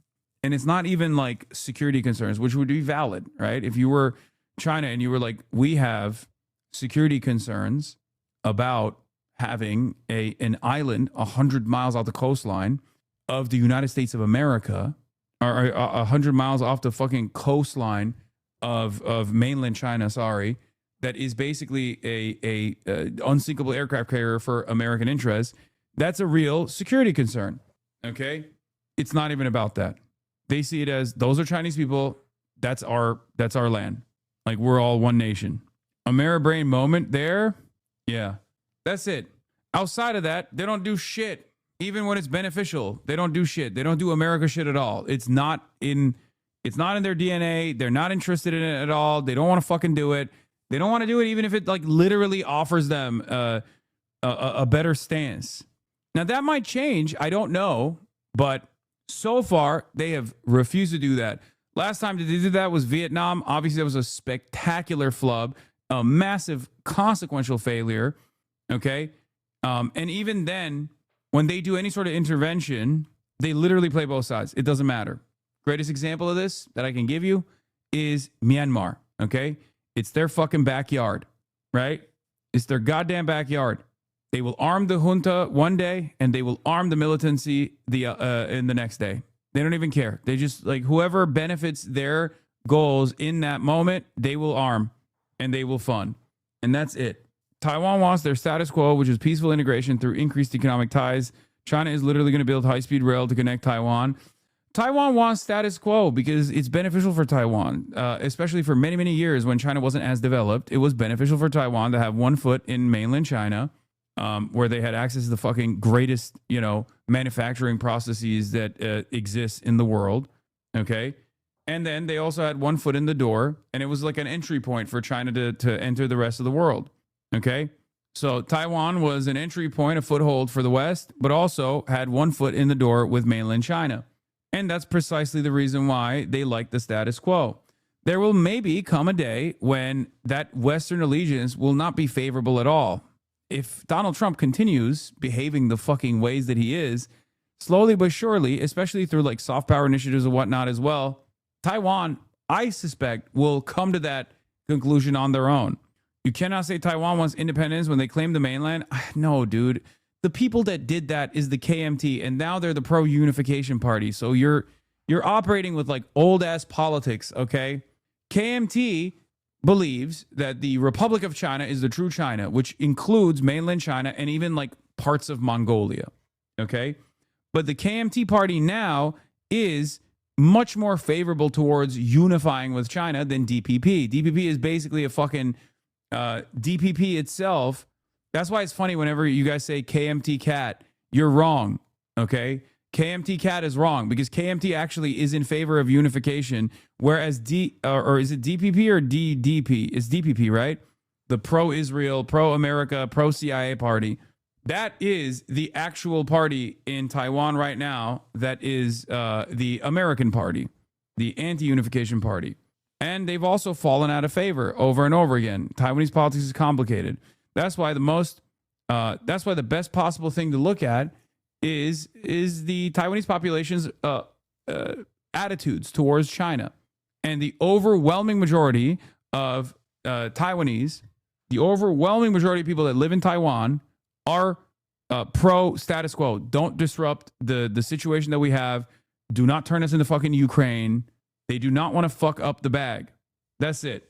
For me personally, I understand why people in Hong Kong or people in Taiwan are fearful of living under Chinese government control. because the Chinese government does have some repressive, illiberal, anti-socially libertarian frameworks that they operate with. That makes sense. Okay? It makes sense if you lived a liberal life your whole life, if you had like some kind of social libertarianism that's baked into your fucking DNA, then you're going to be fearful of that. A lot of you don't understand this because you've never had to worry about that. Okay? Socially conservative, you mean? No, I'm talking about like, lack of free speech, things of that nature. Okay? That makes sense. That's totally understandable. I think that's a major setback for China. They see it as a huge national security problem. If they were to allow people to say whatever the fuck they want, it would be, it would destabilize the country, is their attitude. That's the way that they govern. That's just what it is. Okay? I do not think that once Western hegemony is crippled, China will be able to relax either. I don't. I think that there's just their attitude overall is unshakable on this issue. Having said that, however, if I was given the option, if I was living in Taiwan and I was, Han Chinese, Taiwanese, living in Taiwan, given the option of living under Chinese development, I would take it. Okay. But I'm not Taiwanese. So it doesn't fucking matter. It's not up to me. Okay. Do you see what I mean? Do you understand? I saw it with my own two eyes with Hong Kong. A lot of people in Hong Kong have anger and frustration. A lot of people who still believe that like Hong Kong should be separate. The one country, two systems is an abject failure. And it is somewhat of a failure. If we're being real, one country, two systems have been somewhat of a failure.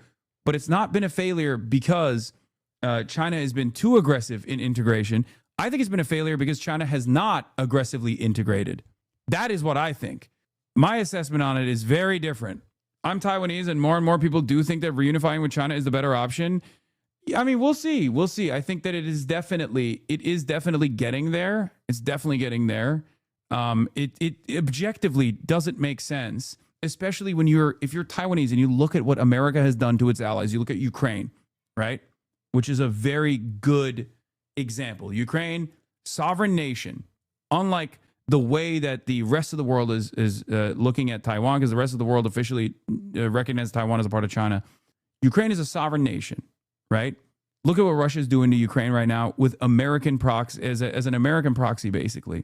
If you're Taiwanese and you look at that calculation, you're like, well, my life is much better currently. I'd probably rather be under the banner of like Chinese rulership as opposed to that. That's one of the reasons why people want status quo instead of changing the status quo in either direction. Okay, that's number one. Number two, if you're living in Taiwan and you see the way that America is literally pulling out defenses and woefully incapable, like utterly incapable of defending the Gulf states right now, despite the security assurances that they've given to the Gulf states, why the fuck do you think that's a better option? Why the fuck do you think America will defend you, especially when you're even further away in proximity to the United States of America? Yeah, 100% right about Hong Kong. Much of its existing systemic issues originate with the old order and the city's domination by local oligarchs. Yeah, I saw it with my own two fucking eyes. It in my opinion, is not a good. It's not a good way to go about it at all. I think they should be just like building. They should be modernizing the existing structures aggressively, putting a shit ton of investment into Hong Kong, modernizing the existing structures, and on top of that, building unlimited fucking social housing. No, I absolutely cannot get behind this Hong Kong takeover. It was just another form of imperialism. It was undemocratic. It's not even relevant whether they're ethnically the same. I might be ethnically the same as English person and have been historically part of the UK, but if they believe we should be part of the UK based on reasons, it wouldn't make it okay. Wait, what? Are you talking about British imperialism? Or are you saying that China was doing imperialism to Hong Kong when Hong Kong was on a lendership agreement to the UK? What? What the fuck? What? Dude, when you're like Welsh or Irish from the north of Ireland, I feel like there's something in your brain, or Scottish, there's something in your brain where you're like, no, you don't understand. It's actually much better. And Hong Kong is also a part of the United Kingdom, just like I am a subject of the Queen, or now the King. So are they. This is how it's been, and this is how it should remain. What the fuck? Is it not irredentism? It is. It is. Yes, it is. It doesn't matter. That's not how the current Chinese government sees it as. And not only that, but I'm saying if I was living in Taiwan, I would want it, but I also totally understand why people are resistant to it. Because if you've grown up with genuine fear, okay, and also I guess technically it's not irredentism because it's literally, it was historically a part of China. But if I was living there, I wouldn't, I would make this calculation, the same calculation of like lack of free speech and no like liberal democratic process that I'm used to, or I get to choose one party over the other, but like both parties' outcomes are pretty much the fucking same, right? Rather than the one party rule that exists. If I'm fearful of that, right? Like it's understandable to be afraid of that. It's understandable to lack autonomy. Okay. The recount. Are the far left and the far right actually closer to each other than they are to political center? E.g. Zohran Mamdani and Donald Trump are both populists. Hassan Piker and Tucker Carlson are both critical of Israel. Grace Wayne explains the horseshoe political theory and how it became ripe for exploitation online. What the fuck?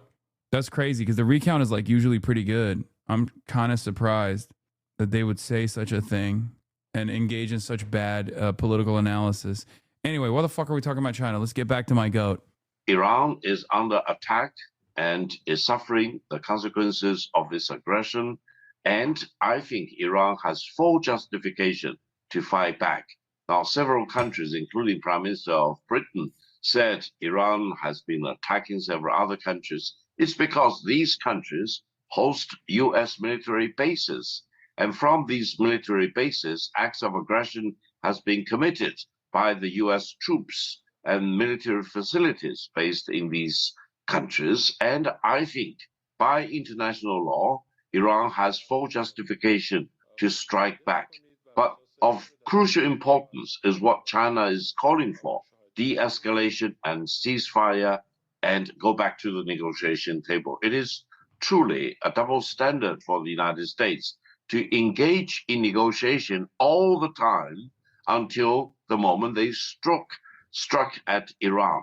So I think this has destroyed and undermined the trust the United States need to possess as a major power. Yeah, you make a good point, because the last time Israel and United States hit Iran, they were also in the middle of negotiations back in June, with the Omanis playing the role of the mediators. And Oman's foreign minister gave a number of interviews, and he said he was optimistic that the two sides could work something out and avert a military crisis. Let me move on to the United Nations Security Council. What can we expect from the UNSC? What should we expect? And can they at this point really do anything? Victor, you know, there's a lot of people that say the UN has become rather irrelevant. They say a lot of things, but nothing really ever happens. Well, I think the United Nations Security Council need to come into an immediate emergency session right away to deliberate about this particular war of aggression against Iran. However, I don't think it is realistic to expect anything substantive coming out of the Security Council, because the United Nations will definitely exercise its veto power. We tend to blame the United Nations for the deadlock, for the inefficiency. However, allow me to emphasize, the United Nations, especially the Security Council, have at least performed well in preventing the outbreak of a third world war. To that extent, I think, despite of all its imperfections, the United Nations, including the Security Council, have done its job. And I hope what Israel and the United States are doing right now, committing acts of aggression against Iran, will not lead to regional conflict or even global warfare, which may eventually lead to the Third World War. What damage was likely done to Iran's military and nuclear infrastructure back in June, Victor? You probably remember the Trump administration repeatedly told us Iran's nuclear program was obliterated. So my question to you is whether this time around, is it still about Iran's nuclear and military capabilities, or is it about something else? Well, first of all, as far as the Middle East is concerned, it is completely unacceptable for one country, that is Israel, to have developed the nuclear weapons and sometimes to declare their intention to use nuclear weapons, and at the same time to deny another country, which is Iran, a sovereign country with its own independence, from developing nuclear weapons. Now, Iran has repeatedly reaffirmed that it has no intention to develop nuclear weapons, but it has the right to use nuclear power for peaceful purposes. So I think this whole issue needs to be brought to a negotiation table, and there was an international agreement covering the peaceful use of nuclear power by Iran, but the United States chose to walk out of that agreement, which eventually led to the war and confrontation configuration we are faced with as we speak. So I think it is time for the United States to really do what a major power is supposed to do, to exercise its leadership and statesmanship, to engage in peaceful negotiation rather than resorting to war, especially United States should refuse to be misguided by Israel and its prime minister, and refused to be used as an instrument by Israel and Prime Minister Netanyahu in using the U.S. military power to commit acts of aggression against Iran. I don't think the American people want to fight a war against the Iranian people, and I hope things will go back to normal and de-escalation will happen, and the United States will really think twice before they pull the trigger, including when they are misled by another country, in this case, Israel, and especially its Prime Minister Netanyahu, in taking advantage of the U.S. military power to invade and committing acts of aggression against Iran. Victor, my final question to you is the relationship between China and the United States is often described as the most important bilateral relationship in the world. Is this crisis going to affect that relationship? Well, China-U.S. relations are the most consequential and impactful bilateral relations in the world of today. I think, and I believe, China has the ability to compartmentalize many different issues. So we condemn such acts of aggression. We condemn the violation of sovereignty and territorial integrity of Iran by Israel and the United States. On the other hand, I think there are channels between China and the United States to keep talking with each other and make sure that there are no issues between China and the United States which may flare up into uncertainty and uncontrollability, for example. And China and the United States will need to deal with each other on equal terms. And I hope China and the United States will eventually agree that war should be the last resort rather than the first resort, and negotiations should not be used as a disguise for launching a war against a sovereign country. I think from the Chinese philosophy, war should always be the last resort, and it seems we will not begin it, but we will end it. Do you think CGTN is an unbiased source of news? What are you, fucking stupid? It's a Chinese state broadcaster. No, of course it's not an unbiased source of news. What is an unbiased source of news? Is CNN an unbiased source of news? Is Fox News an unbiased source of news? Who's an unbiased source of news? The difference between CGTN and some of these other outlets is that CGTN has more restrictions on what they can and can't cover as opposed to CNN. But all of those outlets still have direct lines that they don't cross. Seems that the United States under President Trump is eager to use war to solve problems which may turn out to be unsolvable if you use war. These issues can be better resolved if you use peace and use diplomacy. Never lose patience about peace and negotiation, and never go to pull the trigger on a sovereign country and independent country, especially a country like Iran, which has about 5,000 or even 6,000 years of civilization. Yes, China and Iran, both two of the oldest civilizations in the world. Victor Gao, I know it's very early morning in Beijing, so we really appreciate you staying up and talking to us. Thank you very much. My goat. That's why I said Victor. It's a goat. crock of doo-doo. You know, we have no business over there. Stay here. We have nothing to do with that. What are you worried about? Getting blown up. Getting blown up, that's it. I hope I live. I just feel like any war is unnecessary. I don't really care about the gas prices. It's just the loss of life. I feel that our country, our soldiers should not be in war, especially during these times with any country, because it affects us here at home. And people overseas are dying for nothing. Are you scared your children might be deployed? Yes, absolutely. I am. I'm terrified of it. So, you know, it's like me telling my kids, you can't tell them come home because their body can come home. We always say come home alive. Do you think the administration, Donald Trump, were thinking about the impact it would have on American businesses when they went into this? I think it's hard to say. Whether I disagree or agree with what they did.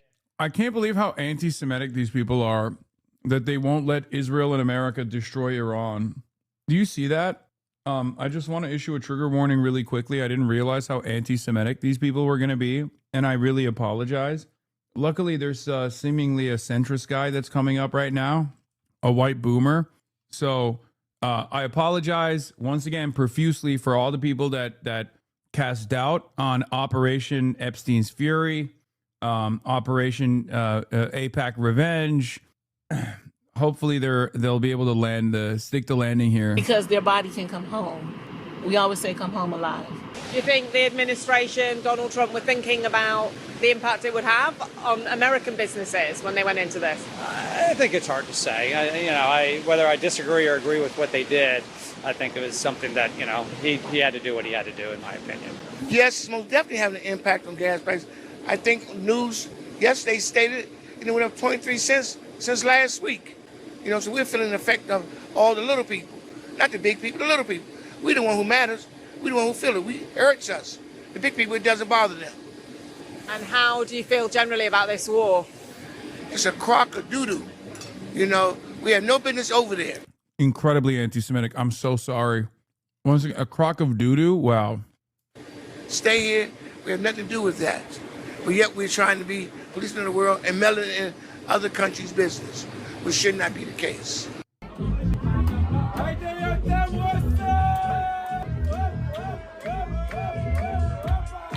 Even in wartime, Israelis are finding a way to party. They're used to conflict, now more than ever. But this time, it feels different. A necessary war, they say. I think in this war something is really different because it's actually a just war. We're fighting for another people, for the Iranians. I'm half Persian. My grandparents are from Persia. And these people were actually being slaughtered, 30,000. And they were looking for freedom, and we're there for them. And we're actually helping us also, because this regime was also against us. How long do you think that support will last? Yeah, interesting question. I think we're going all in. Honestly, I think we're going all in. I haven't seen any divided opinions. It's going all the way. I think this is one of those moments where they're trying to do favorable coverage to Israel, and the audience is not going to read it that way at all. Let's take a look at the comments. When they say snake in the thumbnail, do they mean Netanyahu? War crime after war crime. When your country is about to end, nothing left to do but party.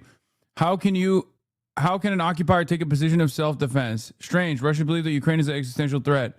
This video just shows how unhinged these people are.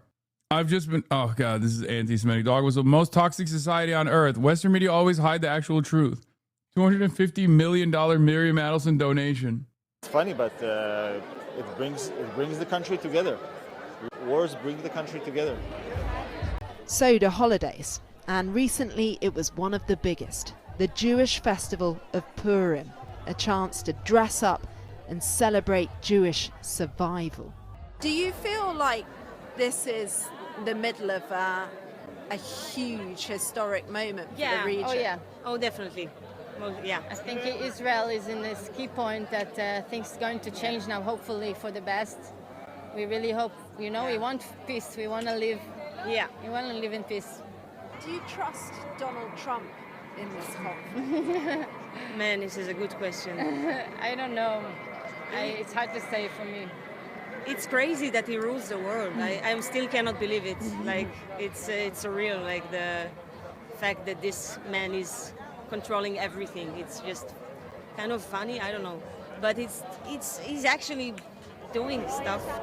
You don't get a sense of complacency or thoughtlessness here. Quite the opposite, actually. People are serious, they're reflective, but they're hopeful too. And that's the thing that struck me the most in the past week, is that this is a war most people support, and they're willing to get behind it for as long as it takes.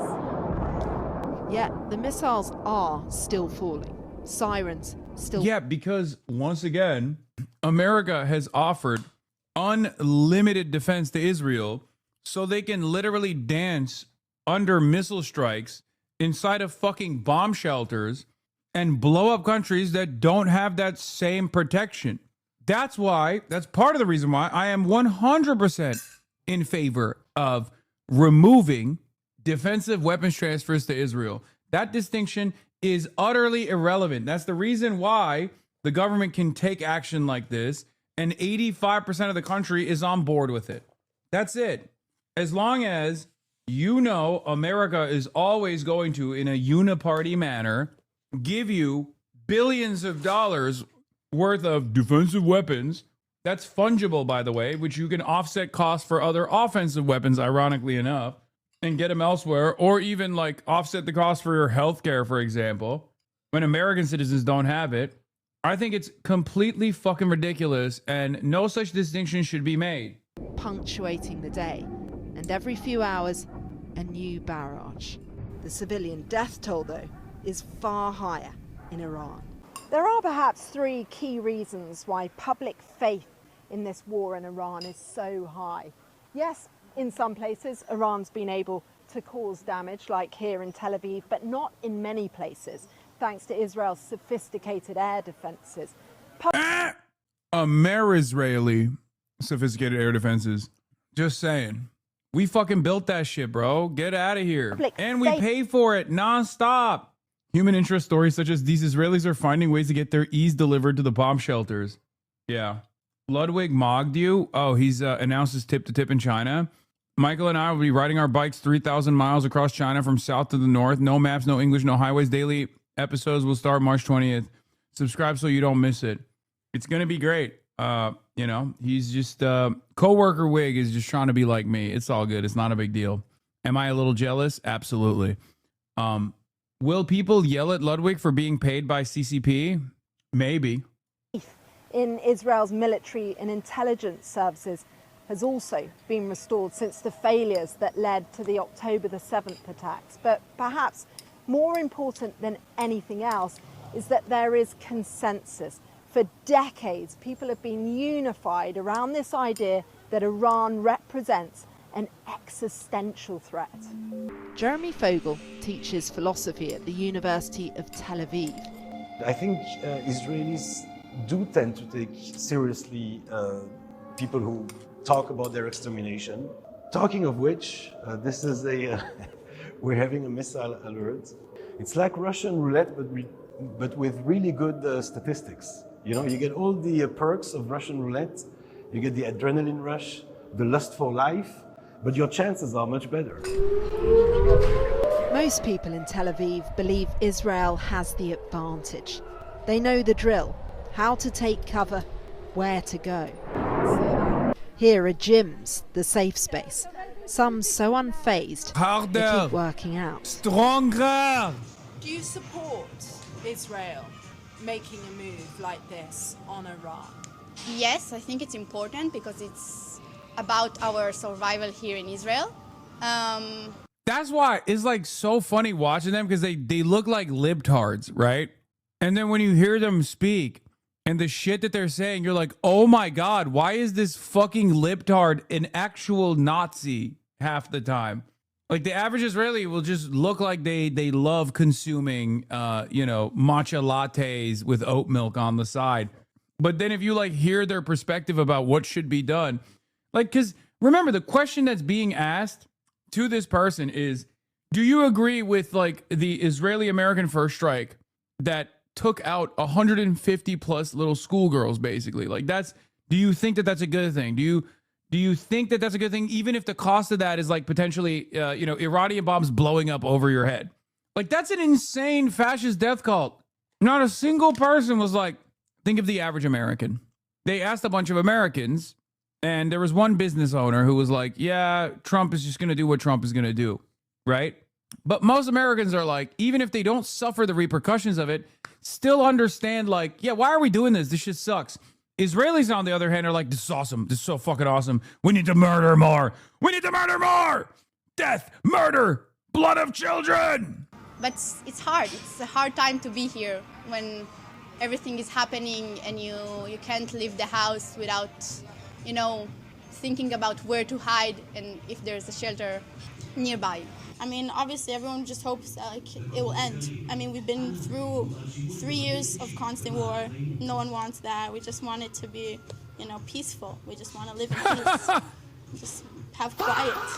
Not go down to the shelter every 5 minutes. My grandmother used to say, Mensch ist ein Gewohnheitstier. Man is an animal of habit. And it's really crazy how quickly you get used to living under missile sirens, of having to leave everything and run to a public shelter. I think people just have gotten used to this really crazy. At what point are these Israelis that are being interviewed no different than interviewing Russian civilians? It's literally, you could even argue is objectively worse even. I mean, what Russia has done is disastrous, devastating, less of a democratic coalition there. That's number one. Number two, still not a genocide. Like, Israel committed a genocide and now has more smoke for blowing up Iran. Also, it's ironic because you said, at what point is it that they're like interviewing, Russian civilians? They are interviewing Russian civilians. Half of the motherfuckers that live in Israel, not half, but like a big chunk of the motherfuckers that are living in Israel are also pro-Russia and are Russian. Hello? Russia uses Israel as an entry point to avoid like any kind of sanctions. What, you think it's just a weird coincidence that like most of the oligarchs are dual passport citizens of both Israel and Russia? How the fuck did that happen? It's also funny because like Russia itself, like the Russian government's position when the Russian government talks about these issues is obviously like unconditional support to Palestinians. We love Iran. Iran is our ally, all this shit. But the reality of the matter is, Russia is, maybe not so secretly, but secretly totally with Israel on everything, which is why it's even crazier to me. A lot of the Jews from the USSR settled in Israel in the 1990s. Not just Jews, chatter. Not just Jews. Just straight up non-Jewish Russians as well. Because Israel is a country that obviously cares about eugenics from a perspective of like the matrilineal continuation of Judaism as a ethno-religion, but they also wanted Israel to be kind of white. Okay, they wanted Israel to be kind of white. There were maybe too many brown Jews that were living in Israel at the time, so they were a lot looser with the restrictions when they were bringing in. They were a lot looser with the restrictions on who's actually Jewish and who's not when they were bringing in a lot of Russians from the USSR. Roman Abramovich is not Jewish, yet has Israeli citizenship because he alleges he has ancestors in the Portuguese Sephardites. Yeah, same principle goes for apartheid South African diaspora as well. Yeah, around 15% of the country is Russian alone. New normality here. Near the beach, they're still playing matcot, known as the unofficial national sport. Also, when I say like they're not Jewish, I don't mean like they're non-practicing or whatever. That's not what I'm saying at all. I mean like literally there is no matrilineal connection to Judaism at all, which is, again, something that I don't give a fuck about, obviously. Who gives a shit? I'm not a fucking Nazi. I don't care. But Israel is supposed to care about that, but at times have decided they don't care about it so much if it means increasing the white Israeli population. It's loud, rhythmic, and it's all about keeping the ball in play. I'm feeling great. I feel confidence with my country, with the army, with the United States. And I think we're doing right because next day, after this regime will go to the hell place, we will feel safer. Do you worry about the spread of this war, that it's going way beyond? We will feel safer if everyone around us is dead. This is how we get safety, by killing people. What do you not understand? Just Iran. It's not really spread, it will be under control. It will finish another week, not more. You think this will all be over in a week? Yeah, absolutely. The regime will change and the Iranian people will be happy again, and that's all. And all the world will be happiness. All in a week? Less than a week. Others might call that blind optimism. And even the IDF are already signalling This guy's literally, this is the American one, right? they're in this war for the long haul. We're in it in the long run if you mean that we will forever make sure that this enemy cannot annihilate our country. That is definitely. Yeah, I asked and answered. And I think when it comes to that, the United States of America is also definitely in it for the long run. Israelis have been living on a semi-war footing for years and years and years, perhaps since the inception of the country, but definitely since October the 7th. And there is a sense that the current government. Would you say Israel's a white supremacist project more so than a Jewish supremacist? It always comes down to the fundamental idea of our skin color is lighter. Yes and no, because white supremacy just means in group, right? It doesn't actually mean like pale skin. It's both, but obviously like there are plenty of, at this stage, there are plenty of non-white Jews in Israel, like Arab Jews, Kurdish Jews. Itamar Ben-Gvir is both, right? He's both Kurdish and Arab. He's a Kurdish Iraqi Jew. And the thing is, it doesn't matter. He's Jewish, and Jewish is the higher priority here. It is a supremacist project. Government isn't particularly eager to change that because they gain politically and their political survival, and the get out of jail card of our prime minister seems like it's pure fascism, right? It's fucking pure fascism through and through, which is why like there are some who don't give a fuck about the religious aspect. There are some who really do. There are some who don't think. Most Jews don't think that they're like supreme beings, right? But there are those who do. Like there are the Kahanas. There are the people who like legitimately think like, you know, Goyim are cattle that are supposed to be servile.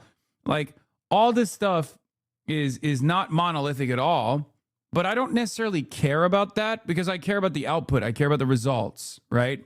And the results are very clear. It's a fascist country with a fascist ethno-supremacist exterminationist project, and there's clearly a lot of ambition to ethnically cleanse the entire region and dominate it. And they're going along with it. They're going along with this agenda, and America is along for the ride. You're spreading anti-Semitism, sure, yes. Saying that Jews are not monolithic. But it doesn't necessarily matter because like Israelis by and large are in favor of this fascist ethno-state project is actually anti-Semitic. Fell for the bait. Yeah, and a lot of the population supports a lot of this project. It's just a fact. Yes, 100%. I mean, Israeli population is polled all the time, and they're pretty open about their perspectives. Being Jewish isn't of a higher priority when it comes to Ethiopian. Yeah, but it's still a higher priority than being Palestinian.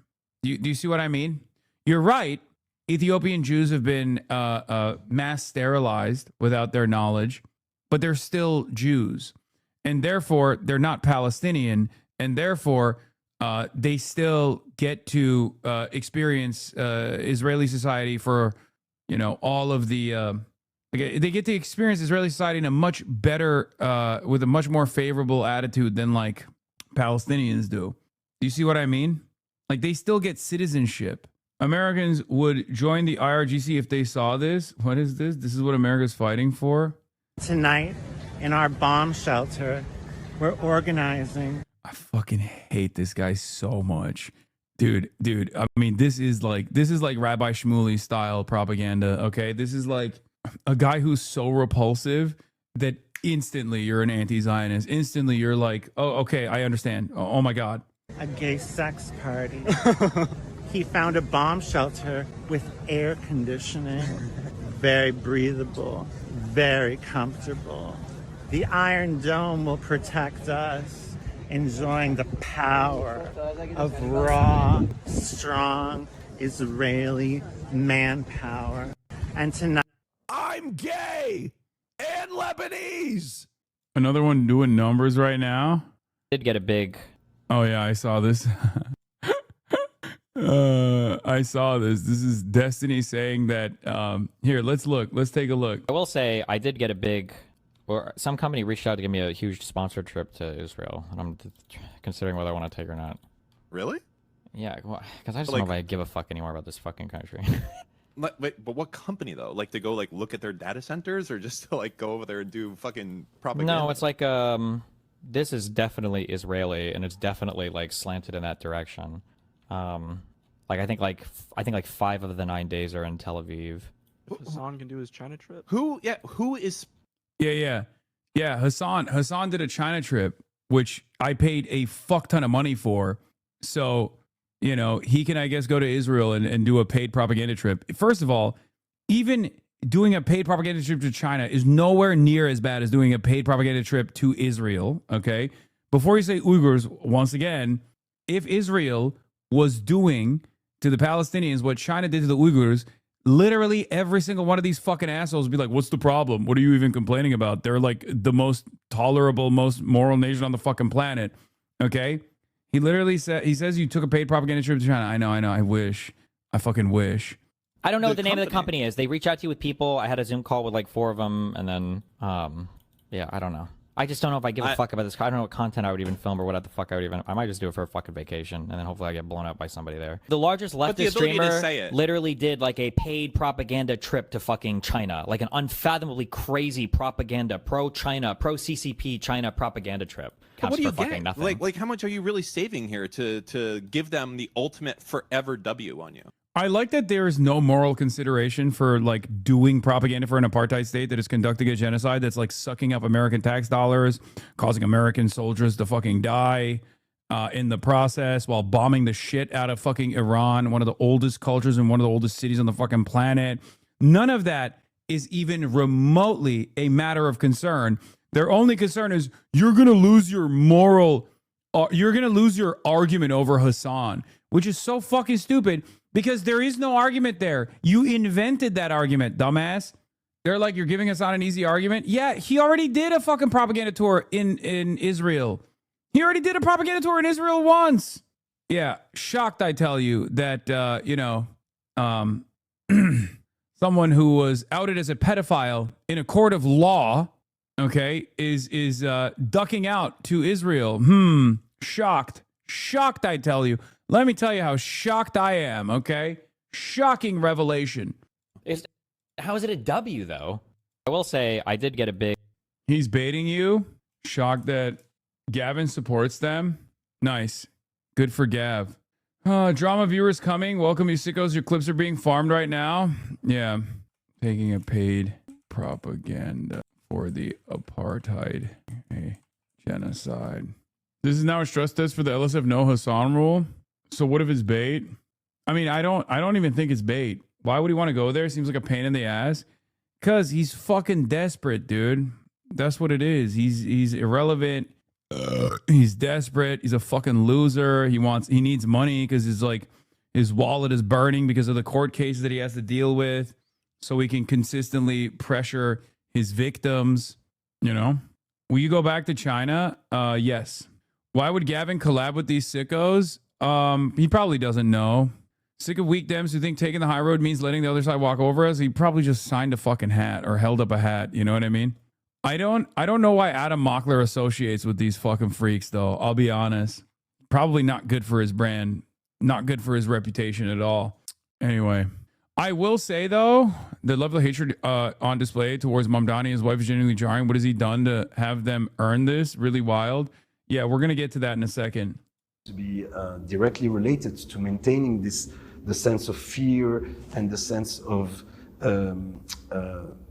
powerlessness that arises when you are on a constant war footing. Many people trust Netanyahu with this war, even if they don't trust him with anything else. Anti-war demonstrations like this, currently few and far between. You can see here how quickly things can change. The strength of feelings, running high, gathering. We do not have to live by the sword. We can make peace. We can do all of these things.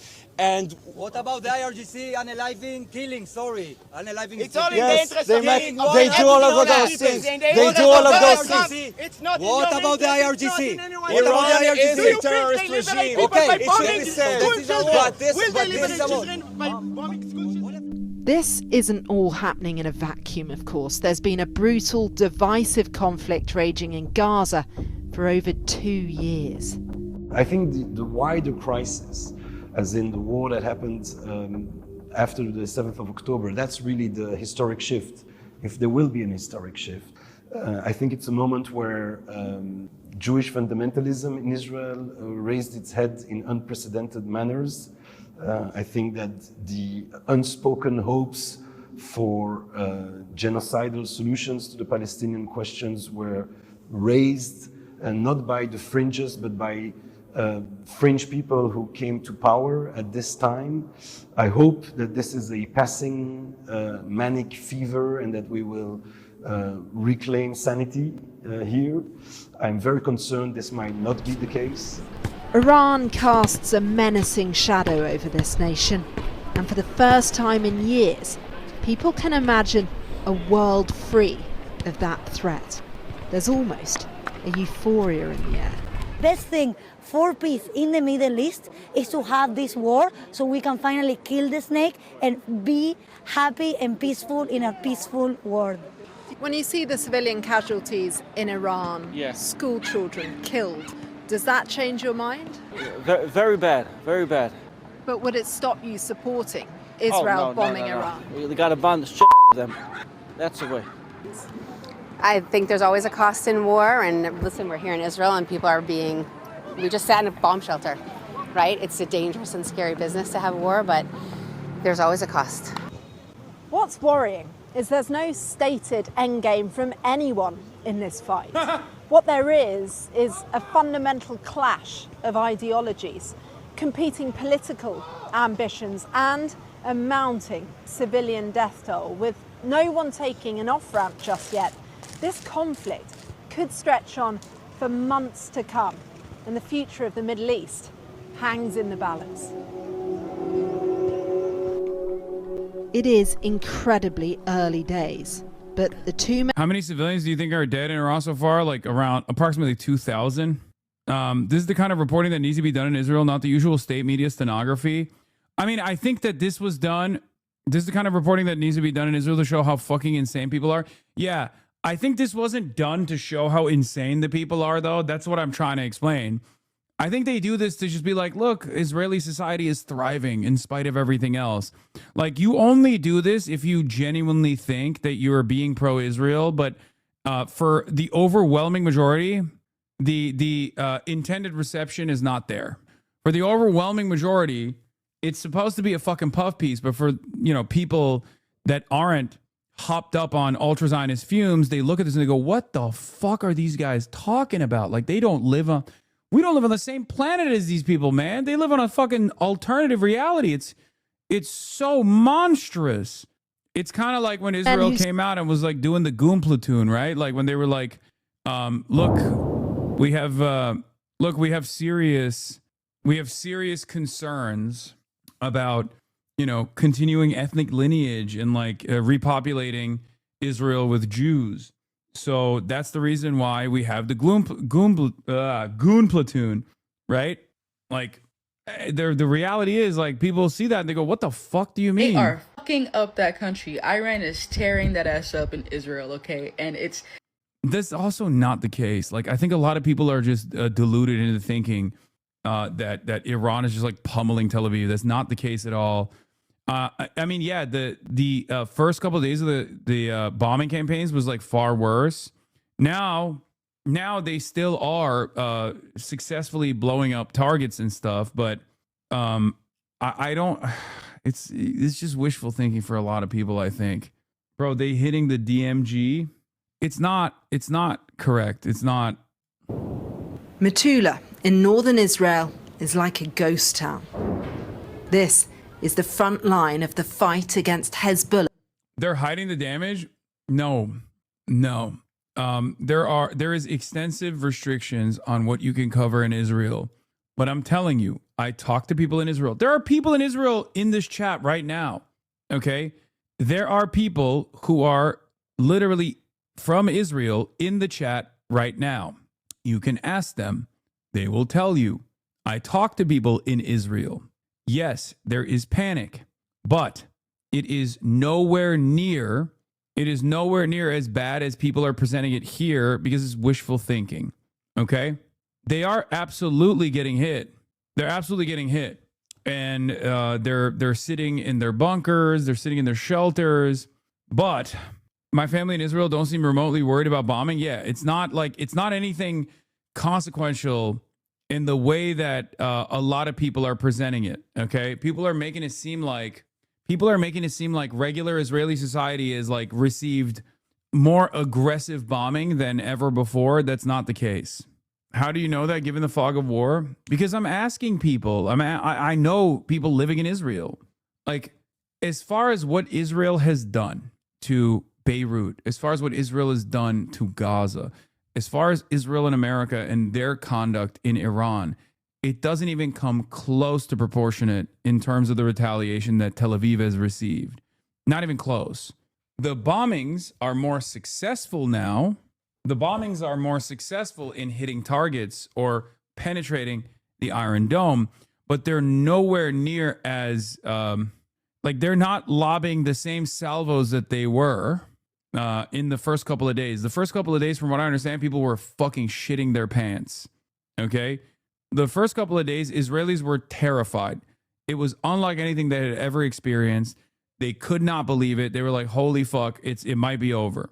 Now, slowly but surely, civil society has gone back.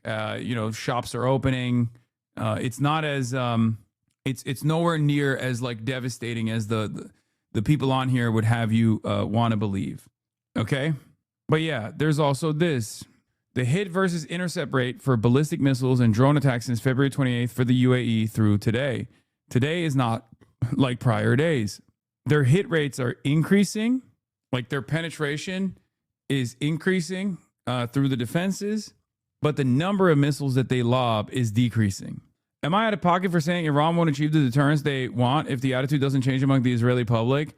It doesn't matter. It doesn't matter. What matters is what the American public thinks. What matters is how much, or not even necessarily the American public, but like, if it gets to a certain point where the American economy is punished so much, or the global economy is punished so much, that forces of capital start making boss calls to Donald Trump and say, cut the shit out. Cut the shit out. Okay? Anthony Blinken is correct. This will come down to markets and munitions. Okay? If the markets suffer too much, Trump is very responsive to the markets. Okay? If they run out of munitions and they deplete their stock, they have to put an end to it. Iran has staying power in this, and their goals are to make the markets hurt. The whole bomb them from the air and they can't do anything back thing only works if the U.S. is willing to just abandon the Gulf indefinitely, which might be fine for Israel, but kind of goes against the whole logic of U.S. empire in the Middle East. Then again, fine for Israel, but kind of goes against the whole logic of U.S. empire in the Middle East has been a running theme here. However, this is the first time that it results in large numbers of American casualties and an uncontrollable economic damage, which are the only signals that Washington can't really ignore. Okay? The reality of the matter is, Iran can't do too much physical damage to Israel unless the Israeli defenses are completely destroyed. And I don't even know if Iran wants to do that much physical damage to regular Israeli society, because there's always the nuclear option. Because remember, you're not playing a normal game here. You're waging war with a country that is insane, objectively and utterly fucking insane, And unfortunately, they have nukes. Israel would nuke Iran before it got to a point where the Iron Dome is completely depleted, before the arrow systems are completely defeated, just so you understand. There is probably a level of depletion that they are comfortable with getting to, and past that point, they will fucking nuke Iran if Iran is still smoking their shit. They are not a rational force. They are irrational. They're fascist. Fascism is a suicidal ideology. It's a fucking death cult. Despite claims by Arab states in the Gulf that they are not supporting the U.S. bombing of Iran, War Secretary Pete Hegseth claimed today that they've been given the U.S. access, basing, and overflight rights to attack Iran. He said they have gone on offensive in supporting the United States, which is probably a lie for the record. If Israel nukes Iran, what happens next? I mean, I don't fucking want to even think about that. I don't want to know what that would look like, and let's not even think about that. Off topic, but Jake Tapper is becoming more and more unhinged. Yeah, I saw. Jake Tapper did an 8-minute slot bashing Zohran Mamdani, Mahmoud Khalil, and all this shit. The activist detained and released by ICE. The mayor writes, quote, "We marked the 1-year anniversary of detention. Rama and I were honored to welcome Mahmoud," meaning Mahmoud Khalil, "Noor and their son Dean to Gracie Mansion to break our fast together. It is Ramadan. Mahmoud is a New Yorker and he belongs in New York City," unquote. Now, you might remember Mahmoud Khalil as the anti-Israel protester from Columbia University, to say the least. The Trump administration is working through an appeal to try to deport him for exercising his First Amendment rights. Let's discuss this and more with the panel. So today, White House spokesperson Anna Kelly told the New York Post, no one should be feting the anti-American pro-terrorist activities of Mahmoud Khalil, who made his name as a ringleader of violent anti-American and anti-Semitic university protests that harmed American foreign policy interests. The Trump administration goes on to accuse him of leading activities aligned to Hamas. What do you make of this all? So first of all, I get the point. He's defending, like he was exercising his First Amendment rights. I get the talking point. Part of my problem is that we live in a culture now that the second you're discriminated against or face state action because of your First Amendment right exercises, it makes you a martyr, makes you kind of a hero. This guy's not a hero. He's a putz. The organization that he was part of just got into trouble at the beginning of this war by tweeting out "Death to America." The organization was pro-Hamas. It was the organization defended the 10/7 attacks in pretty explicit terms. Why the fuck is Jonah Goldberg on CNN? I mean, what do you think? Because Jake Tapper agrees with him and is using him as an outlet. He's using him as a vehicle to communicate his desires here, while trying to present himself as a beacon of impartiality. American Enterprise Institute's Jonah Goldberg, who's a fucking reactionary right-wing ultra-Zionist, is on the Jake Tapper show on CNN. Ellison hasn't even bought it yet, but it doesn't even matter. You guys need to understand something, okay? This is Jake Tapper basically showing his entire pussy to Barry Weiss, okay? He's literally lifting his leg up and saying, "I'm here to receive you," okay? This is him showcasing his capabilities. It's not an accident that he has greatly increased the intensity of Zionist propaganda on CNN. I promise you, he is spread fucking eagle. Okay, I'm breaking my fast. I'm sorry that I caused you to break your fast by causing you to think about Jake Tapper spreading his pussy open. That's what this is. This is a trial run. Jake knows where his bread is buttered. Jake knows where CNN is headed. Okay. And he is busting it wide open. He's saying, blow my fucking back out. He's spreading the lips too. He's not even taking no chances. Okay. He's popping that pussy. This comes on the heel of this other controversy of Zohran Mamdani's wife being revealed to have liked a whole bunch of social media posts saying that the mass rapes were all a hoax and that Hamas was justified and all that kind of stuff. And Mamdani's defense is, well, she's a private person. It's not anyone's business.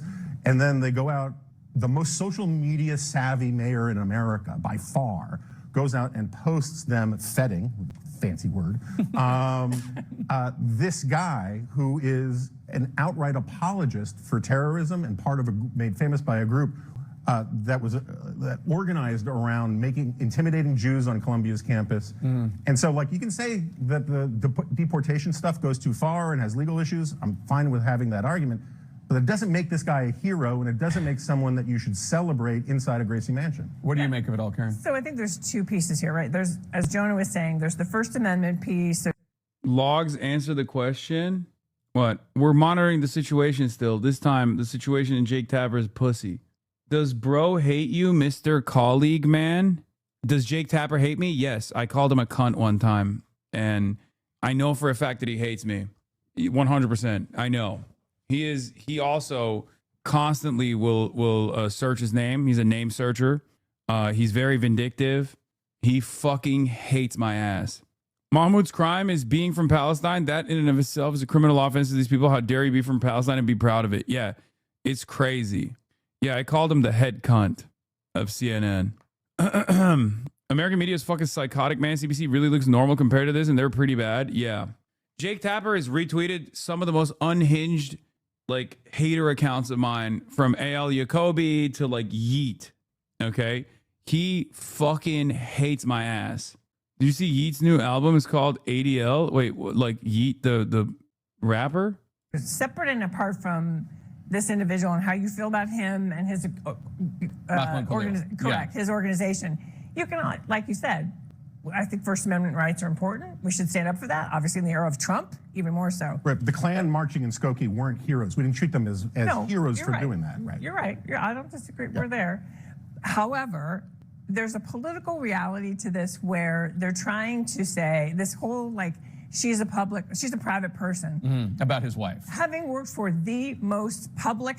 Dude, the only reason why you guys are coming after her is because you can't come after him, because he's incredibly fucking popular. And even though Zohran Mamdani has been the most pliant to liberal Zionism, like, straight up, every single day of the week, he is literally throwing his body, okay, at anything that is even perceived as an offense against the direction of a Jewish person in the city of New York. These guys are still, like, waiting for the fucking opportunity. Yes, Zohran Mossadegh, okay, as I call him, Zohran Mossadegh. Many people are calling him Zohran. Okay, all jokes aside, he has been over the top, okay? Not like normal mayoral duties. Obviously, for, like, normal mayoral duties, if there's, like, an anti-Semitic hate crime that happens, like, you're the mayor, you're going to say something about it. That's perfectly valid. But he's gone above and beyond. Bro, he went to visit the grave of the fucking Messiah, okay? Or the Rebbe. Like, he has done everything, okay? He's done the rounds.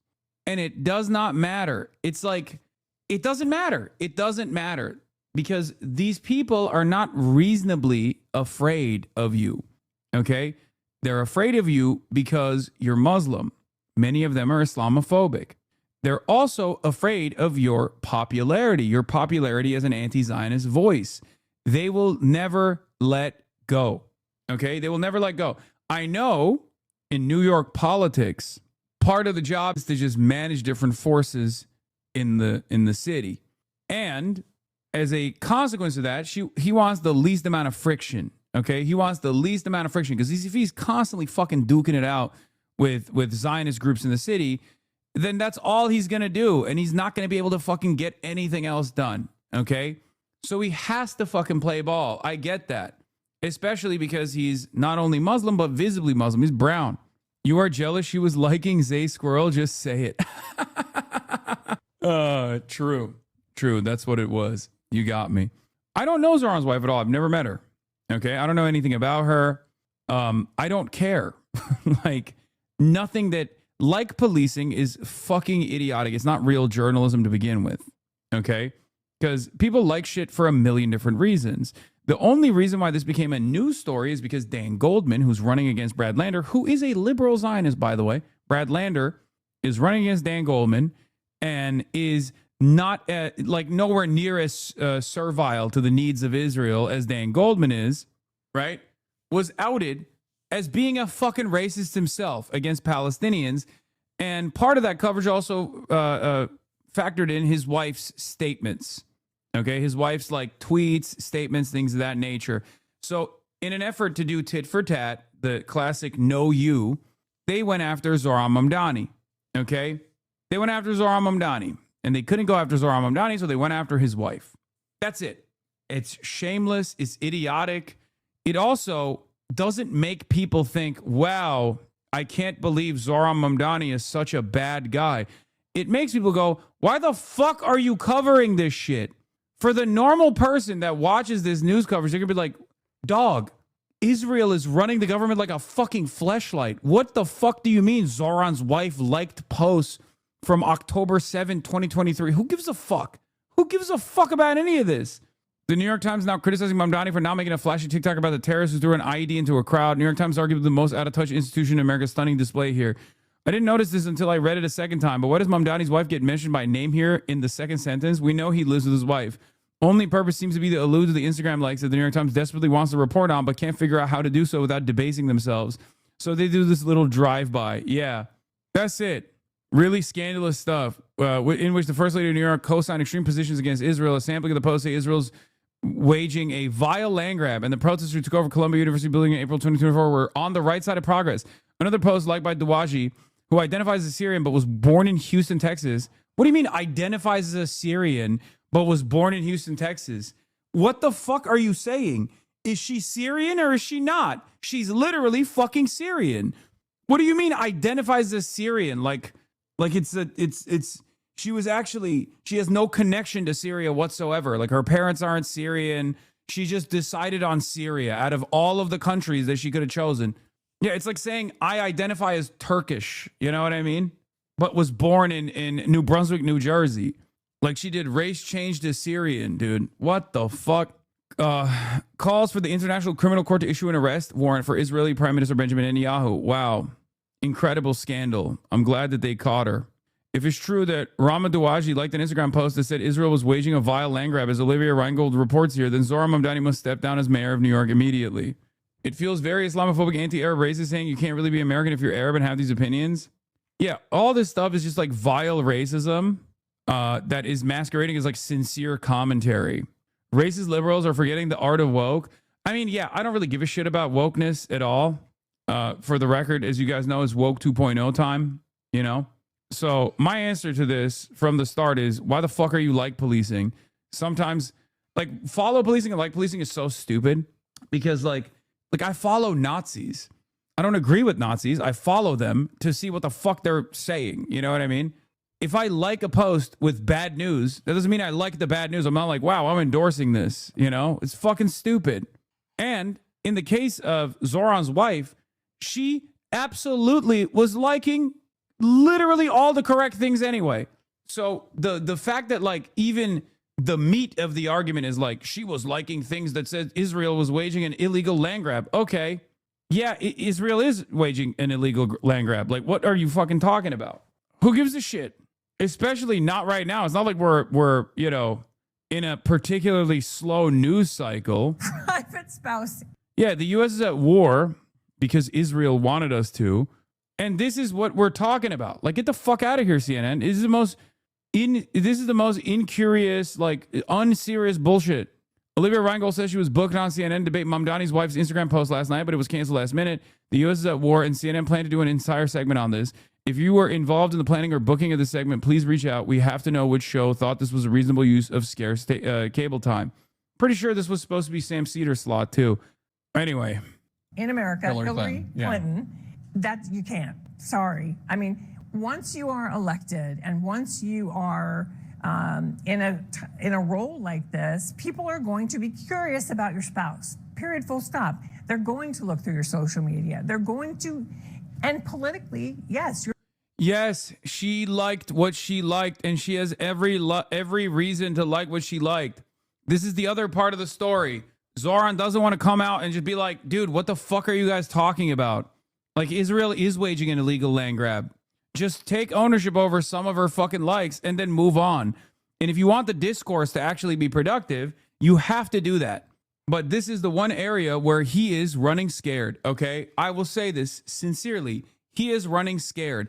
And many politicians also run scared. They do not want to piss off the Zionist lobby. They do not want to piss off the media apparatus that is very sympathetic to Zionism. That's it. Because they don't want these guys up their fucking asses at all times. But it's ironic because there's supposed to be this handshake agreement, right? Like Zoran doesn't talk too much about Israel, but then you don't fucking cover his, you don't actually come for his ass all the fucking time. Ironically enough, when they do talk about this shit though, they're forcing your hand, big dog. You got to talk about Israel. You know, you can't be placating these motherfuckers. Just use the popularity that you have to be like, I am trying to be the mayor of New York City. We have a $5 billion budget shortfall. It was $12 billion. We cut it down in half. Okay. I'm working on serious shit that pertains to the lives of 14 million people. These guys want to talk about my wife's Instagram likes on October 7, October 8, things that like the overwhelming majority of New Yorkers agree with. I'm sorry. This is insincere and unproductive. As New Yorkers, we must move past our differences in opinion on issues like this. To make this into a matter of controversy is so ridiculous, especially at a time when Israel is getting the American military to bomb a foreign country after 2.5 years of genocide and 80 years of apartheid. Can we be serious, please? What are we doing? Like policing the mayor of New York, the mayor of New York's wife. Trump would be like, the people overwhelmingly voted for me. It's a referendum on this issue. That's enough. That's what he would say. And I wish leftist figures would do the same. Perry. Okay? I wish leftist figures would sometimes do the fucking same. I worry that if he won't stand up and defend his own wives to these kinds of attacks, he's never going to change his strategy here. Yeah, I know. I'm hoping that there is an enough is enough moment from him. Inshallah. It took him a fuck ton of racialized animus to finally get to a point where he was like, dude, stop with the Islamophobia. Enough. It took him an endless amount of shit eating over the course of the last 2 weeks of his fucking campaign for him to finally be like, enough. Okay? It's crazy. It's fucking crazy. It's unbelievable how much animus these people have. It's unbelievable how cynical they are. Trying to turn this into a serious point of controversy. He had like, you know, I don't envy his position. Okay. I know that if you were to constantly fucking talk about this stuff, this would be his entire legacy. He wouldn't get anything done. Okay. But just know that there's no way that these fucking freaks are ever going to be on board. They're not. They're never going to be on board. They let so much Islamophobia get through. They never give a fuck. They barely talk about Randy Fine. It took Randy Fine literally being like, we should execute every single Muslim living on U.S. soil or something like that for like CNN to finally be like, oh, Randy Fine, are you sure you can say that? Andy Ogles is like literally saying we got to deport every fucking Muslim man on U.S. boundaries. I don't know. As a New Yorker in Queens, this makes him look even better to me. Really? So essentially, Mamdani's playing too safe and doesn't realize the momentum he has. No, I think he knows he has motion. He knows he's popular. He just doesn't want that popularity to go away. He's like very scared that if the media turns on him, if he actually takes a contentious position on this stuff, that the media and all these other like advocacy groups will like come after his ass even harder, and then he'd have to constantly have to deal with that. And he doesn't want to deal with that. He just wants to be a good mayor. That's what the calculation is, in my opinion. But there are instances where you got to fucking push back a little bit, you know, for your own safety, for your own sanity. Hassan, bro, can you talk to Zoran, bro? Can you have him on speed dial, right? I mean, I've already broached the subject matter before. Well, what he decides to do is what he decides to do. I think it's like, I feel the same exact way about. I felt the same exact way when he conceded on like globalize the intifada shit, and you know these guys when you give them an inch they take a fucking mile. It's just what it is. There's an endless amount of appetite for humiliation, for bullying, because they just don't want you to be an anti-Zionist. That's it. They don't want you to be Muslim. They don't want you to be the mayor. They don't want you to be popular. They don't want you to be anti-Zionist. They want you to be a fucking servile little piggy. And it's crazy to do this when you've already won the war, when your initial bravery is part of the reason why you won. You won. You were bold. You were brave in a moment where it mattered the most. And it literally changed the dynamic of this fucking race. And it carried you to victory. The reason why Mamdani works in New York City as an anti-Zionist is because he is a happy warrior. He needs his surrogates to come out swinging, but they might not want to waste capital right now with the primary season. Yeah, okay, dude. What the fuck? Here, okay, I'm a surrogate. Okay, I'm swinging. Get out of here. And no, I know for a fact that his people also fucking find this attitude from the media despicable. Stop. You're running scared. Like you guys all have the running with fear attitude here. New hits inside of Israel. That is not a cluster munition. I don't know if it's an old video or not. That's clusters. This video was last week. I think I've seen this one. Anyway. Spouse can be used against you. And I say this to candidates all the time. That's just the political reality we live in, and how you handle that. Look, and it's hard on families, but what strikes me about this is they're trying to defend this as she should get to do. The story doesn't have motion. Talking about it gives air. The same tactic you use with your schizo haters. It's not going to go away. The energy's not going to go away. They're going to keep hitting him. Do whatever she wants. Okay, but he's still going to be held accountable for some of that. In fact, let's roll what Mayor Mamdani said when asked about the story in Jewish Insider and the Free Press and the New York Times about her liking the social media post you described. Here's Mayor Mamdani. Yes, CNN with a classic two-person debate panel where both people agree with each other, riveting discourse. I mean, yeah, exactly. Wife is the love of my life, and she's also a private person who has held no formal position on my campaign or in my city hall. Like, remember, they hit him. This news story is packaged because he had the audacity to have Mahmoud Khalil over for Gracie Manor during Iftar, okay, to commemorate the 1-year anniversary of his unjustifiable and illegal detention. That's why they're doing this. So it's gonna the pressure's gonna keep mounting. It's not gonna fucking go away, okay? And it's clear that a lot of these guys think that there is a moment of weakness here. Look, John Levine from Washington Free Beacon. New from me, Zohran Mamdani celebrated Ramadan last week with Abdullah Akil, a man who has publicly called for Tel Aviv to be bombed. Like, they're just going to constantly find shit. So what's Zohran going to do? Not be Muslim? What's Zohran going to do? Refuse to have people over for iftar? Refuse to associate with people because who knows what they may have said at any point in their lives? You know what I mean? It's fucking ridiculous. That's not how the fuck are we going to take on the media? We don't have a fucking Fox News for us. I am the Fox News. What the fuck do you mean? Fuck Fox News. There's plenty of motion that you have with independent media. And there's also plenty of fucking excited journalists that would love for a Zohran interview to discuss any of this, from the New York Times to the Washington Post to the Wall Street Journal to the fucking Economist. You could go to any outlet you wanted to. If you want to do a press push, they would die for it. Okay? It's just bad faith harassment campaigns trying to manufacture outrage around a popular candidate who has the popular position on Israel and is unafraid to say it. Okay? That's it. That's it. That's the reason why they're doing this. Because he is incredibly popular. He's doing a great job. And unlike a lot of these other pussies, he actually has fucking straight up said, Israel's an apartheid state. I would be in favor of Israel existing as long as it offered equal rights and dignity to the Palestinians. All these guys are doing is try to fucking mount pressure. It's the same with what they did to Gavin Newsom. Gavin Newsom comes out with an objectively correct statement. He says Israel's an apartheid state. Immediately, JPAC comes after him. They set up a Zoom meeting with Gavin Newsom's senior staffers. It's like JPAC and a bunch of other Jewish advocacy groups that are very clearly only there to talk about Israel, right? And they strong arm Gavin Newsom into taking a new position. The Democratic majority for Israel comes out and celebrates Gavin Newsom backing away from Israel's an apartheid state as a position, okay?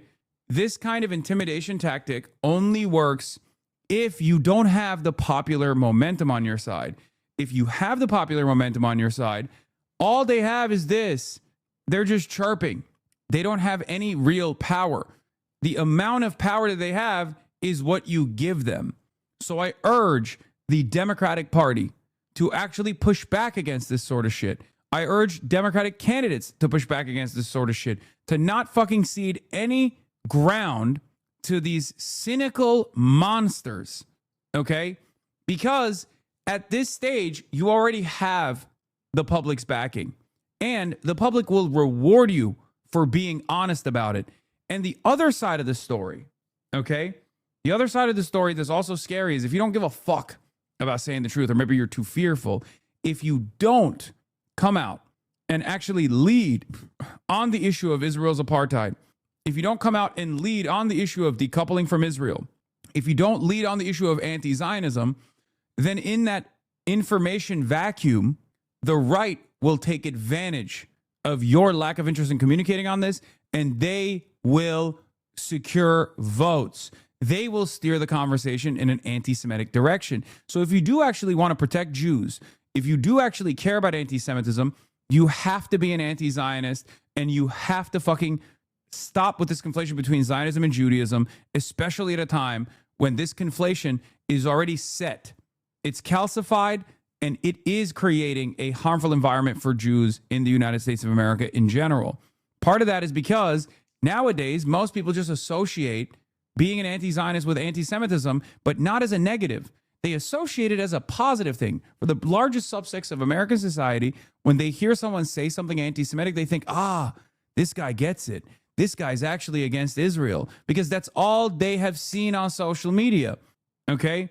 You got motherfuckers that didn't know their ass from their elbow 10 years ago when I was a fucking proud, open, avowed anti-Zionist, that you got motherfuckers that didn't know what the fuck Israel was before October 7, coming in here and telling me I'm doing Jewish exceptionalism because I'm not anti-Semitic, and I have to be anti-Semitic to be anti-Israel truly, okay? It's fucking ridiculous. And the only reason why this media environment got here is because the loudest voices on both the anti-Israel side and the pro-Israel side are saying the same fucking thing, that all Jews care about is Israel. And if you, and the anti-Zionist or the anti-Israel anti-Semites say, if you care about Israel, then you're a Jew and you're bad. And the pro-Israel side says, all Jews care about is Israel, and if you actually criticize Israel, then you're anti-Semitic. It's ridiculous. They designed this environment. They designed this media environment, and they don't even know what to do with it, and they're still attacking a motherfucker who's not anti-Semitic. They attack Zoran. They attack people like myself. Like some of the few fucking people with the platforms that we have that try to make sure that people understand that we are not anti-Jewish, okay? It's crazy. At this point, the fact that people still consider this to be like a sinister way to hide anti-Semitic opinions is so idiotic. It just shows that you are oblivious to the media environment beyond your immediate vicinity. Because out there in the real world right now, if you're anti-Semitic, you don't have to hide it at all. As a matter of fact, it's better if you don't hide it. It's beneficial to be outwardly anti-Semitic. Look at some of the biggest content creators in this space. Candace Owens, literally waving a copy of the Talmudic Jew on her broadcast to talk about how Jews are contract lords. People hold it up as a badge of honor. People hold it up as a way to showcase their earnesty, their earnestness. Yeah.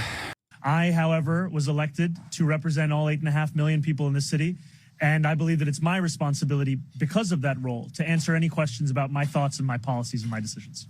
So that was Friday, but you would suggest that after yesterday's posting, you can't. That's not operative anymore. Yeah, to sort of tie these two things together. I mean, the problem is wanting to have it both ways. To say it's outrageous to make my spouse a political issue, how dare you, private person, all that kind of stuff, but then use that spouse. I thought Zoran's statement was fine. I know. This is my initial assessment on this was that it's fine too. My frustration is that they're not letting it go, and it's gonna fucking snowball into something even larger. Ugh. For political purposes. And it has. This is literally, it has. When you think it helps you or serves some sort of agenda. Now, I personally think posting this dinner picture doesn't actually help Zoran Mondami at all. I don't think it helps him with the people who don't trust him and all that kind of stuff. Yeah. But he thinks it does. He thinks What do you fucking mean? Mahmoud Khalil's a goddamn hero, you son of a bitch. What the fuck have you ever done in your life? God damn, I hate this shit. He's talking about Zoran Mamdani posting a photo of Mahmoud Khalil being hosted in Gracie Manor. That's what they're fucking railing on him for. That's what Jonah Goldberg is railing on him for. What can you fucking do, man? What can you fucking do? Yeah, this isn't helping your cause, says the guy who hates you and your cause. That's literally it. Elon reposted. Interesting. Anthropic's Claude helps select hundreds of targets for the opening wave of Iran strikes. There's a good chance that one of them was the elementary school with more than 100 girls died. My latest for Non-Zero News. I don't know what this is. I mean, there's this speculation on this, yes. I have some people who are researching it to confirm whether or not that is the case, that AI targeting was taken, was utilized in the opening strikes. I didn't know it was Claude, potentially. Him with his base, it gives him street cred. But regardless, you can't have it both ways. Either your spouse is a complete free agent and unrelated to your administration or not. But it can't be she's a prop when you want her to be a prop, and then if she does something that embarrasses you, or he, depending on the politician, all of a sudden say, oh, that has nothing to do with me. It's once you're in, you're in. Yeah, I just think it's a political reality. Like I say, I've said this to candidates so many times. You may not think it's fair. It doesn't matter. This is reality. So let's deal with the reality that your spouse people are going to investigate them, be curious about them. Their fashion. I mean, look at how Michelle Obama, changed fashion in this country because she had those fabulous arms. I do not wear, sleeveless dresses, but lots of people do. So point being. Yeah, good. I hope Zoran's wife is changing the dynamic in this country to be way more pro-Palestine. And also pro-Palestinian resistance as well. Hopefully, inshallah, one day. Okay? It's good. It's good to be honest. Particularly as the First Lady of New York City, largest Jewish population outside of Israel. Give me a fucking that comes with some new responsibilities, whether you like it or not. It just is the reality. Mayor Mamdani is a very smart guy. Mm-hmm. And he had to have known that having Mahmoud Khalil, not because of the First Amendment issue, which I think we all probably agree with, oh, yeah, dude. All of New York City's Jews are terrified. Still with this fucking bullshit. Give it a goddamn break, dude. I can't deal with this. This part is actually unironically, Jewish exceptionalism. Like, the guy receives an unlimited amount of hatred as a Muslim mayor, the first Muslim mayor in New York City. An unlimited amount of hatred. And these guys are still talking about, like, well, what if some Jews were scared of his wife's Instagram likes about saying Israel is engaging in an illegal and vicious land grab? Okay, who gives a fuck? Suck my dick, build a bridge and get over it, bitch. It's the fucking majority position. Like, what do you mean? Oh no! Oh no! Oh no! What will we do? Oh, you can't say that. You can't say that Israel's an apartheid state because, like, Jews might get offended. What the fuck are you talking about? First of all, where are the Jews? Okay? Literally, explain to me the Jews are. Because you might be one person who feels this way, but I don't think that's the monolithic attitude, okay? That's number one. And number two, it's the fucking truth. It's not only the truth, but it's also now the popular position. It's so fucking stupid. Like, what are we talking about, man? You either do anti-Semitism or you don't do anti-Semitism. This kind of fucking nonsensical bullshit at a time like this is ridiculous. God damn. I'm sorry, but there is no systematic discrimination that Jewish people face in the United States of America in 2026, okay? It's just the fucking truth. Do Jews experience anti-Semitic hate crimes? Absolutely. Can they experience anti-Semitism individually? Absolutely.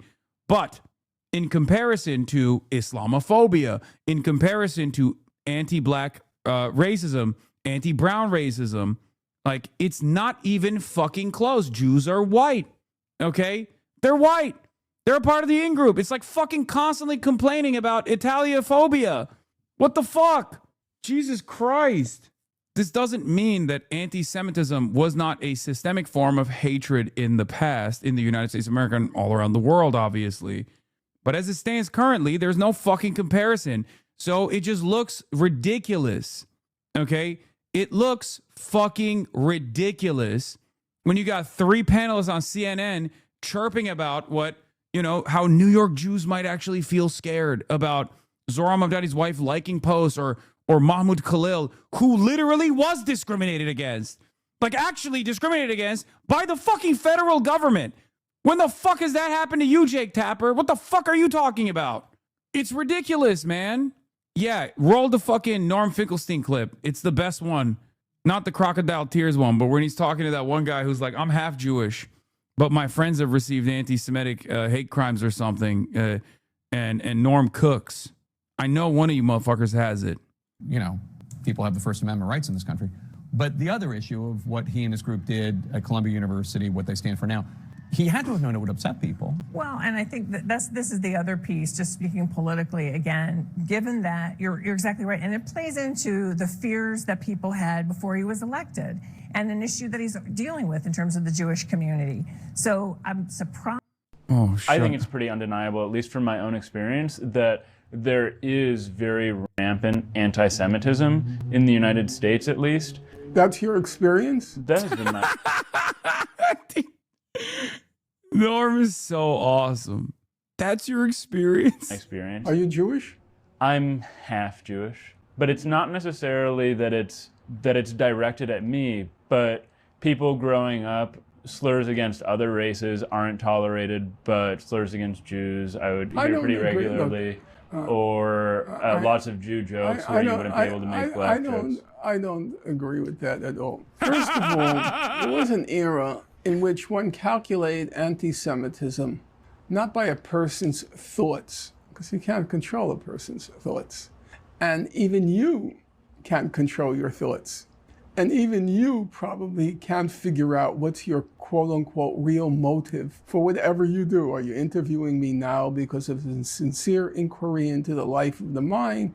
Or does it have an egotistical component? Or does it go back to something your mother said when you were 5 years old? You know, the human psyche is very complicated, and it's not susceptible to easy analysis or control. So there was an era where nobody ever thought about those things. When you talked about anti-Semitism, it meant, does it affect... I have a version of this with the quote unquote jokingly N-word pass. White people think the N-word is just a mean word that hurts black people's feelings. They don't understand that like it's only impactful because of its association with historic wrongs that have not been addressed and the ongoing current systematic oppression that black people face. That's the reason why it's a powerful word, not because it hurts black people's feelings and we as a society have decided like black people are a special class people. Okay, that's it. And my joke obviously is, reparations and also white slavery for like 20 years. And then white people can say the N word. Obviously it's not up to me. And I'm fucking joking before people rip my asshole apart. It's more so an understanding that this is like more so a systematic problem. Okay. I said 20 because the 400 is, it's not going to happen.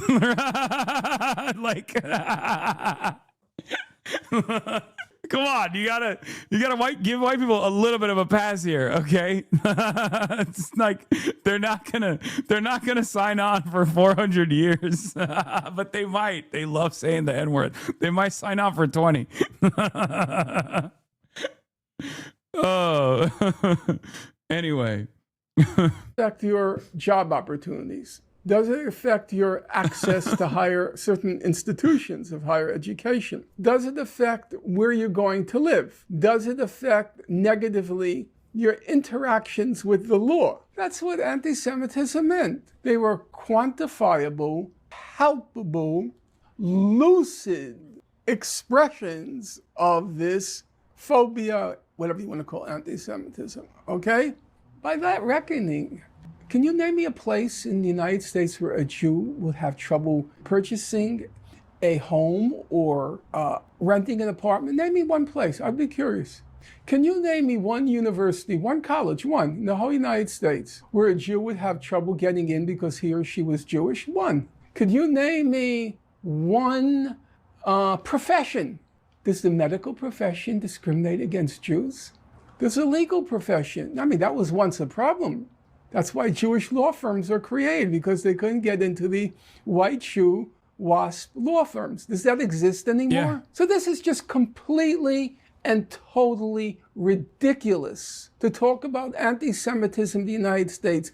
On the contrary, being Jewish gets you into professions. It's an asset in our society. In publishing, being Jewish makes a big difference. You know what they used to call the New York Review of Books? They called it the New York Review of each other's books, and they were all Jewish.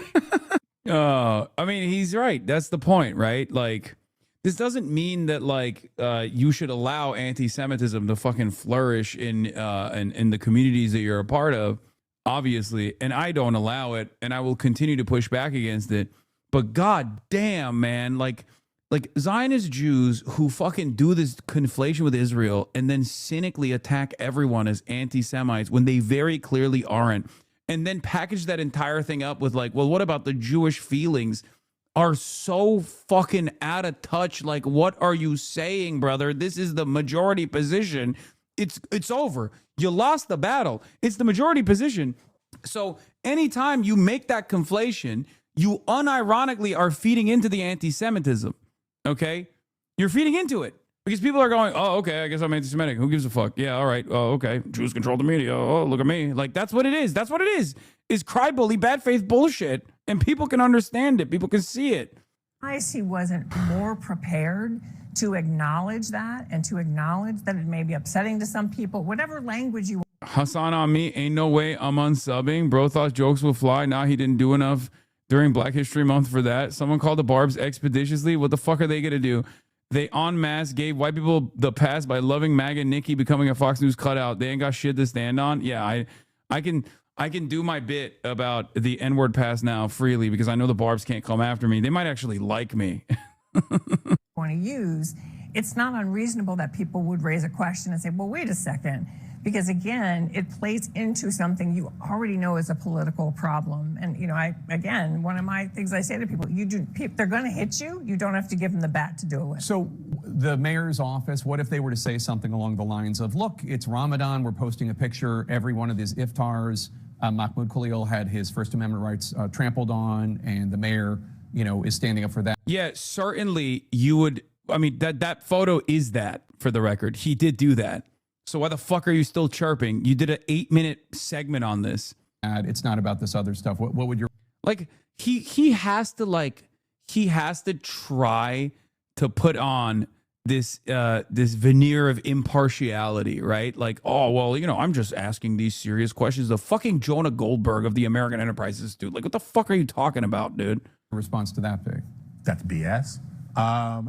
Just insofar as, look, Zoran Mandami's own views on Israel-Palestine are pretty close to Khalil's. Maybe not as extreme, but the fact is he knows that there was substance to what Khalil was saying in his First Amendment rights. This is not someone who had, you know, an obscene poster. Don't send me a downloadable link ever again. Organized for months around the proposition that Israel and those civilian Jews had it coming. He plays word games now about how he doesn't support violence against civilians. That was not the impression of that group. Zoran Mandabi knows what this guy represents. Bro hasn't said his name right one time. Babdabi, Babaduba, Zobraru, Babadubadia. What the fuck? He's the fucking mayor, man. God damn. Racist ass motherfucker. Holy shit. Brother is stroking out trying to say this name. He's like, it's an exotic name. He knows the organization that he's affiliated with. He knows the side of the argument that he's on. And he chose him not because he's a hero of civil liberties, but because he's a hero of the globalized, the Intifada crowd. All right. Yeah. Zabadoobob had this guy, Mehmed, on to do globalizing of the Intifada. I bet they went on a Jew hunt after. Like, shut the fuck up. You're hysterical. You're a fucking delusional monster. Shut up. Thanks to all. And we are extending right now, ad-libbing and impromptu, an invitation for Mayor Mamdani to come. Yeah, come on so I can give you a fucking lashing, okay? Come on so I can give you a lashing and dress you down and talk to you about how I fucking really feel. But I'll also make it seem like I'm being impartial. You know, it's just a reasonable concern. Don't you feel like you've offended every Jew in New York City by having Mahmoud Khalil on, who we've decided is a bad guy? I went to the meeting. All the Jews agreed with me. Like, what the fuck are you talking about? Nobody cares. Jesus Christ. Living lavishly at his home. I'm so tired of this anti-Semitic broadcast by Hebab Piguer. Yeah. Yeah, I can't believe the Mamadou Mamadou Kent and Zobrab Babadaba were getting together and having what they call iftar. It's really fucked up. And then they talked about globalize the enchilada, and it really scared me. It really scared me. I was scared. I'm a Jewish New Yorker, and I'm scared. I'm terrified of this. How dare they let this happen? Well, that was Dr. Jihad on the broadcast. Me, I'm Dr. Jihad. I got to run that back. That was so funny. Hold on. Where the fuck is it? Oh, God. What a great video that was. בכל הארץ. בית מלון, שימו לב, בית מלון, ערבים. משטרה, ערבים. מג"ב, ערבים. שב"ס, ערבים. בית מרקחת, ערבים. נהגי מוניות, ערבים. אוטובוסים, ערבים. בית חולים, כל הרופאים, ערבים. דוקטור מסראווה, דוקטור מסראווה. דוקטור ג'יהאד, דוקטור ג'יהאד. דוקטור מרווד למשרד. מה זה, כפר קאסם? Oh, man. Fuck the audio listeners, I guess. I mean, audio listeners, you're in for a treat if you see this segment visually represented where I'm this televangelist rabbi is saying that it's not. You know who controls Israel? Arabs control Israel. And then they put a photo of me and they call me Dr. Jihad. It's one of my proudest accomplishments, I'll be honest. My favorite comedy show in Israel mentioning me by name is fucking incredible. Dead people, by the way, in the Arab world are definitely the Emiratis. I can't stop. Dr. Jihad, Arabi. This is huge for the brand. Yes, Dr. Jihad, double major in and a doctorate in both jihad and racism. One can even consider racism to be the ultimate jihad. Majority report being anti-Semitic. Existence on Sam's Subaru. I was wondering if the white smoke over Tel Aviv is an indication they picked a new Jeffrey Epstein. Oh my God. It's messed up. I can't believe they're laughing at that. That's so unacceptable. Emma's laughing a little too hard. You know what I'm saying? Bruh. Chill. Not funny. Holy Toledo. We're not laughing. We're not laughing at this. In Arabic, the guy complains about parking. Yeah, I know. Dr. Jihad Arabi. Who spoke? Guys, please watch this insane local news segment on Iranian terrorist sleeper cells that somehow ropes in Russia and China. We'll go. WPBF is a West Palm Beach affiliate, ABC affiliate, which means the segment induced at least 56 heart attacks from frightened old Personal people. reporter Rachel Perry, who spoke with a former FBI agent about the possible danger of terrorist sleeper cells embedded in the U.S. and why that's a factor in any conversation right now about Americans' safety. Hiding in plain sight, what federal authorities refer to as sleeper cells. What the fuck's going on with The this best news sleeper coverage? cells historically have been those that find their ability to blend in to our everyday way of life. They look like the average American living next door to us. Well, the term isn't new. Former FBI agent Stuart Kaplan says it gained significant prominence in the public's mind after 9/11. A sleeper cell basically means that someone has generally come into the United States, whether legally or illegally, and has set up a nefarious plot or plan with support of either people that are here in the United States or abroad with the intentions of carrying out an act of terrorism. Sometimes he says they wait months or even years to be called upon, and what makes them so dangerous outside of their intentions is their ability to blend in. No one has given them a second thought, and it's only until after the act of terrorism is carried out that someone may have that intuition to pause and say, now that I go back and think about it, hindsight being 2020, yeah, there were some unusual behavior patterns that I saw. As for what role conflict between Iran and the U.S. could have on their threat level, Kaplan says it's there, but officials are likely also looking at Russia and China. Oh my God. The FBI guy's like, listen, I know sleeper cells when I see them because I activate them. Okay. I make them, I create them, I create panic, and I'm the reason for why sleeper cells even exist as a concept. It's fucking bullshit. The FBI was responsible for the overwhelming majority of Islamic terror that took place on domestic soil post 9/11, for the record. Okay. Literally. All they did was entrap a bunch of like Muslim teenagers and shit with like significant mental disabilities, like intellectual disabilities and whatnot, and urge them into acts of like violence that they intercepted before the actions took place. Prepping public opinion for income, because this is a real concern that I have, because obviously this war is deeply, deeply fucking unpopular. Okay. First of all, Iran has never activated a fucking sleeper cell. Even the the two teenagers that were lobbing a fucking a improvised explosive device over Walter Masterson's fucking shoulder, by the way, which people are yelling at him over, which is crazy. He almost died in a terrorist attack. Those guys were ISIS. Now, of course, Americans don't understand. They're like, oh, this is Muslim. What do you mean? But like, you know, Iran and ISIS are not allies. They're enemies of one another. Okay. ISIS is far more affiliated with the United States of America and Israel than Iran. That's exactly what a sleeper agent would say. Yeah, dude, I'm a fucking sleeper cell of terrorism. Talarico on Iran, what did he say?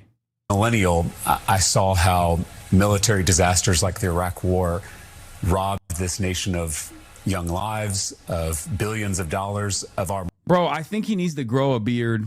That's what I think. I think if he grew a beard, his approval would go up. Like, he just looks too...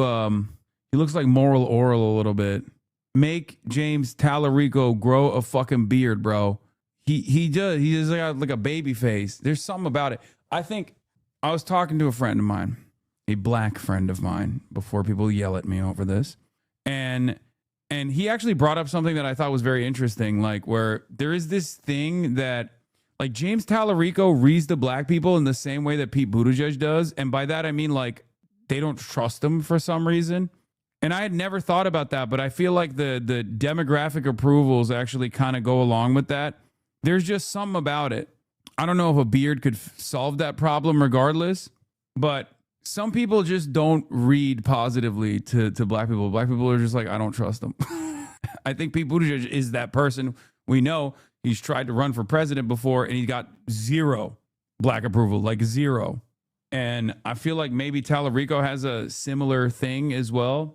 Because like black people love Joe Biden, you know, there are white candidates that black people fuck with, okay, by way of affiliations or you know, people that are all right, like an all right white boy in that category. I feel like Talarico, it just, you know, there's something off about it. Too unseasoned, yeah. It's the fact that he's clean cut and a white pastor. He's too slick and young. Am I wrong about this assessment? Part of it is also because, like, I'll be honest, like there are a lot of black people whose opinion I trust quite a bit that shocked me with the Talarico versus Crockett race, where they were just like straight up were just like Jasmine Crockett is a better option. And I'm not talking about like liberals, I'm talking about leftists, right? Like Nina Turner is a great example of this. And that got me thinking, like, how does Talarico get some fucking swag? Actually, because he needs it. He also ran against black women. Yes, but that's it. This is outside of that. Now I'm half black. You nailed the ambiguity around Talarico for black folks. You're wrong in your ideas of thinking a beard's going to get people to like him. No, it's not the beard. That was a joke. I just made me think of that thing that I was thinking about. Is fair? Why would black people ever trust a white guy? What are you talking about? Like, as far as elections goes, there are white people that black people trust. Some of them are not great, like Joe Biden. Okay, let's be real. He must become Dominican. True. This could be helpful. He needs to be hit with the Dominican laser. Moral standing in the world, and I worry that our current leaders are repeating those same mistakes. I was in Sand Branch, Texas, which is a community south of Dallas that doesn't have running water. It doesn't have basic sewer infrastructure. So every dollar we spend bombing people in the Middle East is a dollar we're not spending in Sand Branch, Texas, or in our communities here at home. We're always told that we don't have enough money for schools or for healthcare or for our veterans, but there's always enough money to bomb people on the other side of the world. And so we can support the... He's great at messaging. Democracy. They don't like it. Movement in Iran. We can prevent Iran from getting a nuclear weapon, all without bombing innocent school children or sending our American... Okay, I didn't mean for that to come across like all three of the black panelists don't fuck with him. But also, I mean, kind of feels like they don't fuck with him. The democracy. I'm telling you, there's something there. Okay. I'm telling you, there is something there. Trust me on this. Okay. Just trust this white boy who is a little bit more tuned in than the average white boy. I have a PhD in racism. I don't know what it is, but I have noticed this thing. Okay. And I don't know if it's the haircut. I don't know if it's the vibes, but like he might be too white. Like, I don't know what it is, but Pete Buttigieg also had it. Like the only other person I can point to that was repulsive to black voters as a Democrat is Pete Buttigieg. Okay. And Tallarico ain't no Pete Buttigieg. Tallarico has like a very good communication style. Okay. Now, obviously, what I'm talking about, many of you will misunderstand and say, oh, it's because he was running against Jasmine Crockett. No, that's not what I'm talking about. That's obviously a part of the situation, but that's not it. Do you know what I mean? He looks like he's never talked to a black person despite his platform. I mean, he was literally he was invited to Jesse Jackson's funeral by Jesse Jackson's son. Okay. So he's tapped in, or I think maybe not Jesse Jackson's son, but someone else maybe, or maybe it was Jesse Jackson's son. Like he's tapping in to the right circles. It's not even that. There's just something about it. Movement in Iran. We can prevent Iran from. But also on the messaging front, this is great. What he's saying is great. Obviously, I 100% agree with it. A white woman had to overcome the same vibe resistance. He's too polished and clean. Makes me feel like he's got bodies on the floorboards. I mean, if Tallarico showed up like this in the general, he win by 30 points.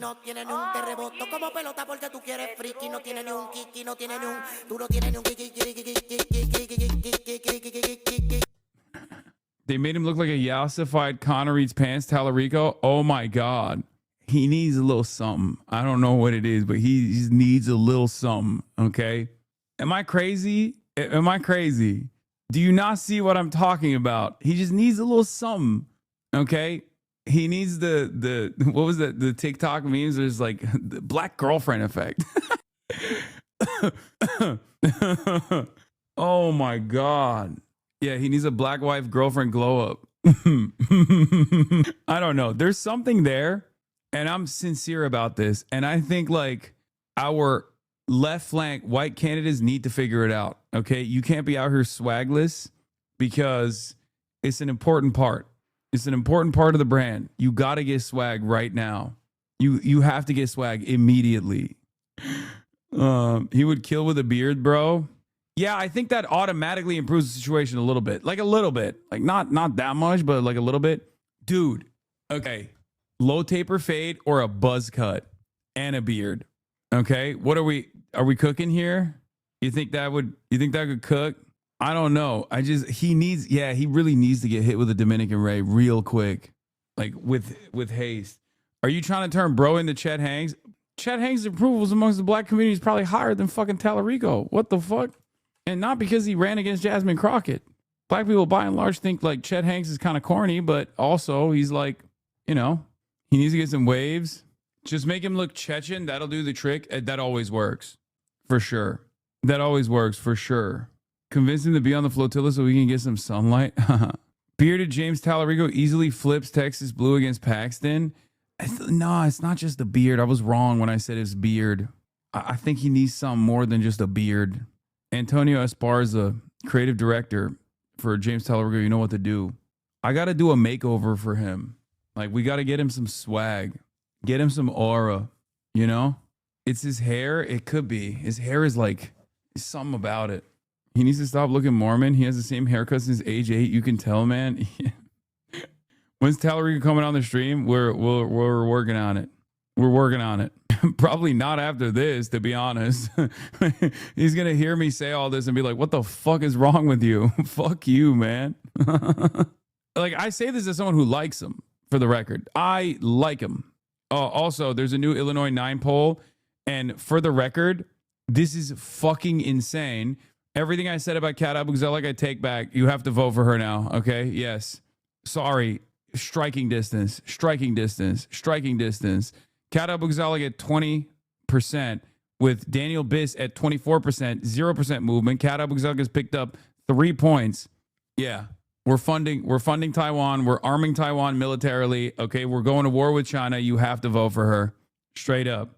It would unironically be better for us if she loses. Oh my fucking Lord. Vote against her. Oh God, you guys are so fucking stupid.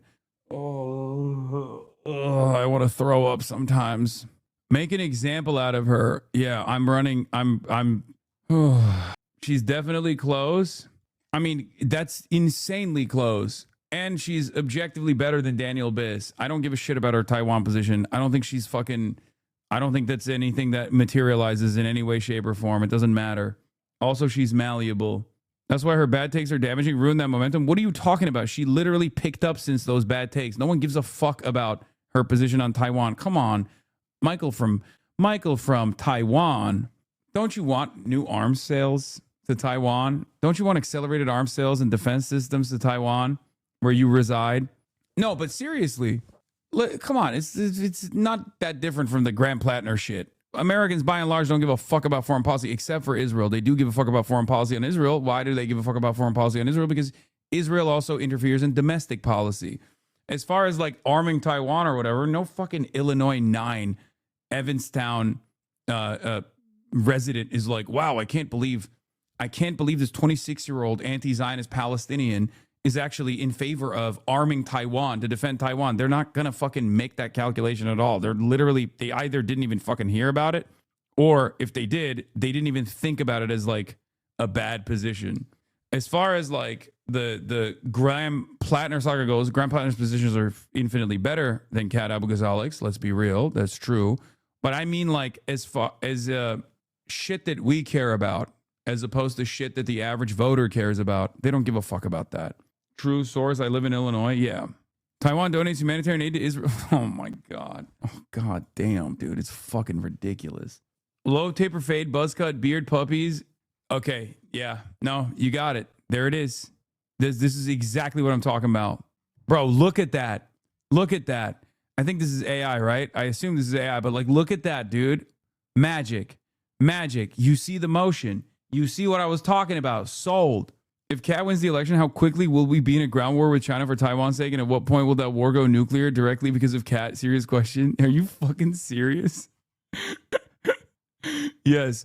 America is going to go toe-to-toe with a nuclear armed nation that's responsible for 30% of our trade because of a 26-year-old that won Illinois 9 by like 2 points potentially in the primary. What are you talking about? That's no tats phase banks. If Kat won't give up her Taiwan position, what makes you think she will cave on other shit? Because I don't think she's like ideologically committed to waging war with Taiwan or some shit. I think she's trying to do the classic lib shit where you want to be like morally consistent, okay? Or what you perceive as morally consistent. And that's precisely what this is. It's a talking point so she doesn't get yelled at on her pro-Palestinian sovereignty position. That's it. That's it. It's not like she's gonna fucking commit to, I don't know, the separating Taiwan as a state and go against like however many years of fucking American foreign policy. Yes, I'm here. Heard y'all were talking. What's up, chat? It's not even a question, dude. 20 plus 3, right there, up Biss's ass. Better candidate overall. I was iffy on Kat, but now that she's come out as an internationalist socialist, I will be supporting her. Fuck the Maoists. Marxist Leninism forever. You guys are so fucking annoying. Yeah, the internationalist socialist position of like utilizing America as an entry point into fucking its main competitor in the global marketplace. That's the internet. My internationalist socialist position is that we need to constantly wage war with a foreign country that doesn't need to be considered an adversary at all. That's not an internationalist socialist position. It's a joke. Calm down. Sorry, I thought you were being sincere because I see a lot of that on my timeline. I see a lot of that on my timeline nonstop, endlessly, where people will be like, oh, all these leftists are shitting on diaspora populations because they're trying to be racist, but leftistly. It's like, no, I think people would be racist if they wanted to be racist. I want to Ukrainify Taiwan is not a leftist position. AIPAC spent $850,000 against us today with an AI-generated attack ad. Can you ask her about her CIA mentor at GWU? Come on, Michael from Pennsylvania. Like, I went to college in the United States of America as well. You know, I had fucking professors that also worked in the State Department. Come on. Kat Abou-Ghazaleh, totally fake. Kat's campaign is being funded with tens of thousands of dollars from right-wing donors to Republicans and Donald Trump. And she lied about no billionaire contributions. Who's your pig? Who's your pig? You and I sometimes have disagreements, but we're both very pragmatic. You're not one of those guys that casts aside electoralism. Okay? Who's your pig? And I know you didn't trust her from the start because of media, Media Matters, George Soros bucks, all that shit. But who's your pig in this race? You know what I mean? Bliss is his pig. You are not fucking in favor of Daniel Bliss. That's crazy. No, he's not going to say Bushra because he knows, just as I do, that Bushra is at fucking 6%. He's not going to say Bushra. And I don't think he's going to say Daniel Bliss either. His argument is probably going to be Kat Abou-Ghazaleh doesn't have messaging discipline and should not be seen as a part of this movement, because otherwise, even if she wins, that's still going to be bad at the end of the day, because then it's like people are going to associate this movement with someone who is like posturing with the most right-wing position on China, more right-wing than Tom Cotton. Okay? I don't think that Kat Abou-Ghazaleh is as committed to this war hawking against China. And I think it's more so her trying to fucking maintain a moral high ground with her pro-Palestinian advocacy. In a debate lord kind of way, the DSA candidate is who I'm backing. Bushra, but Biss or Kat are the same progressive lib. He has better takes on Medicare for all in Taiwan. I honestly don't think I don't think it matters which of them wins. Okay, so you're relinquishing this race. You're just giving up on it. You're giving up on it. That's your take on the race, that you just don't care. I don't know enough about Bushra's takes, okay? But what I do know is she's unfortunately at 6%. Is her name even Bushra? It is. Bushra Amawala. As far as candidate favorabilities goes, pretty good. 39% favorable, 17% not sure, 34% unfavorable, as opposed to Daniel Biss, who has 50% favorability, 31% unfavorability. Why did Mike push Fetterman when he was pro-Israel against Oz? It's just harm reduction and electoralism. Okay, Fetterman was, there was a good reason. Unlike Plattner, I do think Kat is someone you'd like to be able to get through to change her stance. What policy position that Plattner has advocated for that you want to change the stances of? I'm defending both. I'm defending Plattner and Kat Abou-Ghazaleh here, but like, what stance do you want Plattner to change? Like, what do you need for? Do you want him to join Hezbollah? Is that when you're going to be like, okay, you know what? Grant Plattner is actually the woke warrior that looks like a chud, acts like a woke, thinks like a woke, acts like a chud. Like, is that what it is? Do you want him to fucking arm, the Hamas militancy? Is that, do you want him to commit to that? Is that when you will be like, okay, Grant Plattner, my mistake. I misunderstood your position. It's crazy. Grant Plattner joins Hamas. Grant Plattner, the new Ayatollah. Please stop conflating Plattner and Caddy as a flawless platform. She doesn't. Yes, I like Grant Plattner's platform. I like Grant Plattner's platform more than I like Kat Abou-Ghazaleh's platform. Having said that, Grant Plattner also has red flags in his career, and a lot of people have made a big deal about it, especially in this community, even though those fucking red flags are utterly irrelevant when it comes to the calculation that Mainers are making. And I'm saying that Kat Abou-Ghazaleh's position on Taiwan, ridiculous, is also utterly irrelevant in the grand scheme of things. At this point, if I turned around and advocated for Bushra Amawala, it would not change the fucking election. You understand that, right? There's a reason why AIPAC is like dumping $850,000 into this race against Kat. Oh my God, anarcho pill. This is why this is why I dunk on anarchists. Okay, but Taiwan should be free from both American and Chinese imperialism. Chinese imperialism. Check Kat's healthcare policy. She's not for Medicare for all. Wait, what? She's literally said she is when we talked about it. Would you support giving Taiwan a nuke to maintain their sovereignty? We can find a middle ground for Mike. No. More Chinese nukes? I mean, it's already Chinese, so there's more nukes that China already has in the mainland. But if Kat wins when she gets the bomb Taiwan button, what will we do then? I live in a fantasy world online. Please address my delusions. Yes, she's going to spam it extra fucking hard. I mean, this is a genuine question. Do you not think Abu Ghraib is disqualifying? Is there a red line that would say someone shouldn't run for office? No. I don't think you guys understand, okay? A candidate, regardless of their fucking past, if they're advocating for the things sincerely that I agree with, I'm totally willing to fucking look past their heinous, the heinous things that they've done in the past. Bro, I'll vote for someone who was convicted of murder if they've done their time. You know what I mean? Is this Tanky Hour in the chat? No, it's actually funny that Graham Plattner has the most interesting haters because he has like sincere anti-imperialist haters, like leftists, ultras, people who like already kind of hate electoralism anyway. And this is a good entry point to be like, see, another fucking dog shit candidate Hassan brought up because he's like a sheepdog for the Democratic Party. But then also blue sky liberals. Like blue sky libs fucking hate Graham Plattner, like with a passion. They fucking hate his ass.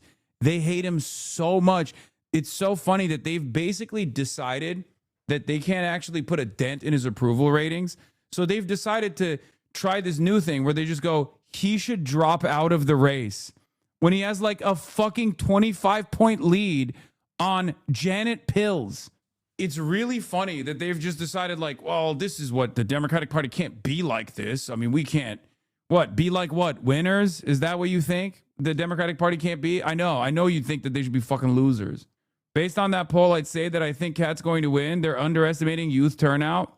Good. So fucking endorse her. Not that it matters, once again. Everything I post here also gets posted over on Blue Sky, and I sometimes forget that. Just went over to see how the Plattner posts have been received, and not well. Should we post this one over there? Seems needlessly cruel.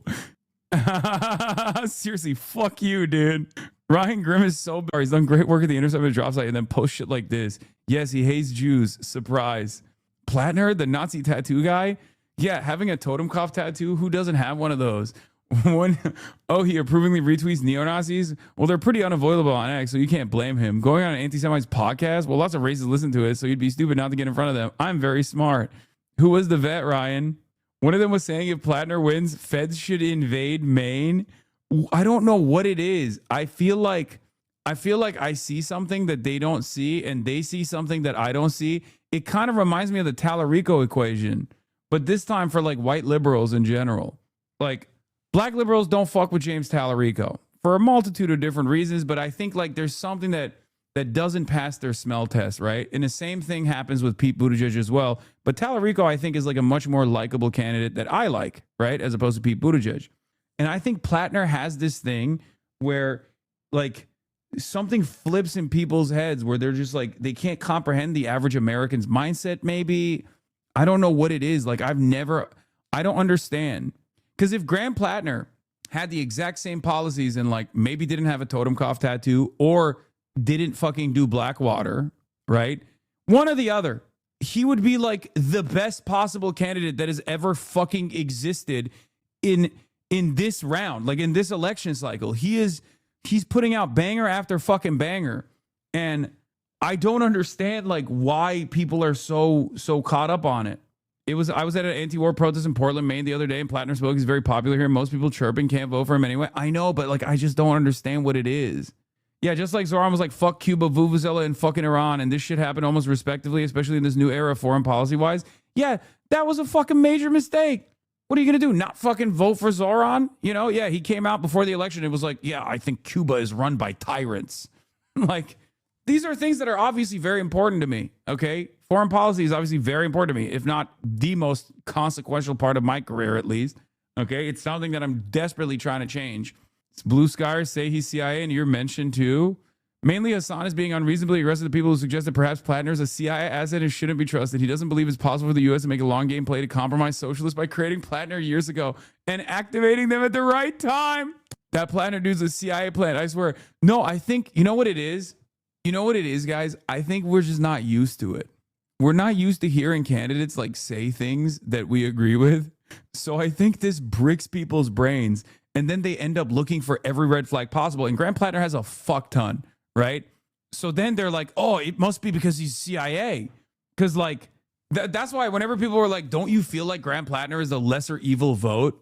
And isn't that the same as like voting for Kamala Harris? I was like, no, I would literally tour the entire country if Kamala Harris had Graham Plattner's platform, pro-Medicare for all, fuck Israel, anti-war. I would literally be knocking on every fucking door I could for Kamala Harris.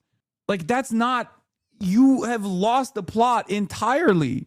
This take is the American exceptionalist take. They think the CIA is omnipotent. Yeah.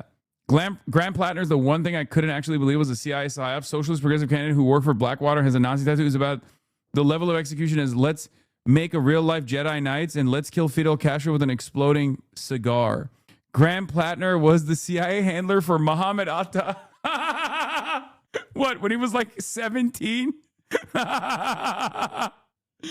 Oh, that's awesome. I love people that hate these people. I think the calculus that people hate these great candidates is 1, their children. 2, it's the internet, so everything is at an 11. 3, like you've pointed out, lots of anti-electoral slobbers. 4, true records also exist. I'm not very educated, but would choosing an unviable leftist alternative Abu Ghazali not be analogous to your assessment that a Green Party alternative would be preferable to voting for Gavin Newsom as a president based on principles? No, because the overwhelming majority of Kat Abu Ghazali's platform, I agree with. She also spent a good deal of time in this fucking community as well. So I think she's much more malleable than the average Democratic Party candidate. So no, it's not like that at all. I think that it's weird to not care that his policies are by and far away the best. That's the only thing I care about. I agree with that. I assume Plattner has a long career outside of doing war crimes. He does, right? Discourse bot. Plattner stopped war crimes at least 5 years ago. Is that not enough? Yeah, Kat is literally a chatter. Another very normal day on Blue Sky where users are now calling for the federal government to invade and occupy Maine if Plattner wins his Senate race. Oh, that's funny. Half the Democratic Party are CIA agents and they focus on the one guy with good policies. Exactly. Like half of the Democratic Party are CIA agents and the other half are veterans, but from the officer class. So it doesn't read as like grunt force. Okay. What is this? That was her producer, by the way. Check logs. People have no right to put a Nazi in power. If the government wasn't GOP, I'd say the federal government should, in the event of a Plattner victory, invade and occupy Maine, similar to the Confederacy states during Reconstruction. Let's hope Maine wouldn't need to, like World War II Germany, be annihilated. I love that. This is the one aspect of Twitter that I kind of miss, though, because this is like a bygone era. This is like Tumblr posting on Twitter. And there was a lot of that in Woke One. And I think what happened is we created we cordoned out a lot of the Tumblrinas and they went to Blue Sky. So they're having fun over there and they're agitating one another with their takes. And then some of them actually make their way back to Twitter every now and then. But like, I miss them. And it's funny because like every Zionist is also pushing the same button. Like Edward Isaac Dover, the CNN reporter who also fucking hates Bernie Sanders. And anyone and everyone that's an anti-Zionist, he hates them, myself included, of course. But like, they press his ass on this shit so much. And it's kind of funny because like, I'm gonna be honest, there is one thing that this showed me. If you remember, I said the silver lining of Graham Plattner is that it shows me that voters are totally willing to overlook all this other stuff, the red flags. The red flags when you consider someone's policies. What is this? To be honest, to be fair, I think this is just a crazy person against goy, cis, straight, and neurotypical bullshit. Yeah, for me, I don't think that what good are Kat's left positions if we're all dead in a war with China? Yeah, that's not a real thing. That's why I don't really give a shit. Like, I don't even think it's necessarily indicative of like her foreign policy approach in general. Maybe I'm totally fucking wrong about it. But like, I think you guys end up reading heavily into this shit. Yeah, what's most remarkable about this is that Plattner is not only peeling off undecideds and third-party voters, he's actually cutting into Collins' base of support. Everything you've ever heard about electability is wrong. Oh, God, I love that. I fucking love that shit. Bro, Nancy Pelosi flew to Taiwan. If she couldn't start a fucking war as like one of the highest ranking officials in the goddamn government, what the fuck makes you think a 26-year-old from Illinois 9 is going to be able to single-handedly start a war with China? The CIA would assassinate her first before she ever tried to fucking hit the nuke China button. Respectfully, you're wrong about this. You're good to go, G. We know it's your friend. I mean, there's no like friendship when it comes to politics. I don't give a shit about that. She studied international relations. No, why would she have such undecided opinions about China? No, this comes from the GW foreign policy understanding for sure, and it's wrong. But the reason why she's talking like that is because she's 26. The reason why I say she's 26 is because someone that green doesn't know how to navigate these conversations at all. If you were to ask the average Democrat about, in a private about what their opinions are about Taiwan, especially one that's like well-read at all or has any sort of foreign policy knowledge, coming out of this fucking country's institutes of higher learning, they're going to probably have a similar position. Most politicians just know not to say anything about that. And I don't know, like, she just like stepped on that fucking landmine for no reason.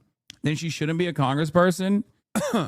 So she's going to be a State Department puppet. Yeah, I think you guys are, once again, reading too much into it and think that this is like super significant when it's not. Also, if she wasn't 4 points behind Daniel Biss right now, I probably would be singing a different tune. If we allow one progressive neocon that opens the floodgates to others, okay, we're taking ourselves a little bit too seriously here. One progressive neocon, do you fucking hear yourself? There's like 12 total politicians in both parties right now that like align with you publicly, and you're over here being like, well, you know, there's a lot of progressive neocons technically. Evanston now exposed Kat for taking contributions from members of some of America's wealthiest families. Thousands from the billionaire family of a Saudi arms dealer. Kat Abu-Ghazaleh, another fake politician. CPP is responsible for the content of this ad. The Democratic Party is a massive donor base, and we could be fulfilling people's material needs right now. And also, Platter is a Nazi Blackwater mercenary. He's not a real progressive or a socialist. How the fuck do you not see this? It's because I'm both of those things, and I'm glad you understand that. so showing through our actions our values, especially when people are so disillusioned in politics rather than just making a bunch of promises and talking like Gavin Newsom. Also from March 18th till Election Day in November, like you said, this is a very Democratic district and the nation candidate of I don't believe there is for a candidate or indictment. Things have been crazy over here. But I am a Democratic Socialist. I'm a dues-paying DSA member, and I have been for my entire adult life. We should say the indictment was not. Is that not valid criticism? Why are you being sarcastic? No, it's not. If his policies reflected that background, I would be there with you. My attitude on this stuff is who you are now matters more to me than who you used to be. And for me, these shadows were all silent on AOC beclowning herself on the same question. Give me a fucking break. Shadows entertaining 0% probability. Looking for us, all of us. China is the golden shining nation on the hill that will not be invading Taiwan because they're too calculating to do that. They'll wait until it voluntarily merges without conflict. Was one which I think you could take some pride in. I'm actually the last time I was supposed to come on here was after my arraignment. Yes. And then Have you told your chatters to go on and talk to leftists in Maine instead of you? No, because I don't want chatters to annoy the leftists in Maine. They should annoy me instead. Seriously. Mainers have suffered enough living in fucking Maine, okay? It gets cold up there, dude. I don't want them to also have to fucking deal with the most annoying people. that was a little crazy. So I've been indicted for protesting ICE. My trial is May 26th, if anyone is free. He can be lying, no? Why the fuck would he lie ahead of the fucking progressive swing? You think he's the most calculating man in America? When Graham Plattner came out with his policies, it was still bold of him to come out and be like, I'm an anti-Zionist. How many fucking politicians were actively saying shit like that? Not many. Okay? He was definitely at the beginning of that wave. It'll be really, really stupid. But yeah, I mean, there's a reason this administration. This is before we even compare him to other candidates in general. Both other candidates running in other races with significant electoral viability. For me, and why I and some of the most effective critics of this administration have been indicted. And it's because everyone I used to report on and win against, Stephen Miller, Elon Musk, Tom Homan, they run our country now. They know me and they don't want me in power. I want to ask this. I have watched the Breaking Points interview you did with Crystal Ball and Ryan Grimm regarding a leaked email that from an advisor to you who has since left the campaign regarding characterizing you as an interventionist to the extent that we Homie, GP was recently on some Valhalla podcast, recently talking to some other former war criminal. GP is not to be trusted at all. Did Israel write this? Are you tuning in from Tel Aviv? Is this Unit 8200 in my chat? Or are you so fucking stupid that you literally fell for Jewish Insider's oppositional hit piece on an avowed anti-Israel candidate? I know the answer, by the way. Of course you're not fucking signing in from Tel Aviv. You're just a fucking idiot who literally got primed. They know how to fucking play you. That's the whole point. Jesus Christ, dude. Yeah, this is where all of this shit comes from. History professor, actually. Okay. Doesn't matter. You can still be fucking duped by a Jewish Insider Oppo hit piece. Did you read the hit piece? Did you know actually what took place? He went on a fucking Chud Veteran podcast and got the Chud Veteran to fucking agree with half of his goddamn positions. And then they got mad that their entire hit piece actually revolves around like Nate Kornakia, retired Green Beret, who's also promoted the anti-Semitic conspiracy theories. Okay. And the anti-Semitic conspiracy theories are like Israel was behind the JFK assassination and the global war on terror. Oh my God. It's like secondhand cancellation. Are you fucking serious? You're a goddamn professor. I wonder why Jewish Insider would write this article. Yeah, Plattner's also winning anyway, so it doesn't even fucking matter. We're talking about Cat. You know what that means? I'm not sure. But and also regarding your perspective on Taiwan, I would encourage people, if they're really invested in this, to go into that interview, because it was about as in depth of a candidate interview I've seen on a very specific topic. But broadly speaking, just give us the broader answer for that, for those afraid that you are going to lead a massive campaign in the House to invade Taiwan, not just perhaps to get into a war with China. Yeah, no. Wait a minute. That's the same reporter at Jewish Insider. New analysis for J Insider. Hassan Piker doubles down on Hamas support while maintaining progressive credibility. Wonder why Jewish Insider is writing these articles about Graham Plattner. That's not confusing to me because he's anti-Israel. What's confusing to me is why there are leftists who fucking fall for it. I mean, look, war with any country, and especially China, is the last thing that I want. When I talk about dropping strategic ambiguity, specifically militarily, it's because we have a madman as the president. And if we have a president who is even somewhat predictable, as pretty much all of them since Nixon in one way or another have been, I wouldn't dream of touching it. But I also firmly believe in self-determination. And if people disagree with me on this, that is fine. But this is, especially as a Palestinian person, extremely important to me. It's why I also don't believe in touching the one China policy politically. If the people of Taiwan democratically vote for reunification, we should absolutely support that. This stance that I have is not for China as a boogeyman or for control of Taiwan. This is specifically It's exactly what I because of said. self- Do you see? It's exactly what I said. She thinks this is like being morally consistent. The question I have, if I were to debate Lord her back, I'd be like, okay, if the people of Palestine vote for Hamas that did the atrocious act of October 7, do you think they still deserve autonomy and sovereignty? Or do you think Israel has a right to defend itself? And the reason why you get caught up in this when you try to do the moral consistency is because it's the same shit. That's not the same thing. It fucking absolutely is the same thing. It is. America utilizes Taiwan as a fucking, America utilizes Taiwanese liberation. If you believe that America has any sort of like liberationist framework that it's operating from, you're fucking delusional. Okay? That's it. America has no liberationist framework in its approach to Taiwan. Is just a fucking unsinkable aircraft carrier for America slammed in the ass cheeks of China that international agreements have already recognized as a part of fucking China. How the fuck do you guys on the quote unquote left still fall for this shit every fucking time? Regardless if Graham Cracker is a grifter or not, him winning on his platform will do real damage to his platform. That is obvious. What? You're running for Congress. You're running for a congressional seat in the United States of America, one of the most evil countries on the fucking planet. Let's be real, okay? I love the promise that this country has. I love the people in this country, but our output is devastating for the rest of the planet. Okay? What the fuck is this like, moral consistency framework that you're trying to operate off of? It's ridiculous. That's it. At the end of the day, you're running for office in America, okay?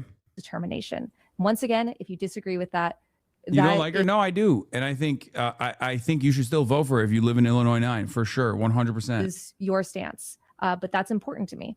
And this is an act for deterrence. We need to be investing in diplomacy, and we also need to be looking at China as a trade and innovation partner. But that's not possible with Republicans. Kat is absolutely abhorrent using us Palestinians. She's Palestinian, dumbass. The fuck are you talking about? Us Palestinians. Palestinians do not stand with Kat. She's literally Palestinian, and Palestinians do absolutely stand with Kat. Clarify how Palestine is the same as Taiwan in this scenario. I'm not getting it. People utilize approval ratings to make it seem as though imperial superpowers or imperialist countries, settler colonies, have some kind of liberatory perspective in that justifies their military intervention. Okay? Don't ask me. Ask fucking Mao Zedong. Okay? Here's what Mao Zedong had to say. Why won't they just show the fucking quote? Why is this so goddamn hard to find the fucking quote? Here it is. Israel and Taiwan are bases of operation for imperialism in Asia. They created Israel for the Arabs and Taiwan for us. They both have the same objective. The difference, of course, is that they actually leaned into the Han Chinese population that was ideologically nationalist instead with Taiwan. That's it. Mao, I'm quite fond of meeting Nixon and Kissinger. That's true, he did. And also, I respect him for it. They are now. And it's also not possible when any country is doing imperialism that includes the United States, but it also includes Israel, it includes China, it includes Russia. Imperialism and wars of aggression are bad. And Wait, what? You suck Mao's dick? Like, even if he massacred the Uyghurs? Are you kidding me? Come on. Mao Zedong massacred the Uyghurs? Do you think Mao Zedong is alive right now and is responsible for the Xinjiang policy? And also, what populace did Taiwan genocide like Israel did? Bitch, do you know anything about the history of Taiwan? Are you familiar with the White Terror? What the fuck are you talking about? If you don't have any opinion on this stuff, why do you act as though you have like a very, like you can have a more well-rounded opinion if you don't know what the fuck you're talking about. You could say that was in the past and that's fine, right? That's fair. And it's not like, it doesn't mean anything for like modern day Taiwan, but it's crazy to fucking come in like that. Even if he did, current Taiwan isn't committing Israeli level atrocities. Yeah, it's just in support of Israel. You're comparing Palestine to Taiwan. Taiwan is comparable to Israel. No. Are you guys professionally misunderstanding what the fuck I'm saying? No, of course not. Even though current Taiwan does support Israel more than even China does, ironically enough, more than mainland China does. They literally played a role in the logistical supply chain and the beeper attacks that Israel committed, the act of terrorism against the Lebanese population. Even though China itself also is no hero in this endeavor. Let's be fucking real. The point I'm trying to make is that America, as a nation state, does not have a liberatory project that is going to serve the interests of the population of Taiwan. If tomorrow Taiwan decided to democratically unify with the nation of China, with the PRC, like officialize, like make it official that they're a part of, one China, America would not let that happen. Okay? Because the perspective of the people of Taiwan is utterly irrelevant in this situation. And that's precisely the reason why the perspective of the Taiwanese population is status quo. So as an American congressperson, when you come out and say stuff like, oh, well, I would be in favor of like militarily defending Taiwan, that's a crazy statement. There's a reason why most American politicians don't say anything like that, including, but not limited to, people like, what do you fucking call it? Including but not limited to people like Tom Cotton. Yeah, we supported the military dictatorship there for 45 years. Self-determination, LOL, is right. They've liberalized since then, but it's ridiculous. Anyway, at the end of the day, this is irrelevant. This is irrelevant. This is not a serious conversation. Cat's position on Taiwan is not a serious point of contention here at all. Let's be real. I disagree with it, but it doesn't fucking matter. It doesn't matter one bit. Okay? I don't know why we're like losing our minds over it. Feel very strongly about that. Got a week left, literally 1 a week. week before the voting starts, or I should say, is there early voting in this district? There is early voting, and we also have same-day voter registration here. So you can take your ID and a piece of mail that confirms your address on there and go to the polls. They will register you. They will give you a ballot. A lot of cases, you don't even have to do a provisional ballot, so your ballot can be counted right then. Election day is March 17th.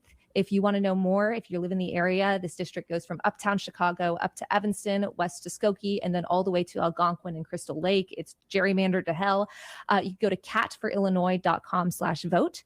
If you live in Illinois, please sign up for one of our REACH trainings, which is an app that essentially cross-references your contacts with voter data, so you can contact people you know to let them know to vote if they're in the area. You can do that at catforillinois.com/events, or sign up for You won't be saying that when she introduces her first bill, Arm Taiwan with Nukes Act. I think my main fear is of slipping into a new Cold War against China is clearly what the blob in DC wants, and they will go after us against the Cold War. Weird position that is a huge red flag for me. It's understandable. I just don't think this is a sincere position and the one that she will move on. That's what I think. And maybe I'm wrong. And even if I'm wrong, it still doesn't matter because at the end of the day, she would be another fucking China hawk in a sea of China hawks in Congress. It's not the most significant. If you consider it to be like a litmus test, I don't think it's as relevant to the everyday existence of Americans right now. And that's precisely the reason why I don't see it as like that big of a litmus test. But if you consider it to be like, if you look at that as like the most significant aspect of her candidacy, I disagree with you. I think she's trying to be a debate lord on this issue. Anyway, I consider it to be a test of her political instincts, which are poor. Yes, that's where being 26 is a major setback. Also, Oliver Larkin's new poll came out that's really good. Oliver Larkin leads incumbent Jared Moskowitz 49-36 after positive bios. 49-36. 63% of voters want to end or reduce military aid to Israel. Voters oppose strikes on Iran by a 50-point margin. Those are all policies that Jared Moskowitz is in favor of. And Jared Moskowitz actually came out and very clearly saw that poll and was frustrated by it, which is part of the reason why he came out and said his poll has him down 34 points. No kittens were harmed while writing this tweet. Hashtag justice for cricket. I responded with, probably not a great sign when the Democratic voters are horrified when they see your voting track record and instant choose Oliver Larkin instead. I love Jared Moskowitz. What? You love Jared Moskowitz? What the fuck? Justice for cricket is right. I'm going to bed, man. 26-year-old, too young, give her power. Weird. The alternative is worse. That's it. There's no electoral viability for an alternative that's better. 4 points out. I'm supporting a cat 100%. I think y'all are being ridiculous. One is a candidate that has leaned into AIPAC. The other is a candidate who's getting attacked by AIPAC. Okay? This is absolutely an Israel election. It's fucking ridiculous. Daniel Biss, who's currently at 24%, couldn't even get himself to call Benjamin Netanyahu a war criminal. And you guys are talking about it like there's not a significant difference. Anyway, none of you are in her district anyway. Actually, there might be some people in her district. It's a very progressive district, so some of you might actually unironically be in her district and will probably not vote for her, and then she's going to lose by like 3 votes, and then you guys are going to fucking come in here and flex and be like, see, I'm glad that this happened. Fuck you. Are you the drama today? No. I'm the drama every day, but not today, I don't think. Anyway, that's all I got for today. Love you guys. I will see you tomorrow. Okay? I'm tired. Peace. Stunning lo-fi introduction, starting off the day. All the chatter's trickling in, hostile people hate. Sunny Los Angeles, California, says Hassan. Stun luck to the stun luck to the topic's just begun. 'Cause there he is again. Hassan is streaming. Hassan is streaming. There is again. Hassan is streaming. Hassan is streaming. Reviewing a Chinese train, telling Kaya place. Sun and Asmin chatter loves, giving Greening's grace. Zoran winning NYC, woke 2 back with the force. The Rogan of the left, to me a dumb himbo still of course. The Charlie Kirk assassination, the Fear and Online show. 8 full fucking years of this, and plenty more to go. Doing fun stuff tomorrow, throw PBS up on the screen. A man-made horror reaction brought to you by this live stream. 'Cause there he is again. Hassan is streaming. Hassan is streaming. There he is again. Hassan is streaming. Hassan is streaming. Kicked out of the DNC, IRL with March the Goat. Combating the propaganda that shoved down people's throats. CBS Israeli news, a coup, a regime falls. A full-blown fascist takeover, and still the duty calls. Total radicalization coming out to see. The system will always fail. It's up to you and me. On these daily streets, whether short or whether long, have helped millions of people keep it moving right along. 'Cause there he is again, Hassan is streaming, Hassan is streaming. There he is again, Hassan is streaming, Hassan is streaming. But hey, what can you say? That's BBS for you.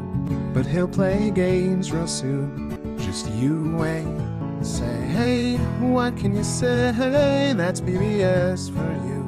But he'll move on real soon, just you wait. Ba-da-da, ba-da-da, ba-da-da-da-da-da. Hey, what can you say? That's BBS for you. But he'll pull your lungs real soon, just you wait. Sha-da-da, sha-da-da, sha-da-da-da-da-da. Hey, what can you say? That's PBS for you. But he'll do your advice real soon, just you wait. But hey, what can you say? That's PBS for you. Brought on by viewers like you, just you wait.